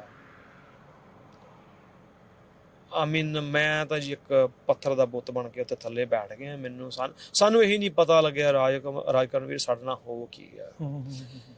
ਹਾਂ, ਉਸ ਤੋਂ ਬਾਅਦ ਜੇ ਕਹੋ ਵੀ ਸਾਡਾ ਦੁੱਖ ਇੱਥੇ ਖਤਮ ਹੋ ਗਿਆ, ਨਹੀਂ ਜੀ, ਸਾਡਾ ਦੁੱਖ ਇੱਥੇ ਨਹੀਂ ਖਤਮ ਹੋਇਆ। ਜਿਹੜਾ ਅਸੀਂ ਉਹ 6 ਜਾਣੇ ਉਹਨਾਂ ਨੂੰ ਦੇਖ ਕੇ ਆਏ ਆ, ਉਹ ਜਦੋਂ ਕੇਸ ਖੁੱਲੂਗਾ ਤੇ ਮੈਂ ਨਹੀਂ ਚਾਹੁੰਦਾ ਪਰਮਾਤਮਾ ਕਦੀ ਕਿਸੇ ਦੇ ਜੀ ਨੂੰ ਇਦਾਂ ਲੈ ਕੇ ਜਾਵੇ। ਜਦੋਂ ਜਿੱਦਣ ਉਹਨਾਂ ਨੂੰ ਦੇਖਿਆ ਸੀਗਾ, ਉਹ ਜਿਹੜੀ ਸਮੈਲ ਸੀਗੀ ਨਾ, ਉਹ ਹਜੇ ਵੀ ਤਾਂ ਫੀਲ ਹੁੰਦੀ ਰਹਿੰਦੀ ਆ। ਉਹਨਾਂ ਦੇ ਜਿਹੜੇ ਚਿਹਰੇ ਆ ਉਹ ਹਜੇ ਵੀ ਇਦਾਂ ਹੀ ਅੱਖਾਂ ਦੇ ਮੂਹਰੇ ਘੁੰਮਦੇ ਰਹਿੰਦੇ ਆ। ਅਸੀਂ ਹਿੰਮਤ ਕਰਕੇ 3 ਜਣਿਆਂ ਨੂੰ ਦੇਖ ਲਿਆ। ਉਹ ਮੋਰਗ ਦਾ ਜਿਹੜਾ ਕਰਮਚਾਰੀ ਆ ਉਹ ਮੇਰਾ ਵਾਕਿਫ ਸੀ। ਪਰਮਾਤਮਾ ਨਾ ਕਰੇ ਕਦੀ ਕਿਸੇ ਦੀ ਇਦਾਂ ਵਾਕਫੀਅਤ ਹੋਵੇ। ਉਹ ਮੈਨੂੰ ਕਹਿੰਦਾ, ਜਦੋਂ ਅਸੀਂ 3 ਜਣਿਆਂ ਨੂੰ ਦੇਖ ਲਿਆ, ਉਹਨਾਂ ਦੇ ਹੱਥ ਫੜ ਕੇ ਅਸੀਂ ਆਪਣੇ ਗਮ ਹੌਲੇ ਕਰ ਲਏ। ਅਸੀਂ ਉੱਥੇ ਅਰਦਾਸ ਕੀਤੀ। ਜਦੋਂ ਅਸੀਂ ਬੇਬੀ ਰੂਹੀ ਨੂੰ ਦੇਖਣ ਲੱਗੇ ਹਾਂ ਜੀ, ਤਾਂ ਉਹਨੇ ਮੇਰਾ ਹੱਥ ਫੜ ਲਿਆ, ਰੋਕਤਾ। ਅਸੀਂ ਸਾਰਿਆਂ ਚੋਂ ਚੋਂ ਮੈਂ ਵੱਡਾ ਸੀ। ਉਹ ਮੈਨੂੰ ਕਹਿੰਦਾ, ਸੁਖਦੀਪ ਤੂੰ ਮੇਰੀ ਗੱਲ ਨਹੀਂ ਮੰਨੀ, ਤੁਸੀਂ ਸਾਰੇ ਜਣਿਆਂ ਨੂੰ ਦੇਖ ਲਿਆ, ਕਹਿੰਦਾ ਬਲੀਵ ਮੀ ਬੇਬੀ ਰੂਹੀ ਨੂੰ ਨਾ ਦੇਖੋ, ਕਹਿੰਦਾ ਤਬ ਤੂੰ ਦੇਖ ਨਹੀਂ ਹੋਣਾ। ਮੈਂ ਅਸਿਊਮ ਕਰਦਾ ਜੀ, ਛੋਟੀ ਜੀ 8 ਮਹੀਨੇ ਦਾ ਬੱਚਾ ਸੀਗਾ। ਜੇ ਸਾਡੇ ਅਡਲਟ ਮੇਰੇ ਭਰਾਵਾਂ ਨੂੰ, ਸਾਡੀ ਭਰਜਾਈ ਨਿੱਕੀ ਔਰ ਜਸਲੀਨ, ਮਤਲਬ ਜੇ ਉਹਨਾਂ ਦੀ ਬੋਡੀ ਜਿਹੜੀ ਉਹਨਾਂ ਦੇ ਸਰੀਰ ਦਾ ਇਹ ਹਾਲ ਹੋਇਆ ਸੀ ਡੀਹਾਈਡਰੇਸ਼ਨ ਦੇ ਨਾਲ, ਆਮ ਬੰਦਾ ਤਾਂ ਪਛਾਣ ਨਹੀਂ ਸਕਦਾ ਜੀ। ਮੈਂ ਆਪਣੇ ਮਾਸੀ ਮਾਸੜ ਨੂੰ ਮੈਂ ਪਤਾ ਨਹੀਂ ਕਿੱਡਾ ਕੁ ਕਲੇਜਾ ਰੱਖੂੰਗਾ, ਜਾਂ ਕਦੀ ਮੈਂ ਉਹਨਾਂ ਨੂੰ ਉੱਦਾਂ ਦੇਖਣ ਵੀ ਦਊਂਗਾ, ਮੈਂ ਚਾਹੁੰਦਾ ਹੀ ਨਹੀਂ ਉਹ ਦੇਖਣ ਦਾ। ਫਿਰ ਜਦੋਂ ਅਸੀਂ ਜੀ ਬੇਬੀ ਰੂਹੀ ਤੱਕ ਵਾਰੀ ਆਈ, ਤਾਂ ਅਸੀਂ ਸਾਰਿਆਂ ਨੇ ਜਿੰਨੇ ਮਰਜੀ ਸਗੇ ਆਪਾਂ ਗਿਵ ਅਪ ਕਰਤਾ ਵੀ ਨਹੀਂ, ਅਸੀਂ ਨਹੀਂ ਇਹਨੂੰ ਦੇਖਣਾ। ਅਸੀਂ ਉਹਨੂੰ ਮੈਂ ਹੀ ਕਲਾਵੇ 'ਚ ਲਿਆ ਹੈ ਜੀ, ਕਿਉਂਕਿ ਉਹਨੂੰ ਉਹਨਾਂ ਨੇ ਵੱਖਰੇ ਸਟ੍ਰੈਚਰ 'ਤੇ ਰੱਖਿਆ ਸੀਗਾ। ਅਸੀਂ ਜਦੋਂ ਸੰਸਕਾਰ ਕਰਨਾ ਸੀਗਾ, ਤਾਂ ਅਸੀਂ ਸਾਰਿਆਂ ਨੇ ਡਿਸਾਈਡ ਕੀਤਾ ਵੀ ਇਹ ਮਾਂ ਧੀ ਨੂੰ ਇਕੱਠਿਆਂ ਨੂੰ ਹੀ ਤੋਰਿਆ ਜਾਵੇ। ਅਸੀਂ ਫਿਰ ਉਹਨੂੰ ਉਹਦੀ ਮਾਂ ਦੀ ਗੋਦੀ ਦੇ ਵਿੱਚ ਰੱਖਿਆ। ਮੈਂ ਹੀ ਆਪਣੇ ਹੱਥਾਂ ਨਾਲ ਚੱਕ ਕੇ ਉਦੋਂ ਜਦੋਂ ਰੱਖਿਆ, ਉਹ ਦੁਨੀਆ ਦਾ ਸਭ ਤੋਂ ਜ਼ਿਆਦਾ ਭਾਰ ਜਿਹੜਾ ਚੱਕਿਆ। ਇੱਕ ਜੇ ਟੈਕਨੀਕਲੀ ਦੇਖਿਆ ਜਾਵੇ, ਅਸੀਂ ਜਾਣੇ ਵਾਲੇ ਤਾਂ ਚਲੇ ਗਏ ਜੀ, ਜਿਹੜਾ ਦੁੱਖ ਦੇਖ ਕੇ ਗਏ ਉਹਨਾਂ ਚੋਂ ਪਤਾ ਨਹੀਂ ਕਿਹਨੇ ਕੀ ਦੇਖਿਆ ਹੋਣਾ। ਸਹੀ ਗੱਲ। ਕੀ ਪਤਾ ਉਹ ਬੇਬੀ ਰੂਹੀ ਛੋਟੀ ਸੀਗੀ, ਕੀ ਪਤਾ ਜਸਲੀਨ ਨੇ ਕੀ ਦੇਖਿਆ ਕਰੇ, ਦੋਨਾਂ ਨੂੰ ਦੇਖਿਆ ਕਰੇ, ਅਮਨ ਨੇ ਦੇਖਿਆ ਕਰੇ, ਜਸਦੀਪ ਨੇ ਦੇਖਿਆ, ਪਰ ਜਿਹਨੇ ਵੀ ਅਖੀਰ ਤੱਕ ਗਿਆ ਆ ਉਹਨੇ ਬਹੁਤ ਕੁਝ ਦੇਖਿਆ। ਕਿੰਨੀਆਂ ਕੁ ਉਹਨਾਂ ਨੇ ਉੱਥੇ ਚੀਕਾਂ ਮਾਰੀਆਂ ਹੋਊ, ਕਿੰਨਾ ਕੁ ਆਪਣੇ ਆਪ ਨੂੰ ਬਚਾਉਣ ਦੀ ਜਦੋਜਹਿਦ ਕੀਤੀ ਹੋਊਗੀ। ਫਿਰ ਇਹਨਾਂ ਦਾ ਜਿਹੜਾ ਚਾਰਾਂ ਨੂੰ, ਸੌਰੀ ਮੈਂ ਇੱਕ ਚੀਜ਼ ਪੁੱਛ ਸਕਦਾ ਕਿ ਜਦੋਂ ਬੋਡੀ ਦੇਖੀ ਉਹਨਾਂ ਦੇ ਹੱਥ ਉਦੋਂ ਵੀ ਵੱਜੇ ਸੀਗੇ? ਨਹੀਂ ਜੀ, ਉਹ ਪੁਲਿਸ ਵਾਲਿਆਂ ਨੇ ਜਦੋਂ ਫਿਰ ਆਟੋਪਸੀਆਂ ਕਰਦੇ ਆ, ਉਹਨਾਂ ਨੇ ਸਾਰਾ ਕੁਝ ਹੱਥ ਉਦੋਂ ਕੱਟ ਦਿੰਦੇ। ਇਹ ਉਹਨਾਂ ਨੇ ਦੱਸਿਆ ਜਦੋਂ ਉਹਨਾਂ ਨੇ ਬੋਡੀ ਫਾਈਂਡ ਕੀਤੀਆਂ ਜੀ? ਕੋਰਟ ਦੇ ਵਿੱਚ ਦੇਖੋ ਜੀ, ਉਹਨਾਂ ਨੇ ਜਿਹੜੀਆਂ ਲਾਸਟ ਹੀਅਰਿੰਗ ਹੋਈਆਂ ਸੀਗੀਆਂ, ਉਹਦੇ ਵਿੱਚ ਉਹਨਾਂ ਨੇ ਦੱਸਿਆ ਵੀ ਉਹਦੀਆਂ ਟਾਈਆਂ ਆਲਰੇਡੀ ਲੱਗੀਆਂ ਹੋਈਆਂ ਸੀਗੀਆਂ। ਠੀਕ। ਜੇ ਹੁਣ ਗਾਂ ਜਿੱਦਾਂ ਪ੍ਰੀਮੀਲਰੀ ਹੀਅਰਿੰਗ ਹੋਊਗੀ, ਉਹਦੇ ਵਿੱਚ ਹੋ ਸਕਦਾ ਉਹ ਪਿਕਚਰਸ ਵੀ ਦਿਖਾਉਣ, ਉਹਦੇ ਵਿੱਚ ਦਿਖਾਈਆਂ ਨਹੀਂ ਉਹਨਾਂ ਨੇ। ਤੇ ਜਿਹੜਾ ਇਹ ਸਰੀਰ ਹੈ, ਉਹਨਾਂ ਦੇ ਸਿਰਾਂ ਤੇ ਜ਼ਿਪ ਟਾਈਆਂ ਹੈ ਨਹੀਂ ਸੀਗੀਆਂ ਉਸ ਵੇਲੇ। ਜਿਹੜਾ ਜਸਦੀਪ ਆ, ਜਸਦੀਪ ਦੇ ਜਿਹੜੇ ਹੱਥ ਆ ਇੱਥੋਂ ਜਿੱਦਾਂ ਜ਼ਿਪ ਟਾਈਆਂ ਲਾਈਆਂ ਸੀਗੀਆਂ, ਉਹਨੇ ਸਟਰਗਲ ਕਰਕੇ ਜ਼ਿਪ ਟਾਈਆਂ ਜਾਂ ਤਾਂ ਆਪਣੀਆਂ ਤੜਾ ਲਈਆਂ ਸੀਗੀਆਂ, ਤੇ ਉਹਦੇ ਹੱਥ ਜਿਹੜੇ ਉਹ ਛਿੱਲ ਹੋਏ ਸੀ। ਜਿੱਦਾਂ ਅਮਨਦੀਪ ਦੇ ਠੀਕ ਸੀ, ਰੂਹੀ ਜਸਲੀਨ ਨੂੰ ਤਾਂ ਉਹਨੇ ਜ਼ਿਪ ਟਾਈਆਂ ਲਾਈਆਂ ਨਹੀਂ ਸੀਗੀਆਂ। ਅਮਨਦੀਪ ਦੇ ਹੱਥ ਠੀਕ ਸੀ, ਜਸਦੀਪ ਦੀਆਂ ਬਾਹਾਂ ਜਿੱਦਾਂ ਬੰਦਾ ਇਦਾਂ ਕਰਦਾ, ਉਹਦੀਆਂ ਬਾਹਾਂ ਛਿੱਲ ਹੋਈਆਂ ਸੀਗੀਆਂ ਤੇ ਸਟਰਗਲ ਕੀਤਾ ਹੋਇਆ ਸੀ। ਜਸਲੀਨ ਦੇ ਨਹੁੰਆਂ ਦੇ ਵਿੱਚ ਖੂਨ ਸੀ, ਇਹ ਨਹੀਂ ਪਤਾ ਉਹ ਕਿਸੇ ਨੂੰ ਦੇਖ ਕੇ ਇਦਾਂ ਕਰਦੀ ਰਹੀ ਜਾਂ ਕੀ ਹੋਇਆ। ਹੁਣ ਇਹ ਤਾਂ ਸਾਨੂੰ ਹੁਣ ਜਦੋਂ ਕੇਸ ਖੁੱਲੂਗਾ ਫਿਰ ਪਤਾ ਲੱਗੂਗਾ ਜੀ। ਤੁਸੀਂ ਸਾਰੇ ਜਾਣੇ ਖੜੇ ਆ, 2 ਸਾਲ ਹੋ ਗਏ ਆ। ਇਹ ਆਪਾਂ ਮੌਕੇ ਵਾਰਦਾਤ ਦੀ ਉਸ ਦੀ ਗੱਲ ਕਰਦੇ ਆ, ਬੰਦਾ ਇੱਕ ਵਾਰੀ ਫਿਰ ਸ਼ੌਕ 'ਚ ਚਲੇ ਜਾਂਦਾ। ਅਸੀਂ ਉੱਥੇ ਨਹੀਂ ਸੀ, ਪਰ ਫਿਰ ਵੀ ਅਸੀਂ ਸਾਰੇ ਜਾਣੇ ਇਸ ਦਰਦ ਨੂੰ ਸਮਝਣ ਦੀ ਕੋਸ਼ਿਸ਼ ਕਰਦੇ, ਸਮਝ ਤਾਂ ਨਹੀਂ ਸਕਦੇ। ਬੜਾ ਹੀ ਇੱਕ ਗਮਗੀਨ ਮਾਹੌਲ ਜਿਹੜਾ ਉਹ ਬਣ ਜਾਂਦਾ। ਇਹ 2 ਸਾਲ ਕਿੱਦਾਂ ਤੁਹਾਡੇ ਕੀ ਜ਼ਿੰਦਗੀ ਦੇ ਉੱਤੇ ਇਹਦੇ ਇੰਪੈਕਟ ਜਿਹੜੇ ਹੋ ਗਏ? ਸਾਨੂੰ ਪਤਾ ਨਹੀਂ ਲੱਗ ਰਿਹਾ ਰਾਜਕਰਨ ਵੀ ਸਾਡੇ ਨਾਲ ਕੀ ਹੋ ਗਿਆ, ਜੇ ਤੂੰ ਓਨੈਸਟਲੀ ਪੁੱਛੋ ਸਾਨੂੰ। ਅਸੀਂ ਇੱਕ ਨਾ ਰੋਬੋਟ ਹੁੰਦਾ, ਜਿੱਦਾਂ ਇੱਕ ਸਾਡੇ ਵਿੱਚੋਂ ਰੂਹ ਚਲ ਗਈ ਹੁੰਦੀ ਆ। ਅਸੀਂ ਆਪਣੇ ਕਾਰਜ ਸਾਰੇ ਕਰਨ ਰਹੇ ਹਾਂ, ਕੰਮਾਂ ਤੇ ਜਾਣਾ ਪੈਂਦਾ ਹੈ ਜੀ, ਬੱਚਿਆਂ ਨੂੰ ਦੇਖਣਾ ਪੈਂਦਾ ਆ। ਪਰ ਸਾਡੇ ਜਿਹੜੀ ਆ 2 ਸਾਲ ਜਿਹੜੇ ਸਾਡੇ ਹੁਣ ਲੰਘਣ ਡਏ ਆ, ਉਹ ਸਾਨੂੰ ਇੱਕ ਕਿਸਮ ਦਾ ਫਾਰਮਲ ਬੰਦਾ ਆਪਣੀ ਜਿਹੜੀ ਜ਼ਿੰਦਗੀ ਜੀਂਦਾ ਉਹ ਜੀਣ ਰਿਹਾ। ਸਾਨੂੰ ਪਾਰਟੀਆਂ ਭੁੱਲ ਗਈਆਂ, ਸਾਨੂੰ ਕੋਈ ਇਹੋ ਜਿਹਾ ਦਿਨ ਨਹੀਂ, ਕੋਈ ਜਿਹਾ ਮੌਕਾ ਨਹੀਂ ਹੈ ਜਿੱਦਣ ਸਾਨੂੰ ਨਾਲ ਨਹੀਂ ਹੁੰਦੇ। ਸਾਨੂੰ ਤਾਂ ਕਿਸੇ ਵੇਲੇ ਇਹ ਸਾਨੂੰ ਆਪਣੇ ਆਪ ਨੂੰ ਝੰਜੋੜਨਾ ਪੈਂਦਾ ਵੀ ਸਾਡੇ ਨਾਲ ਨਹੀਂ ਹੈਗਾ। ਅਸੀਂ ਫਿਰ ਦੁਬਾਰਾ ਉੱਥੇ ਪਹੁੰਚ ਜਾਂਦੇ ਹਾਂ, ਸੁੱਤੇ ਉੱਠਦੇ ਹਾਂ ਤਾਂ ਸਾਰਾ ਕੁਝ ਠੀਕ ਹੋਣਾ ਆ, ਉੱਠਦੇ ਨਹੀਂ, ਰਿਐਲਿਟੀ ਤਾਂ ਹੋ ਰਿਹਾ ਉਹ ਸਾਡੇ 'ਚ ਹੈ ਹੀ ਨਹੀਂ ਹੈ ਚਾਰੇ ਜਣੇ। ਸੋ ਇਹ ਇਕੱਲੇ 2 ਸਾਲ ਨਹੀਂ ਹੈ, ਮੈਨੂੰ ਲੱਗਦਾ ਇਹ ਚਾਹੇ ਆਪਾਂ ਜਿੱਦਾਂ ਆਪਣੇ ਮਨ ਦੀ ਮੈਂ ਪੜਾਸ ਕੱਢਦਾ ਵੀ ਅਸੀਂ ਚਾਹੁੰਦੇ ਹਾਂ ਵੀ ਉਹਨੂੰ ਸਜ਼ਾ ਹੋ ਜਾਏ, ਅਸੀਂ ਚਾਹੁੰਦੇ ਹਾਂ ਉਹਨੂੰ ਉਹ ਕੁਛ ਹੋ ਜਾਏ ਉਹਨੂੰ, ਪਰ ਰਿਐਲਿਟੀ ਜਿਹੜੀ ਆ ਰਿਐਲਿਟੀ ਇਹ ਹੈ ਜੀ ਵੀ ਜਿਹੜਾ ਸਾਡੇ ਪਰਿਵਾਰ ਸਾਡੇ ਤੋਂ ਲੂਜ਼ ਹੋ ਗਏ ਆ, ਉਹਨਾਂ ਨੇ ਵਾਪਸ ਨਹੀਂ ਆਉਣਾ। ਉਹਨਾਂ ਦੀ ਜਿਹੜੀ ਕਮੀ ਹੈ ਸਾਨੂੰ ਹਰੇਕ ਦਿਨ ਤਿਉਹਾਰ ਦਿਨ ਦੇ ਉੱਪਰ, ਹੁਣ ਇੱਥੇ ਖੜੇ ਆ ਸਾਰਾ ਕੁਝ ਹੱਥੀਂ ਬਣਾਇਆ ਉਹਨਾਂ ਨੇ ਆਫਿਸਾਂ ਦੇ ਵਿੱਚ। ਕੀ ਕਰਨਾ ਭਾਜੀ ਅਸੀਂ ਆਫਿਸਾਂ ਨੂੰ, ਆ ਚੀਜ਼ਾਂ ਨੂੰ, ਜੇ ਸਾਡੇ ਉਹ ਬੰਦੇ ਨਹੀਂ ਹੈਗੇ ਜਿਨ੍ਹਾਂ ਕਰਕੇ ਸਾਰਾ ਕੁਝ ਬਣਿਆ ਸੀਗਾ। ਹੁਣ ਉਹ ਬੱਚਿਆਂ ਦਾ ਸੋਚ ਕੇ ਦੇਖੋ ਤੁਸੀਂ, ਉਹ ਜਿਹੜੇ ਬਲੂਰ ਜਿਹੇ ਬੱਚੇ ਅਮਨਦੀਪ ਦੇ ਜਿਨ੍ਹਾਂ ਨੂੰ ਉਹ ਸਵੇਰੇ ਉਸ ਦਿਨ ਛੱਡ ਕੇ ਗਿਆ, ਛੋਟੇ ਮੁੰਡੇ ਨੂੰ ਤਾਂ ਅਜੇ ਤੱਕ ਇਹ ਵੀ ਨਹੀਂ ਪਤਾ ਵੀ ਮੇਰਾ ਪਿਓ ਜਿਹੜਾ ਮੇਰੇ ਤੋਂ ਲੂਜ਼ ਹੋ ਗਿਆ। ਗੁੜੀਆ ਸਾਡੀ ਸਿਆਣੀ, ਉਹਨੂੰ ਪਤਾ ਆ, ਪਰ ਉਹਨਾਂ ਨੂੰ ਇਹ ਥੋੜ੍ਹੀ ਪਤਾ ਸੀ ਵੀ ਅੱਜ ਮੈਂ ਆਪਣੇ ਪਿਓ ਨੂੰ ਜਿੰਨਾ ਮਰਜ਼ੀ ਪਿਆਰ ਕਰ ਲਵਾਂ, ਇਹਨੇ ਖਰੇ ਮੁੜ ਕੇ ਨਹੀਂ ਆਉਣਾ। ਅਖੀਰਲੀ ਵਾਰ ਇਹਨਾਂ ਨੂੰ ਚੜ੍ਹਾ ਕੇ ਆਇਆ ਆਪਣੇ ਮਾਂ ਪਿਓ ਨੂੰ, ਇਹਨਾਂ ਨੂੰ ਇਹ ਥੋੜ੍ਹੀ ਪਤਾ ਸੀਗਾ, ਉਹਨੇ ਆਪਣੇ ਆਪ ਨੂੰ ਕੋਸੀ ਜਾਂਦੇ ਅਸੀਂ ਗਏ ਕਿਉਂ ਸੀ। ਵਾਈਫ ਦੇ ਕੋਲੋਂ ਜਿਹਦੇ ਕੋਲੋਂ ਸਾਰਾ ਕੁਝ ਆਏ ਆ, ਜਾਂ ਇਹਨੂੰ ਹੋਣਾ ਵੀ ਮੈਂ ਉਧਰ ਰੋਕ ਕਿਉਂ ਨਹੀਂ ਲਿਆ। ਉਹ ਰੂਹੀ, ਬੇਬੀ ਰੂਹੀ ਤੇ ਜਸਲੀਨ ਉਹ ਆਂਦੇ ਹੀ ਨਹੀਂ ਸੀ ਜੀ ਆਫਿਸ ਤੋਂ। ਉਸ ਕੁੜੀ ਦੇ ਬੇਬੀ ਰੂਹੀ ਦੇ ਉਦੋਂ ਡਾਕਟਰ ਨਾਲ ਅਪਾਇੰਟਮੈਂਟ ਸੀ, ਉਹਦੇ ਇੰਜੈਕਸ਼ਨ ਲੱਗਣੇ ਸੀਗੇ। ਜਸਲੀਨ ਉਹਨੂੰ ਤਾਂ ਨਾਲ ਲਈ ਇੱਥੋਂ ਹਸਬੈਂਡ ਵਾਈਫ ਜਾ ਕੇ ਉਹਦੇ ਇੰਜੈਕਸ਼ਨ ਲਵਾਵਾਂਗੇ। ਦੋਨੇ ਮਾਂ ਪਿਓ ਹਮੇਸ਼ਾ ਕਹਿੰਦੇ ਸੀਗੇ ਵੀ ਅਸੀਂ ਬਹੁਤ ਵਧੀਆ ਤਰੀਕੇ ਨਾਲ ਆਪਣੀ ਗੁੜੀਆ ਪਾਲਣੀ ਹੈ, ਤੇ ਦੇਖੋ ਪਰਮਾਤਮਾ ਨੇ ਕੀ ਢੋਮੇਲਾ ਬਣਾਇਆ, ਉਹ ਤਿੰਨਾਂ ਨੂੰ ਇਕੱਠਿਆਂ ਨੂੰ ਲੈ ਗਿਆ। ਹਾਂਜੀ ਤੁਸੀਂ ਕੀ ਕਹਿਣਾ? ਭਾਜੀ ਸਭ ਤੋਂ ਜ਼ਿਆਦਾ ਤਰਸ ਤਾਂ ਮੈਨੂੰ ਬੱਚਿਆਂ ਤੇ ਆਉਂਦਾ, ਆਪਣਿਆਂ ਤੇ।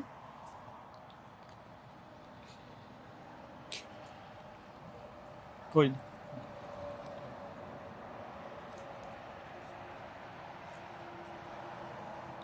ਇੰਨੀ ਛੋਟੀ ਉਮਰ ਦੇ ਵਿੱਚ ਉਹਨਾਂ ਨੂੰ ਕਿੱਦਾਂ ਦਾ ਰੋਗ ਲੱਗ ਗਿਆ।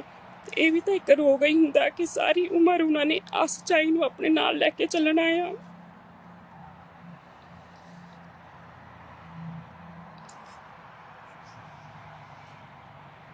ਬੱਚੇ ਜਦੋਂ ਦੇਖਦੇ ਆ ਕਿਸੇ ਨੂੰ, ਬੇਟਾ ਮੇਰਾ ਬਾਸਕਟਬਾਲ ਦੀ ਟ੍ਰੇਨਿੰਗ ਤੇ ਜਾਂਦਾ ਆ, ਜਦੋਂ ਉਹ ਦੇਖਦਾ ਆ ਉੱਥੇ ਕਿ ਹਾਂ ਫਾਦਰ ਲੈ ਕੇ ਆਉਂਦੇ ਆ ਆਪਣੇ ਨਿਆਣਿਆਂ ਨੂੰ, ਤੇ ਉਹ ਮੈਨੂੰ ਕੁਐਸਚਨ ਪੁੱਛਦਾ ਵੀ ਡੈਡਾ ਜੇ ਹੁੰਦੇ ਤਾਂ ਮੈਨੂੰ ਵੀ ਉਹਨਾਂ ਨੇ ਲੈ ਕੇ ਆਇਆ ਕਰਨਾ ਸੀਗਾ।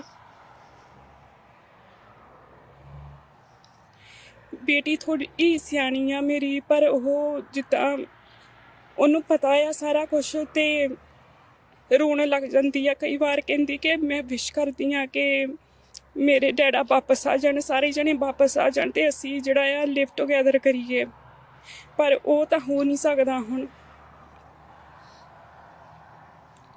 ਦੇਖੋ ਜੇ ਕਹੋ ਕਿ ਮੇਰੀ ਗੱਲ, ਜੀਵਨ ਸਾਥੀ ਦੀ ਤਾਂ ਹਰੇਕ ਬੰਦੇ ਨੂੰ ਲੋੜ ਹੁੰਦੀ ਆ ਪੂਰੀ ਉਮਰ ਲਈ। ਕਈ ਵਾਰ ਨਿਆਣਿਆਂ ਦੀਆਂ ਗੱਲਾਂ ਇੱਦਾਂ ਹੋ ਜਾਂਦੀਆਂ ਆ ਕਿ ਬੰਦਾ ਸਿਰਫ ਉਹਨਾਂ ਦੇ ਪਾਪਾ ਦੇ ਨਾਲ ਹੀ ਡਿਸਕਸ ਕਰ ਸਕਦਾ ਆ, ਪਰ ਉਹ ਕਮੀ ਤਾਂ ਨਹੀਂ ਪੂਰੀ ਹੋਣੀ। ਹੁਣ ਅਸੀਂ ਹੁਣ 3 ਜਣੇ ਰਹਿ ਗਏ ਹਾਂ ਘਰ ਦੇ ਵਿੱਚ, ਮੈਂ, ਮੇਰੇ ਫਾਦਰ ਇਨ ਲਾ, ਮਦਰ ਇਨ ਲਾ ਤੇ ਬੱਚੇ ਸਾਡੇ ਛੋਟੇ। ਇੱਕ ਦੂਸਰੇ ਦਾ ਬਸ ਅਸੀਂ ਹੁਣ 3 ਜਣੇ ਸਹਾਰਾ ਆ, ਇੱਕ ਦੂਸਰੇ ਦਾ ਸਹਾਰਾ ਬਣ ਕੇ ਹੁਣ ਅਸੀਂ ਬੱਚਿਆਂ ਨੂੰ ਪਾਲਣਾ ਆ।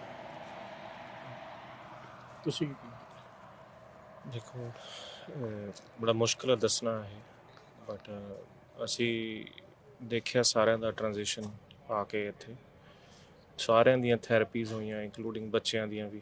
ਠੀਕ ਹੈ ਜੀ, ਇਸ ਸ਼ੌਕ ਨਾਲ ਜਿਹੜਾ ਵੱਡਾ ਸ਼ੌਕ ਸੀਗਾ ਇਹ ਤੋਂ ਰਿਕਵਰ ਕਰਨਾ ਤਾਂ ਮੇਰੇ ਖਿਆਲ ਨਹੀਂ ਕੋਈ ਕਰ ਵੀ ਪਾਇਆ, ਬਟ ਅਸੀਂ ਚਾਹੁੰਦੇ ਸੀਗੇ ਕਿ ਬੱਚੇ ਚਲੋ ਆਪਣੀ ਲਾਈਫ 'ਚ ਮੂਵ ਔਨ ਹੋ ਜਾਣ। ਬੱਚਿਆਂ ਦੀਆਂ ਥੈਰੇਪੀਜ਼ ਹੋਈਆਂ, ਭਾਬੀ ਦੀਆਂ ਹੋਈਆਂ, ਨਵਦੀਪ ਦੀਆਂ, ਮਦਰ ਫਾਦਰ ਦੀਆਂ, ਤੇ ਹਜੇ ਵੀ ਚੱਲ ਰਹੀਆਂ ਨੇ ਰਾਈਟ। ਉਹ ਜਿਹੜਾ ਇੰਪੈਕਟ ਕਹਿੰਦੇ ਅਸੀਂ ਲਾਈਫ ਦਾ, ਉਹ ਬਹੁਤ ਬਹੁਤ ਬਹੁਤ ਬਹੁਤ ਡੂੰਘਾ, ਬਹੁਤ ਵੱਡੇ ਪੱਧਰ 'ਤੇ ਹੋਇਆ। ਠੀਕ ਹੈ, ਅਸੀਂ ਉੱਥੋਂ ਮੂਵ ਹੋ ਕੇ ਵੀ ਆਏ ਹਾਂ।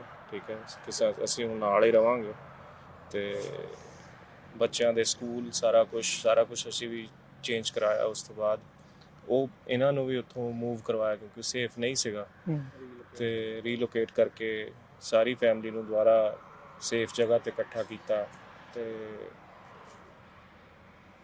ਮੈਂ ਤਾਂ ਬਸ ਹੁਣ ਇਹੀ ਕਹਿ ਸਕਦਾ ਕਿ ਧੰਨ ਦੇ ਜਿਗਰੇ ਇਹਨਾਂ ਸਾਰਿਆਂ ਦੇ। ਠੀਕ ਹੈ, ਮੈਂ ਵੇਖਦਾ ਆਪਣੇ ਭਾਬੀ ਨੂੰ ਸਵੇਰੇ ਕਿ ਜੀ ਕੰਮ 'ਤੇ ਜਾਂਦੇ ਆ, ਹਿੰਮਤ ਜਟਾ ਕੇ ਬੱਚਿਆਂ ਦੀ ਟੇਕ ਕੇਅਰ ਕਰਦੇ ਆ। ਸਾਰਾ ਕੁਛ ਜੋ ਇੱਕ ਮਾਂ ਪਿਓ ਬੱਚਿਆਂ ਨੂੰ ਦਿੰਦੇ ਆ ਉਹ ਇਕੱਲੀ ਉਹ ਆਪ ਹੀ ਕਰਦੀ ਹੈ ਰਾਈਟ। ਮੇਰੇ ਫਾਦਰ ਇਨ ਲਾ, ਮਦਰ ਇਨ ਲਾ ਨੇ ਰਾਈਟ, ਜਿਨ੍ਹਾਂ ਦੇ ਸਾਰੇ ਬੱਚੇ ਪਰਿਵਾਰ ਚਲਾ ਗਿਆ, ਉਹ ਸਵੇਰੇ ਉੱਠ ਕੇ ਆਪਣੇ ਬੱਚਿਆਂ ਦੀ ਟੇਕ ਕੇਅਰ ਕਰਨ ਰਹੇ ਆ, ਗ੍ਰੈਂਡ ਕਿਡਸ ਦੀ ਰਾਈਟ। ਆਪਣੇ ਆਪ ਨੂੰ ਇੱਕ ਪੋਜ਼ੀਟਿਵ ਰੱਖਣ ਰਹੇ, ਉਹਨਾਂ ਵਾਸਤੇ ਜੀ ਰਹੇ, ਇੱਕ ਦੂਜੇ ਦਾ ਸਹਾਰਾ ਬਣ ਰਹੇ ਆ। ਇਹ ਬਹੁਤ ਵੱਡੀ ਗੱਲ ਹੈ ਪਰਿਵਾਰ ਲਈ ਨਾ, ਬਹੁਤ ਵੱਡੀ। ਇਹਨਾਂ ਨੂੰ ਦੇਖ ਕੇ ਸਾਨੂੰ ਵੀ ਹਿੰਮਤ ਮਿਲਦੀ ਹੈ ਕਿ ਜੇ ਅਸੀਂ ਵੀ ਨਾਲ ਜੁੜੀਏ, ਸਹਾਰਾ ਬਣੀਏ। ਜੀ ਭੈਣ ਜੀ ਤੁਸੀਂ? ਭਈ ਮੈਂ ਕਹੂੰਗੀ ਕਿ ਜਿੱਦਾਂ ਕਹਿੰਦੇ ਨਾ ਕਿ ਇੱਕ ਦੁਨਿਆਵੀ ਜ਼ਿੰਦਗੀ ਆ ਔਰ ਇੱਕ ਅੰਦਰੂਨੀ ਜ਼ਿੰਦਗੀ ਹੈ। ਦੁਨਿਆਵੀ ਜ਼ਿੰਦਗੀ 'ਚ ਤੁਹਾਨੂੰ ਹਰ ਬੰਦਾ ਇੱਥੇ ਹੱਸਦਾ ਖੇਡਦਾ ਗੱਲਾਂ ਕਰਦਾ ਹੋਇਆ ਆਪਣੇ ਕੰਮ 'ਚ ਬਿਜ਼ੀ ਹੋਇਆ ਮਿਲੇਗਾ। ਕੋਰਟ 'ਚ ਜਾ ਰਿਹਾ ਆ ਆਪਣੇ ਆਪ ਨੂੰ ਸਟਰੋਂਗ ਬਣਾ ਕੇ ਉਹ ਮਿਲੇਗਾ। ਦੁਨਿਆਵੀ ਅੰਦਰੂਨੀ 'ਚ ਸਭ ਅਸੀਂ ਸਾਰੇ ਜਣੇ ਅੱਜ ਵੀ ਉਸੇ ਜਗ੍ਹਾ 'ਤੇ ਖੜੇ ਹਾਂ ਜਿਸ ਜਗ੍ਹਾ 'ਤੇ ਅਸੀਂ ਸੀਗੇ ਉਸ ਦਿਨ। ਹਰ ਕੋਈ ਰੋ ਰਿਹਾ ਅੰਦਰੋਂ, ਪਰ ਸ਼ੋਅ ਨਹੀਂ ਕਰ ਸਕਦੇ ਕਿਉਂਕਿ ਨਿਆਣੇ ਦੇਖਦੇ ਆ। ਉਹਨਾਂ ਦੇ ਲਈ ਅਸੀਂ ਜੀ ਰਹੇ ਹਾਂ, ਉਹਨਾਂ ਨੂੰ ਕੋਸ਼ਿਸ਼ ਕਰ ਰਹੇ ਕਿ ਉਹ ਆਪਣੀ ਲਾਈਫ 'ਚ ਨੋਰਮਲ ਰਹਿ ਸਕਣ ਜਿੱਦਾਂ ਉਹ ਰਹਿੰਦੇ ਸੀ। ਕਦੇ ਬਾਹਰ ਘੁਮਾਉਣ ਲੈ ਜਾਈਦਾ ਆ, ਕਦੇ ਕੁਛ ਕਰੀਦਾ ਕਿ ਚਲੋ ਬਾਰਬੀਕਿਊ ਕਰ ਲਓ। ਛੋਟੀਆਂ ਛੋਟੀਆਂ ਚੀਜ਼ਾਂ ਜਿਹੜੀਆਂ ਉਹ ਕਰਦੇ ਸੀ, ਕੋਸ਼ਿਸ਼ ਕਰੀਦੀ ਕਿ ਉਹ ਕਰਕੇ ਉਹਨਾਂ ਨੂੰ ਉਹ ਫੀਲਿੰਗ ਨਾ ਆਵੇ ਕਿ ਹਾਂ ਵੀ ਉਹ ਇਕੱਲੇ ਹੈ। ਪਰ ਸੀਰਤ ਜਿਹੜੀ ਮੇਰੀ ਹੈਗੀ ਹੈ ਨੀਸ ਹੈ, ਵੱਡੀ ਹੈ, ਸਿਆਣੀ ਹੈ, ਮੈਂ ਕਹੂੰਗੀ ਉਹ ਬਿਲਕੁਲ ਮੇਰੇ ਭਾਜੀ ਵਰਗੀ ਸੀ, ਅਮਨ ਭਾਜੀ ਵਰਗੀ। ਅਮਨ ਭਾਜੀ ਦੀ ਨੇਚਰ ਇਦਾਂ ਦੀ ਸੀ ਕਿ ਉਹ ਜਿੱਦਾਂ ਨਾਮ 'ਚ ਹੀ ਹੈ ਨਾ ਕਿ ਸ਼ਾਂਤ ਬੰਦਾ, ਬਹੁਤ ਜ਼ਿਆਦਾ ਪੀਸਫੁਲ, ਕਿਸੇ ਨਾਲ ਕੋਈ ਲੜਾਈ ਝਗੜਾ ਨਹੀਂ, ਕੋਈ ਕੁਛ ਨਹੀਂ। ਔਰ ਜੇ ਕੋਈ ਦੁੱਖ ਜਾਂ ਕੋਈ ਹੈ ਵੀ ਪ੍ਰੋਬਲਮ ਤਾਂ ਉਹਨੂੰ ਅੰਦਰੋਂ ਅੰਦਰ ਹੀ ਆਪ ਹੀ ਸੋਲਵ ਕਰਨ ਦੀ ਕੋਸ਼ਿਸ਼ ਕਰਨੀ, ਉਹਨੂੰ ਸ਼ੇਅਰ ਨਹੀਂ ਕਰਨਾ। ਜਦੋਂ ਮੈਂ ਆਪਣੀ ਦੇਖਦੀ ਹਾਂ ਨੀਸ ਨੂੰ, ਉਹ ਸੇਮ ਉਸੇ ਤਰ੍ਹਾਂ ਹੈ, ਉਹ ਸ਼ੇਅਰ ਨਹੀਂ ਕਰਦੀ ਇੰਨੀ ਅੱਛੀ ਤਰ੍ਹਾਂ। ਔਰ ਫਿਰ ਜਦੋਂ ਉਹ ਕਹਿ ਲਓ ਨਾ ਕਿ ਜਦੋਂ ਇੱਕ ਪੁਆਇੰਟ 'ਤੇ ਆ ਕੇ ਭਰ ਜਾਂਦਾ ਬੰਦਾ ਫਿਰ ਬਹੁਤ ਜ਼ਿਆਦਾ, ਫਿਰ ਉਹ ਪਹਿਲੀ ਵਾਰ ਆਪਣੇ ਅਕਤੂਬਰ ਦੇ ਵਿੱਚ ਹੋਇਆ ਆ ਸਾਰਾ ਕੁਛ। ਔਰ ਇੱਕ 2 ਮਹੀਨੇ ਬਾਅਦ ਉਹਦਾ ਬਰਥਡੇ ਹੁੰਦਾ ਆ। ਔਰ ਜਦੋਂ ਅਸੀਂ ਉਹਦੇ ਬਰਥਡੇ 'ਤੇ ਜਿੱਦਾਂ ਇੱਕ ਵੀਡੀਓ ਬਣਾਈ ਵੀ ਫਾਦਰ ਡਾਟਰ ਦੀ ਜਿਹੜੀ ਵੀਡੀਓ ਬਣਾਈ ਔਰ ਪਲੇ ਕੀਤੀ, ਉਸ ਦਿਨ ਉਹ ਪਹਿਲੀ ਵਾਰ ਰੋਈ ਹੈ। ਉਸ ਤੋਂ ਬਾਅਦ ਨਹੀਂ ਉਹ ਮੈਂ ਰੋਂਦੀ ਦੇਖੀ ਹਜੇ ਤੱਕ। ਉਹ ਕਿਸੇ ਦੇ ਸਾਹਮਣੇ ਨਹੀਂ ਰੋਂਦੀ, ਉਹ ਅੰਦਰੋਂ ਅੰਦਰ ਜਿੱਦਾਂ ਹੁੰਦਾ ਨਾ ਕਿ ਉਹ ਅੰਦਰੋਂ ਅੰਦਰ ਬਸ ਆਪਣਾ ਦੁੱਖ ਅੰਦਰ ਹੀ ਰੱਖਿਆ ਹੋਇਆ ਉਹਨੇ। ਤਾਂ ਉਹ ਬੱਚਿਆਂ ਦੀ ਥੈਰੇਪੀ ਚੱਲਦੀ ਹੈ, ਪਰ ਉਹ ਥੈਰੇਪੀ ਕੀ ਕੰਮ ਕਰੇਗੀ? ਉਹ ਵਾਪਸ ਤਾਂ ਨਹੀਂ ਆਣਗੇ। ਉਹ ਜਿਹੜਾ ਇੱਕ ਪਲ 'ਤੇ ਤੁਸੀਂ ਮਿਸ ਕਰਦੇ ਉਹਨਾਂ ਨੂੰ। ਕੁਛ ਵੀ ਹੈ, ਕਿਤੇ ਸਕੂਲ ਛੱਡਣ ਜਾਣਾ, ਮੈਨੂੰ ਛੱਡਣ ਜਾਂਦੇ ਸੀ, ਮੈਨੂੰ ਪਿਕ ਕਰਨ ਆਉਂਦੇ ਸੀ, ਮੈਨੂੰ ਗੇਮ 'ਚ ਲੈ ਕੇ ਜਾਂਦੇ ਸੀ, ਸਾਡੇ ਲਈ ਫੂਡ ਬਣਾਉਂਦੇ ਸੀ, ਸਾਨੂੰ ਵੀਕਐਂਡ 'ਤੇ ਬਾਹਰ ਲੈ ਕੇ ਜਾਂਦੇ। ਤੁਸੀਂ ਕਿੰਨਾ ਕੁਛ ਕਰ ਸਕਦੇ ਆ। ਪਰ ਇਹ ਭੈਣ ਜੀ ਵੀ ਹੁਣ ਜਿੱਦਾਂ ਤੁਸੀਂ ਆਪ ਹੀ ਕਿਹਾ, ਸਾਰਿਆਂ ਨੇ ਇਹ ਗੱਲ ਕਹੀ ਵੀ ਉਹਨਾਂ ਬੱਚਿਆਂ ਦੇ ਲਈ ਸਾਰਿਆਂ ਨੂੰ ਤਗੜੇ ਹੋਣਾ ਪੈਣਾ, ਹੌਸਲਾ ਜਿਹੜਾ ਉਹ ਰੱਖ ਕੇ ਚੱਲਣਾ ਪੈਣਾ।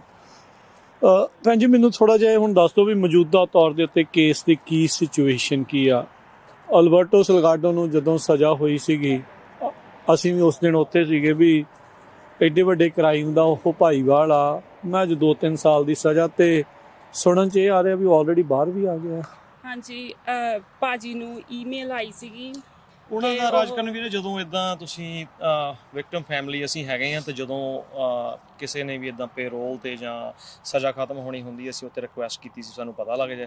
ਉਹਨਾਂ ਦੀ ਮੈਨੂੰ ਈਮੇਲ ਆਈ ਸੀ, ਉਹ ਜੁਲਾਈ ਮਹੀਨੇ ਦੇ ਵਿੱਚ ਉਹਦੇ Already ਬਾਹਰ ਗੁੱਡ ਨਿਕਲੇ। ਬਿਹੇਵੀਅਰ ਜਾਂ ਉਹਦੀ ਜਿਹੜੀ ਆਲਰੇਡੀ ਉਹਨੇ ਸਜ਼ਾ ਕੱਟ ਲਈ ਸੀ ਉਸ ਹਿਸਾਬ ਨਾਲ ਉਹ ਜੁਲਾਈ ਮਹੀਨੇ ਦੇ ਵਿੱਚ ਆਲਰੇਡੀ। ਪਰੋਲ ਤੇ ਬਾਹਰ ਮੈਂ ਨਹੀਂ ਪੁੱਛਿਆ ਵੀ ਜੀ ਮਤਲਬ ਰਿਲੀਜ਼ ਹੀ ਕਰ ਦਿੱਤਾ। ਉਹ ਸਜ਼ਾ ਖਤਮ ਹੋ ਗਈ ਨਾ।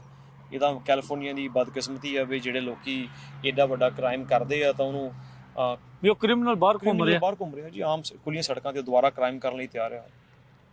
ਤੇ ਮੌਜੂਦਾ ਤੌਰ ਦੇ ਉੱਤੇ ਜਿਹੜਾ ਮੇਨ ਦੋਸ਼ੀ ਜਿਹੜਾ ਹਾਂਜੀ ਹਸੂਸ ਹਸੂਸ ਸਲਗਾਡੋ, ਉਹਦੇ ਕੇਸ ਦੀ ਕੀ ਆ?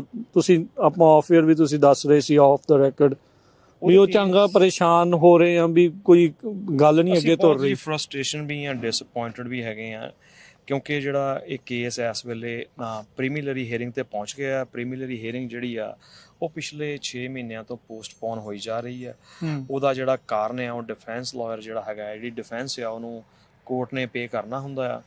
ਤੇ ਪਿਛਲੀਆਂ 3 ਹੀਅਰਿੰਗ ਜਿਹੜੀਆਂ ਜਾਂ 4 ਹੀਅਰਿੰਗ ਜੇ ਮੈਂ ਮਿਸਟੇਕਨ ਨਹੀਂ ਆ, ਉਹ ਇਸੇ ਕਰਕੇ ਪੋਸਟਪੋਨ ਹੋ ਗਈਆਂ ਕਿ ਉਹ ਡਿਫੈਂਸ ਜਿਹੜੀ ਆ ਉਹ ਡਿਫੈਂਸ ਲਾਇਰ ਨੂੰ ਮਿਲਿਆ ਨਹੀਂ ਫੰਡ ਨਹੀਂ ਮਿਲ ਰਿਹਾ। ਹਾਂਜੀ, ਉਹ ਅਸੀਂ ਕੋਸ਼ਿਸ਼ ਕੀਤੀ ਸੀ, ਉਹਦੇ ਵਿੱਚ ਕੇਸ ਦੀ ਸੈਂਸਿਟੀਵਿਟੀ ਕਰਕੇ ਜਿਹੜੀ ਡੀਏ ਉਹਨੂੰ ਇੰਟਰਫੇਅਰ ਨਹੀਂ ਕਰ ਸਕਦੇ, ਜਿਹੜੀ ਜੱਜ ਉਹਨੂੰ ਇੰਟਰਫੇਅਰ ਨਹੀਂ ਕਰ ਸਕਦੇ।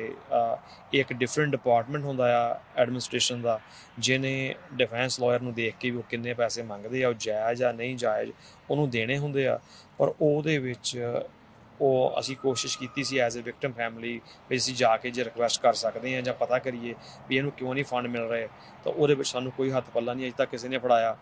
ਵੀ ਜੇ ਇਹਦਾ ਫਿਰ ਜ਼ਖਮਾਂ ਦੇ ਲੂਣ ਦੇਖੋ ਜੀ, ਹਰੇਕ ਕੋਟੇ ਨੇ ਤੇ ਆਪਾਂ ਜਾਂਦੇ ਆ, ਉਹ ਸਾਡੇ ਸਾਹਮਣੇ ਬੈਠਾ ਹੱਸ ਕੇ ਵਕੀਲਾਂ ਨਾਲ ਗੱਲਾਂ ਕਰਦਾ ਹੁੰਦਾ, ਉਹ ਤਾਂ ਉਸਲੇ ਅਸੀਂ ਜਾਣੀਏ ਜਾਂ ਸਾਡਾ ਰੱਬ ਜਾਣਦਾ ਕਿੰਨਾ ਸਾਨੂੰ ਉਸਲੇ ਦੁੱਖ ਹੁੰਦਾ ਆ ਵੀ ਸਾਡਾ ਪਰਿਵਾਰ ਇਹ ਲੈ ਗਿਆ, ਸਾਰਾ ਕੁਝ ਖਤਮ ਕਰਤਾ ਸਾਡਾ, ਤੇ ਆਪ ਇਹ ਹੱਸਣ ਡਿਆ ਤੇ ਇੱਥੇ ਬੈਠਾ ਸਾਡੇ ਸਾਹਮਣੇ। ਕੀ ਮੰਗ ਆ ਤੁਹਾਡੀ ਅਥਾਰਟੀਜ਼ ਤੋਂ, ਪ੍ਰਸ਼ਾਸਨ ਤੋਂ? ਕੀ ਤੁਹਾਡੀ ਮੰਗ? ਅਥਾਰਟੀਜ਼ ਤੋਂ, ਪ੍ਰਸ਼ਾਸਨ ਤੋਂ ਦੇਖੋ ਅਸੀਂ ਸਾਰਾ ਪਰਿਵਾਰ ਜਿਹੜੇ ਅਸੀਂ ਐਜੂਕੇਟਡ ਫੈਮਿਲੀ ਆ, ਅਸੀਂ ਜਿਹੜਾ ਟਰਾਇਲ ਦੇ ਟਾਈਮ ਪੀਰੀਅਡ ਨੂੰ ਪੁਸ਼ ਨਹੀਂ ਕਰਦੇ। ਅਸੀਂ ਟਰਾਇਲ ਚਾਹੇ 4 ਸਾਲ ਚੱਲੇ 5 ਸਾਲ ਚੱਲੇ ਉਹਦੀ ਵੇਟ ਕਰ ਸਕਦੇ ਹਾਂ in hoping to get the justice. ਪਰ ਜੇ ਕੋਈ ਇਦਾਂ ਦੀ ਚੀਜ਼ ਹੈ ਜਿਹੜੀ ਫਿਕਸ ਹੋ ਸਕਦੀ ਆ ਤਾਂ ਉਹਦੇ ਕਰਕੇ 6-6 ਮਹੀਨੇ ਟਰਾਇਲ ਨੂੰ ਡਿਲੇ ਕਰਨਾ ਕੀਤਾ ਜਾਵੇ, ਉਹ ਚੀਜ਼ ਨੂੰ ਅਸੀਂ ਚਾਹੁੰਦੇ ਵੀ ਨਾ ਹੋਵੇ।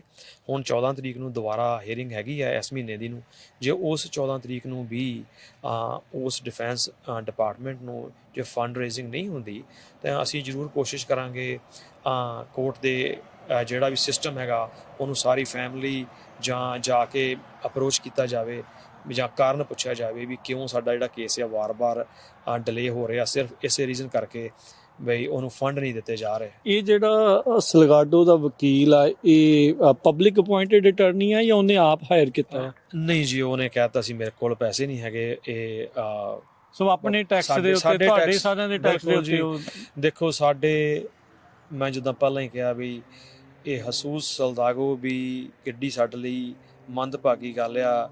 ਮੇਰੇ ਸਾਰੇ ਪਰਿਵਾਰ ਨੂੰ ਖਤਮ ਕਰਕੇ ਸਾਡੇ ਹੀ ਕਾਰਡਾਂ ਨਾਲ, ਸਾਡੇ ਹੀ ਪੈਸਿਆਂ ਦੇ ਨਾਲ ਉੱਥੋਂ ਸ਼ਹਿਬਰਨ ਤੋਂ ਇਹਨੇ ਤੇਲ ਲਿਆ ਤੇ ਸਾਡਾ ਹੀ ਪਿੱਕਾ ਸਾੜਿਆ। ਹੁਣ ਅਸੀਂ ਜਦੋਂ ਇਨਸਾਫ ਦੀ ਮੰਗ ਕਰਦੇ ਹਾਂ ਕੋਰਟ ਦੇ ਵਿੱਚ, ਤੇ ਸਾਡੇ ਹੀ ਜਿਹੜੇ ਟੈਕਸ ਪੇਅਰ ਹੈਗੇ ਆ ਉਹਨਾਂ ਦੇ ਜਿਹੜੀ ਹਾਰਡ ਅਰਨ ਮਨੀ ਆ ਉਹ ਇਹੋ ਜਿਹੇ ਕ੍ਰਿਮੀਨਲ ਦੇ ਉੱਪਰ ਲਾਈ ਜਾ ਰਹੀ ਆ, ਤਾਂ ਉਹ ਸਾਡੇ ਅਗੇਂਸਟ ਫਾਈਟ ਕਰ ਰਹੇ ਉਹਦੇ ਲਈ। ਦੇਖੋ ਤੱਕ 25 ਡੇਟਸ ਹੋ ਚੁੱਕੀਆਂ ਨੇ, 25 ਤਰੀਕਾਂ ਪੈ ਚੁੱਕੀਆਂ ਨੇ ਤੇ ਪ੍ਰੀਲਿਮਿਨਰੀ ਹੀਅਰਿੰਗ ਹਜੇ ਤੱਕ ਨਹੀਂ ਹੋਈ। ਕੱਲ ਪਹੁੰਚੀ ਹੈਗੀ ਹੈ, ਉਹ ਐਕਸਟੈਂਡ ਹੀ ਹੋਈ ਜਾ ਰਹੀ। ਪਿਛਲੀਆਂ ਜਿਹੜੀਆਂ 4 ਡੇਟਾਂ ਸੀਗੀਆਂ ਅਗਸਤ ਤੋਂ ਲੈ ਕੇ ਹੁਣ ਆਪਣਾ ਅਕਤੂਬਰ ਹੋ ਗਿਆ ਤੇ ਅਕਤੂਬਰ 14 ਨੂੰ ਦੁਬਾਰਾ ਡੇਟ ਹੈ, ਉਹ ਬਸ ਅੱਗੇ ਪੋਸਟਪੋਨ ਹੋਈ ਜਾ ਰਹੀ ਹੈ ਕਿ ਫੰਡਿੰਗ ਨਹੀਂ ਆਈ। ਇਸ ਵਾਰ ਕੋਈ ਹੈ ਉਮੀਦ? ਹੁਣ ਦੇਖੋ ਹੁਣ ਡੇਟ ਸੀਗੀ 30 ਤਰੀਕ ਨੂੰ ਤੇ ਹੁਣ 14 ਦਿਨਾਂ 'ਚ ਕੁਝ ਚੇਂਜ ਹੋ ਜਾਏਗਾ, ਉਹਨੂੰ ਫੰਡਿੰਗ ਮਿਲ ਜਾਏਗੀ। ਸਾਨੂੰ ਉਮੀਦ ਨਹੀਂ ਹੈਗੀ ਕਿ ਇੰਨੀ ਛੇਤੀ ਵੀ ਕੋਈ ਕੰਮ ਹੋ ਸਕਦਾ, ਜੇ ਹੋਣਾ ਹੁੰਦਾ ਤਾਂ ਹੋ ਜਾਂਦਾ ਹੁਣ ਤੱਕ। ਤੇ 14 ਤਰੀਕ ਨੂੰ ਵੀ ਹੁਣ ਕੀ ਹੁੰਦਾ ਉਹ ਅਸੀਂ ਜਾ ਕੇ ਵੇਖਾਂਗੇ ਉੱਥੇ। ਕੀ ਤੁਸੀਂ ਡੀਏ ਦੇ ਜਾਂ ਰਵੱਈਏ ਤੋਂ, ਸ਼ੈਰਿਫ ਦੇ ਰਵੱਈਏ ਤੋਂ ਨਾਰਾਜ਼ਗੀ ਤਾਂ ਨਹੀਂ ਜੀ, ਡਿਸਟ੍ਰਿਕਟ ਅਟਾਰਨੀ ਆਫਿਸ ਜਿਹੜਾ ਸਾਰਾ ਆ ਉਹ ਪੂਰੀ ਸਪੋਰਟ ਕਰ ਰਹੇ ਆ। ਈਵਨ ਜਿਹੜਾ ਲਾਸਟ ਕੋਰਟ ਹੀਅਰਿੰਗ ਜਿਹੜੀ ਹੈਗੀ ਆ ਉਹਦੇ ਵਿੱਚ ਜਦੋਂ ਇਹਨਾਂ ਨੇ ਦੁਬਾਰਾ ਪੋਸਟ ਪਾਉਣ ਲਈ ਡਿਫੈਂਸ ਨੇ ਰਿਕੁਐਸਟ ਕੀਤੀ ਜੱਜ ਨੂੰ, ਤਾਂ ਡਿਸਟ੍ਰਿਕਟ ਅਟਾਰਨੀ ਨੇ ਈਵਨ ਜੱਜ ਨੂੰ ਵੀ ਰਿਕੁਐਸਟ ਕੀਤੀ ਵੀ ਇਹ ਬਾਰ-ਬਾਰ ਇਸੇ ਚੀਜ਼ ਨੂੰ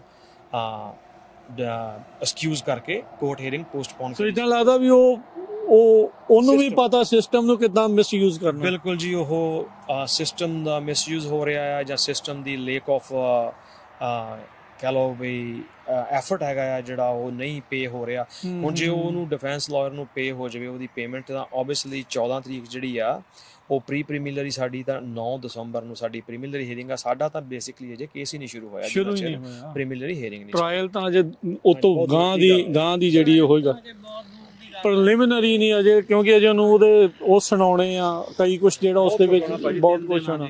ਜਿਹੜੀ 9 ਦਸੰਬਰ ਵਾਲੀ ਆ ਪ੍ਰੀਲਿਮਿਨਰੀ ਹੀਅਰਿੰਗ ਹੈਗੀ ਆ ਪ੍ਰੀਲਿਮਿਨਰੀ, ਉਹ ਜਿਹੜੀ ਆ ਉਹ ਐਟਲੀਸਟ 3 ਦਿਨ ਤੱਕ। ਕਿਤੇ ਇਹ ਵੀ ਮਨ ਦੇ ਵਿੱਚ ਆਇਆ ਵੀ ਭਾਈ ਪੈਸੇ ਹੀ ਅਸੀਂ ਇਕੱਠੇ ਕਰਕੇ ਦੇ ਦਈਏ ਇਹਨਾਂ ਨੂੰ। ਕਿਹਨੂੰ ਵੀਰ ਜੀ? ਦੂਜਿਆਂ ਨੂੰ ਜਿਹੜਾ ਡਿਫੈਂਸ ਵਾਲੇ ਕਹੀ ਜਾਂਦੇ ਆ ਵੀ ਭਾਈ ਇਹਦੇ ਮੂੰਹ ਤੇ ਮਾਰੋ, ਕੰਮ ਤਾਂ ਸ਼ੁਰੂ ਕਰੀਏ। ਉਹ ਉਹਨਾਂ ਦਾ ਪ੍ਰੋਸੀਜਰ ਆ ਜੀ, ਉਹ ਵੀ ਅਸੀਂ ਉਹਨਾਂ ਤੋਂ ਪਤਾ ਕੀਤਾ ਸੀ ਵੀ ਹੁਣ ਵੀ ਸਾਡਾ ਟੈਕਸ ਮਨੀ ਜਾਂਦਾ ਆ ਵੀ ਜੇ ਕਿੰਨੇ ਪੈਸੇ ਹੈਗੇ ਵੀ ਅਸੀਂ ਇਕੱਠੇ ਹੋ ਕੇ ਦੇ ਦਈਏ। ਉਹ ਕਹਿੰਦੇ ਵੀ ਜਦੋਂ ਇੱਕ ਵਾਰੀ ਕੇਸ ਸਟਾਰਟ ਹੋ ਗਿਆ ਤਾਂ ਉਹ ਸਾਡੇ ਕੋਲੋਂ ਫੰਡ ਨਹੀਂ ਲੈ ਸਕਦੇ ਫਿਰ। ਅੱਛਾ, ਉਹ they have to go through the court. ਉਹੀ ਪ੍ਰੋਸੈਸ ਜੀ, ਉਹ ਪ੍ਰੋਸੈਸ ਜਿਹੜਾ ਉਹਨਾਂ ਨੂੰ ਫੋਲੋ ਕਰਨਾ ਪੈਣਾ ਉਹਨਾਂ ਨੂੰ। ਤੇ ਪ੍ਰੋਸੈਸ ਨੇ ਪੂਰੀ ਫਰਸਟ੍ਰੇਸ਼ਨ ਵਧਾਈ ਹੋਈ ਹੈ। ਅਸੀਂ ਇੰਡੀਆ ਤੇ ਗੱਲ ਕਰਦੇ ਹੁੰਦੇ ਸੀ ਵੀ ਕਿ ਤਰੀਕ ਤੇ ਤਰੀਕਾਂ ਪਈ ਜਾਂਦੀਆਂ, ਹੁਣ ਇੱਥੇ ਵੀ ਆ ਜੇ ਤਰੀਕ ਤੇ ਤਰੀਕਾਂ ਪੈਣ ਪਰ ਜੇ ਨਾਲ ਦੀ ਨਾਲ ਕੇਸ ਮੂਵ ਹੋਵੇ ਜਾਂ ਕੋਈ ਰੀਜ਼ਨ ਹੋਵੇ। ਜੇ ਕੋਈ ਰੀਜ਼ਨ ਨਹੀਂ ਵੀ ਆ ਤੁਸੀਂ ਇੱਕ ਵਾਰੀ ਮੰਨ ਸਕਦੇ ਹੋ, 2 ਵਾਰੀ ਮੰਨ ਸਕਦੇ ਹੋ, ਜਦੋਂ 4 ਵਾਰੀ ਤੁਹਾਡੇ ਨਾਲ ਸੇਮ ਚੀਜ਼ ਹੋ ਜਾਂਦੀ ਆ ਤਾਂ ਓਬਵੀਅਸਲੀ ਨਿਰਾਸ਼ਾ ਹੁੰਦੀ ਹੈ। ਦੇਖੋ ਜਦੋਂ ਵੀ ਡੇਟ ਹੁੰਦੀ ਹੈ ਭਾਜੀ, ਹੋਰੀ ਇੱਥੋਂ ਜਾਂਦੇ ਨੇ, ਕੋਈ ਕਿਤੇ ਆਉਂਦਾ, ਕੋਈ ਕਿਤੇ, ਸਾਰੇ ਆਪਣੇ ਕੰਮਕਾਰ ਛੱਡ ਕੇ, ਸਾਡੀ ਕਮਿਊਨਿਟੀ ਸਾਡੇ ਨਾਲ ਜੁੜਦੀ, ਪਰਿਵਾਰ ਸਾਡੇ ਨਾਲ ਜੁੜਦਾ, ਉੱਥੇ ਜਾ ਕੇ 5 ਮਿੰਟ 'ਚ ਸਾਨੂੰ ਇਹ ਪਤਾ ਲੱਗ ਜਾਂਦਾ ਕਿ ਜੀ ਨਹੀਂ ਜੀ ਉਹ ਤਾਂ ਫੰਡਿੰਗ ਨਹੀਂ ਹੋਈ ਜੀ, ਅਗਲੀ ਵਾਰੀ ਆਓ। ਕਮਿਊਨਿਟੀ ਨੂੰ ਕੀ ਕਹਿਣਾ ਚਾਹੁੰਦੇ ਆ ਇਸ ਵਕਤ? ਕਮਿਊਨਿਟੀ ਨੂੰ ਅਸੀਂ ਇਹ ਅਪੀਲ ਕਰਨਾ ਚਾਹੁੰਦੇ ਹਾਂ, ਅੱਜ ਰੇਡੀਓ ਪੰਜਾਬ ਦੇ ਜ਼ਰੀਏ US ਰੇਡੀਓ, ਅਸੀਂ ਹਰ ਵਾਰੀ TV ਚੈਨਲ 'ਤੇ ਨਹੀਂ ਆ ਸਕਦੇ ਪਰ ਅਸੀਂ ਆਪਣਾ ਇੱਕ ਮੀਡੀਆ ਜਿਹੜਾ ਮੀਡੀਆ ਦੇ ਵਿੱਚ ਇਨਫੋਰਮੇਸ਼ਨ ਜਾਂ ਲੇਟੈਸਟ ਨਿਊਜ਼ ਪਾਉਣ ਦੇ ਲਈ ਕੇਸ ਦੇ ਰਿਲੇਟਡ ਇੱਕ ਪੇਜ ਬਣਾਇਆ ਹੋਇਆ ਆ ਵੀ ਸਾਡੇ ਨਾਲ ਜਿੱਦਾਂ ਹਮੇਸ਼ਾ ਸਾਰੇ ਜਾਣੇ ਜੁੜੇ ਰਹੇ ਇੱਦਾਂ ਹੀ ਜੁੜੇ ਰਹੋ। ਜੇ ਸਾਨੂੰ ਲੋੜ ਪਈ ਤਾਂ ਅਸੀਂ ਪੀਸ ਮਾਰਚ ਵੀ ਕਰਾਂਗੇ, ਦੁਬਾਰਾ ਕੈਂਡਲ ਵਿਜਲ ਵੀ ਕਰਾਂਗੇ ਸਿਸਟਮ ਦੇ ਖਿਲਾਫ ਜੇ ਕਰਨਾ ਪਿਆ। ਪਰ ਅਸੀਂ ਹੁਣ ਇਹ ਵੇਟ ਕਰ ਰਹੇ ਹਾਂ ਵੀ ਜਿਹੜਾ ਸਾਨੂੰ ਇਨਸਾਫ ਆ ਉਹ ਛੇਤੀ ਤੋਂ ਛੇਤੀ ਇੱਦਾਂ ਹੀ ਮਿਲ ਜਾਵੇ। ਸੋ ਜਿਵੇਂ ਆਪਾਂ ਸਾਰਿਆਂ ਦੀਆਂ ਗੱਲਾਂ ਸੁਣੀਆਂ, ਕੀ ਇਸ ਟਾਈਮ ਚੱਲ ਰਿਹਾ, ਕੀ ਉਸ ਦਿਨ ਹੋਇਆ, ਕਿੰਨੀਆਂ ਨਵੀਆਂ ਚੀਜ਼ਾਂ ਦਾ ਅੱਜ ਪਤਾ ਲੱਗਾ। ਬਹੁਤ ਸਾਰੇ ਲੋਕਾਂ ਦੇ ਕਈ ਸਵਾਲ ਸੀ, ਹੋ ਸਕਦਾ ਉਹਨਾਂ ਨੂੰ ਅੱਜ ਇਸ ਗੱਲਬਾਤ ਦੇ ਵਿੱਚ ਉਸ ਦੇ ਜਵਾਬ ਜਿਹੜੇ ਉਹ ਮਿਲੇ ਹੋਣ। ਕਿਸ ਤਰੀਕੇ ਦੇ ਨਾਲ ਇਸ ਭਾਣੇ ਨੂੰ ਮੰਨਣ ਦੇ ਲਈ 2 ਸਾਲ ਵਕਤ ਬਹੁਤ ਘੱਟ ਆ, ਕਿੰਨਾ ਲੱਗ ਜਾਂਦਾ, ਇਸ ਤੋਂ ਵੀ ਵੱਧ ਲੱਗ ਜਾਂਦਾ, ਪਰ ਜਿਹੜਾ ਜਸਟਿਸ ਦਾ ਪਹੀਆ ਆ, ਇਹ ਜਿਹੜਾ ਵੀਲ ਆ ਇਨਸਾਫ ਦਾ, ਇਹ ਬੜਾ ਹੌਲੀ ਹੌਲੀ ਚੱਲ ਰਿਹਾ। ਸੋ ਭਾਈ ਇਸ ਟਾਈਮ ਇਸ ਪਰਿਵਾਰ ਨੂੰ ਅਜੇ ਵੀ ਤੁਹਾਡੇ ਸਾਥ ਦੀ ਬਹੁਤ ਜ਼ਿਆਦਾ ਜ਼ਰੂਰਤ ਆ। ਇਨਸਾਫ ਦੇ ਲਈ ਜਿੱਥੇ ਵੀ ਇਹ ਗੁਹਾਰ ਲਾਉਂਦੇ ਆ ਭਾਈ ਨਾਲ ਲਾਓ, ਇਹਨਾਂ ਦੇ ਨਾਲ ਮੋਢੇ ਨਾਲ ਮੋਢਾ ਲਾ ਕੇ ਖੜੋ। 2 ਵਰੇ ਹੋ ਚੁੱਕੇ ਆ ਪਰ ਅਜੇ ਤੱਕ ਹਸੂਸ ਸਲਗਾਡੋ ਦੀ ਪ੍ਰੀਲਿਮਿਨਰੀ ਹੀਅਰਿੰਗ ਨਹੀਂ ਹੋਈ। ਦੇਖੋ ਡਾਲਰਾਂ ਦਾ ਰੌਲਾ ਪਾ ਕੇ ਬੈਠਾ ਆ, ਕਿੱਦਾਂ ਦੇ ਕਾਨੂੰਨ ਆ, ਕਿੱਦਾਂ ਦੀਆਂ ਚੀਜ਼ਾਂ ਆ। ਜਿੱਥੇ 4 ਜੀਆਂ ਨੂੰ ਉਸਨੇ ਫੌਤ ਕਰ ਦਿੱਤਾ ਹੋਵੇ ਤਾਂ ਉਹ ਤਾਂ ਆਰਾਮ ਦੀ ਜ਼ਿੰਦਗੀ ਇੱਦਾਂ ਲੱਗਦਾ ਵੀ ਜੇਲ੍ਹ ਦੇ ਵਿੱਚ ਕੱਟ ਰਿਹਾ ਆ, ਉਹਨੂੰ ਕੋਈ ਬੜਾ ਫਰਕ ਨਹੀਂ ਪੈ ਰਿਹਾ। ਤੇ ਇਹਨਾਂ ਨੂੰ ਪੁੱਛੋ ਕੀ ਕੁਛ ਜਿਹੜਾ ਬੀਤ ਰਿਹਾ। ਜਿੱਦਾਂ ਹੀ ਕੋਈ ਹੋਰ ਅਪਡੇਟ ਢੇਰੀ ਪਰਿਵਾਰ ਦੇ ਇਸ ਮਰਡਰ ਟ੍ਰਾਇਲ ਦੇ ਵਿੱਚ ਹੋਰ ਆਉਂਦੀ ਆ ਤਾਂ ਉਹ ਆਪਾਂ ਤੁਹਾਡੇ ਨਾਲ ਸ਼ੇਅਰ ਕਰਾਂਗੇ। ਜੁੜੇ ਰਹੋ ਇੱਦਾਂ ਹੀ ਪੰਜਾਬੀ ਰੇਡੀਓ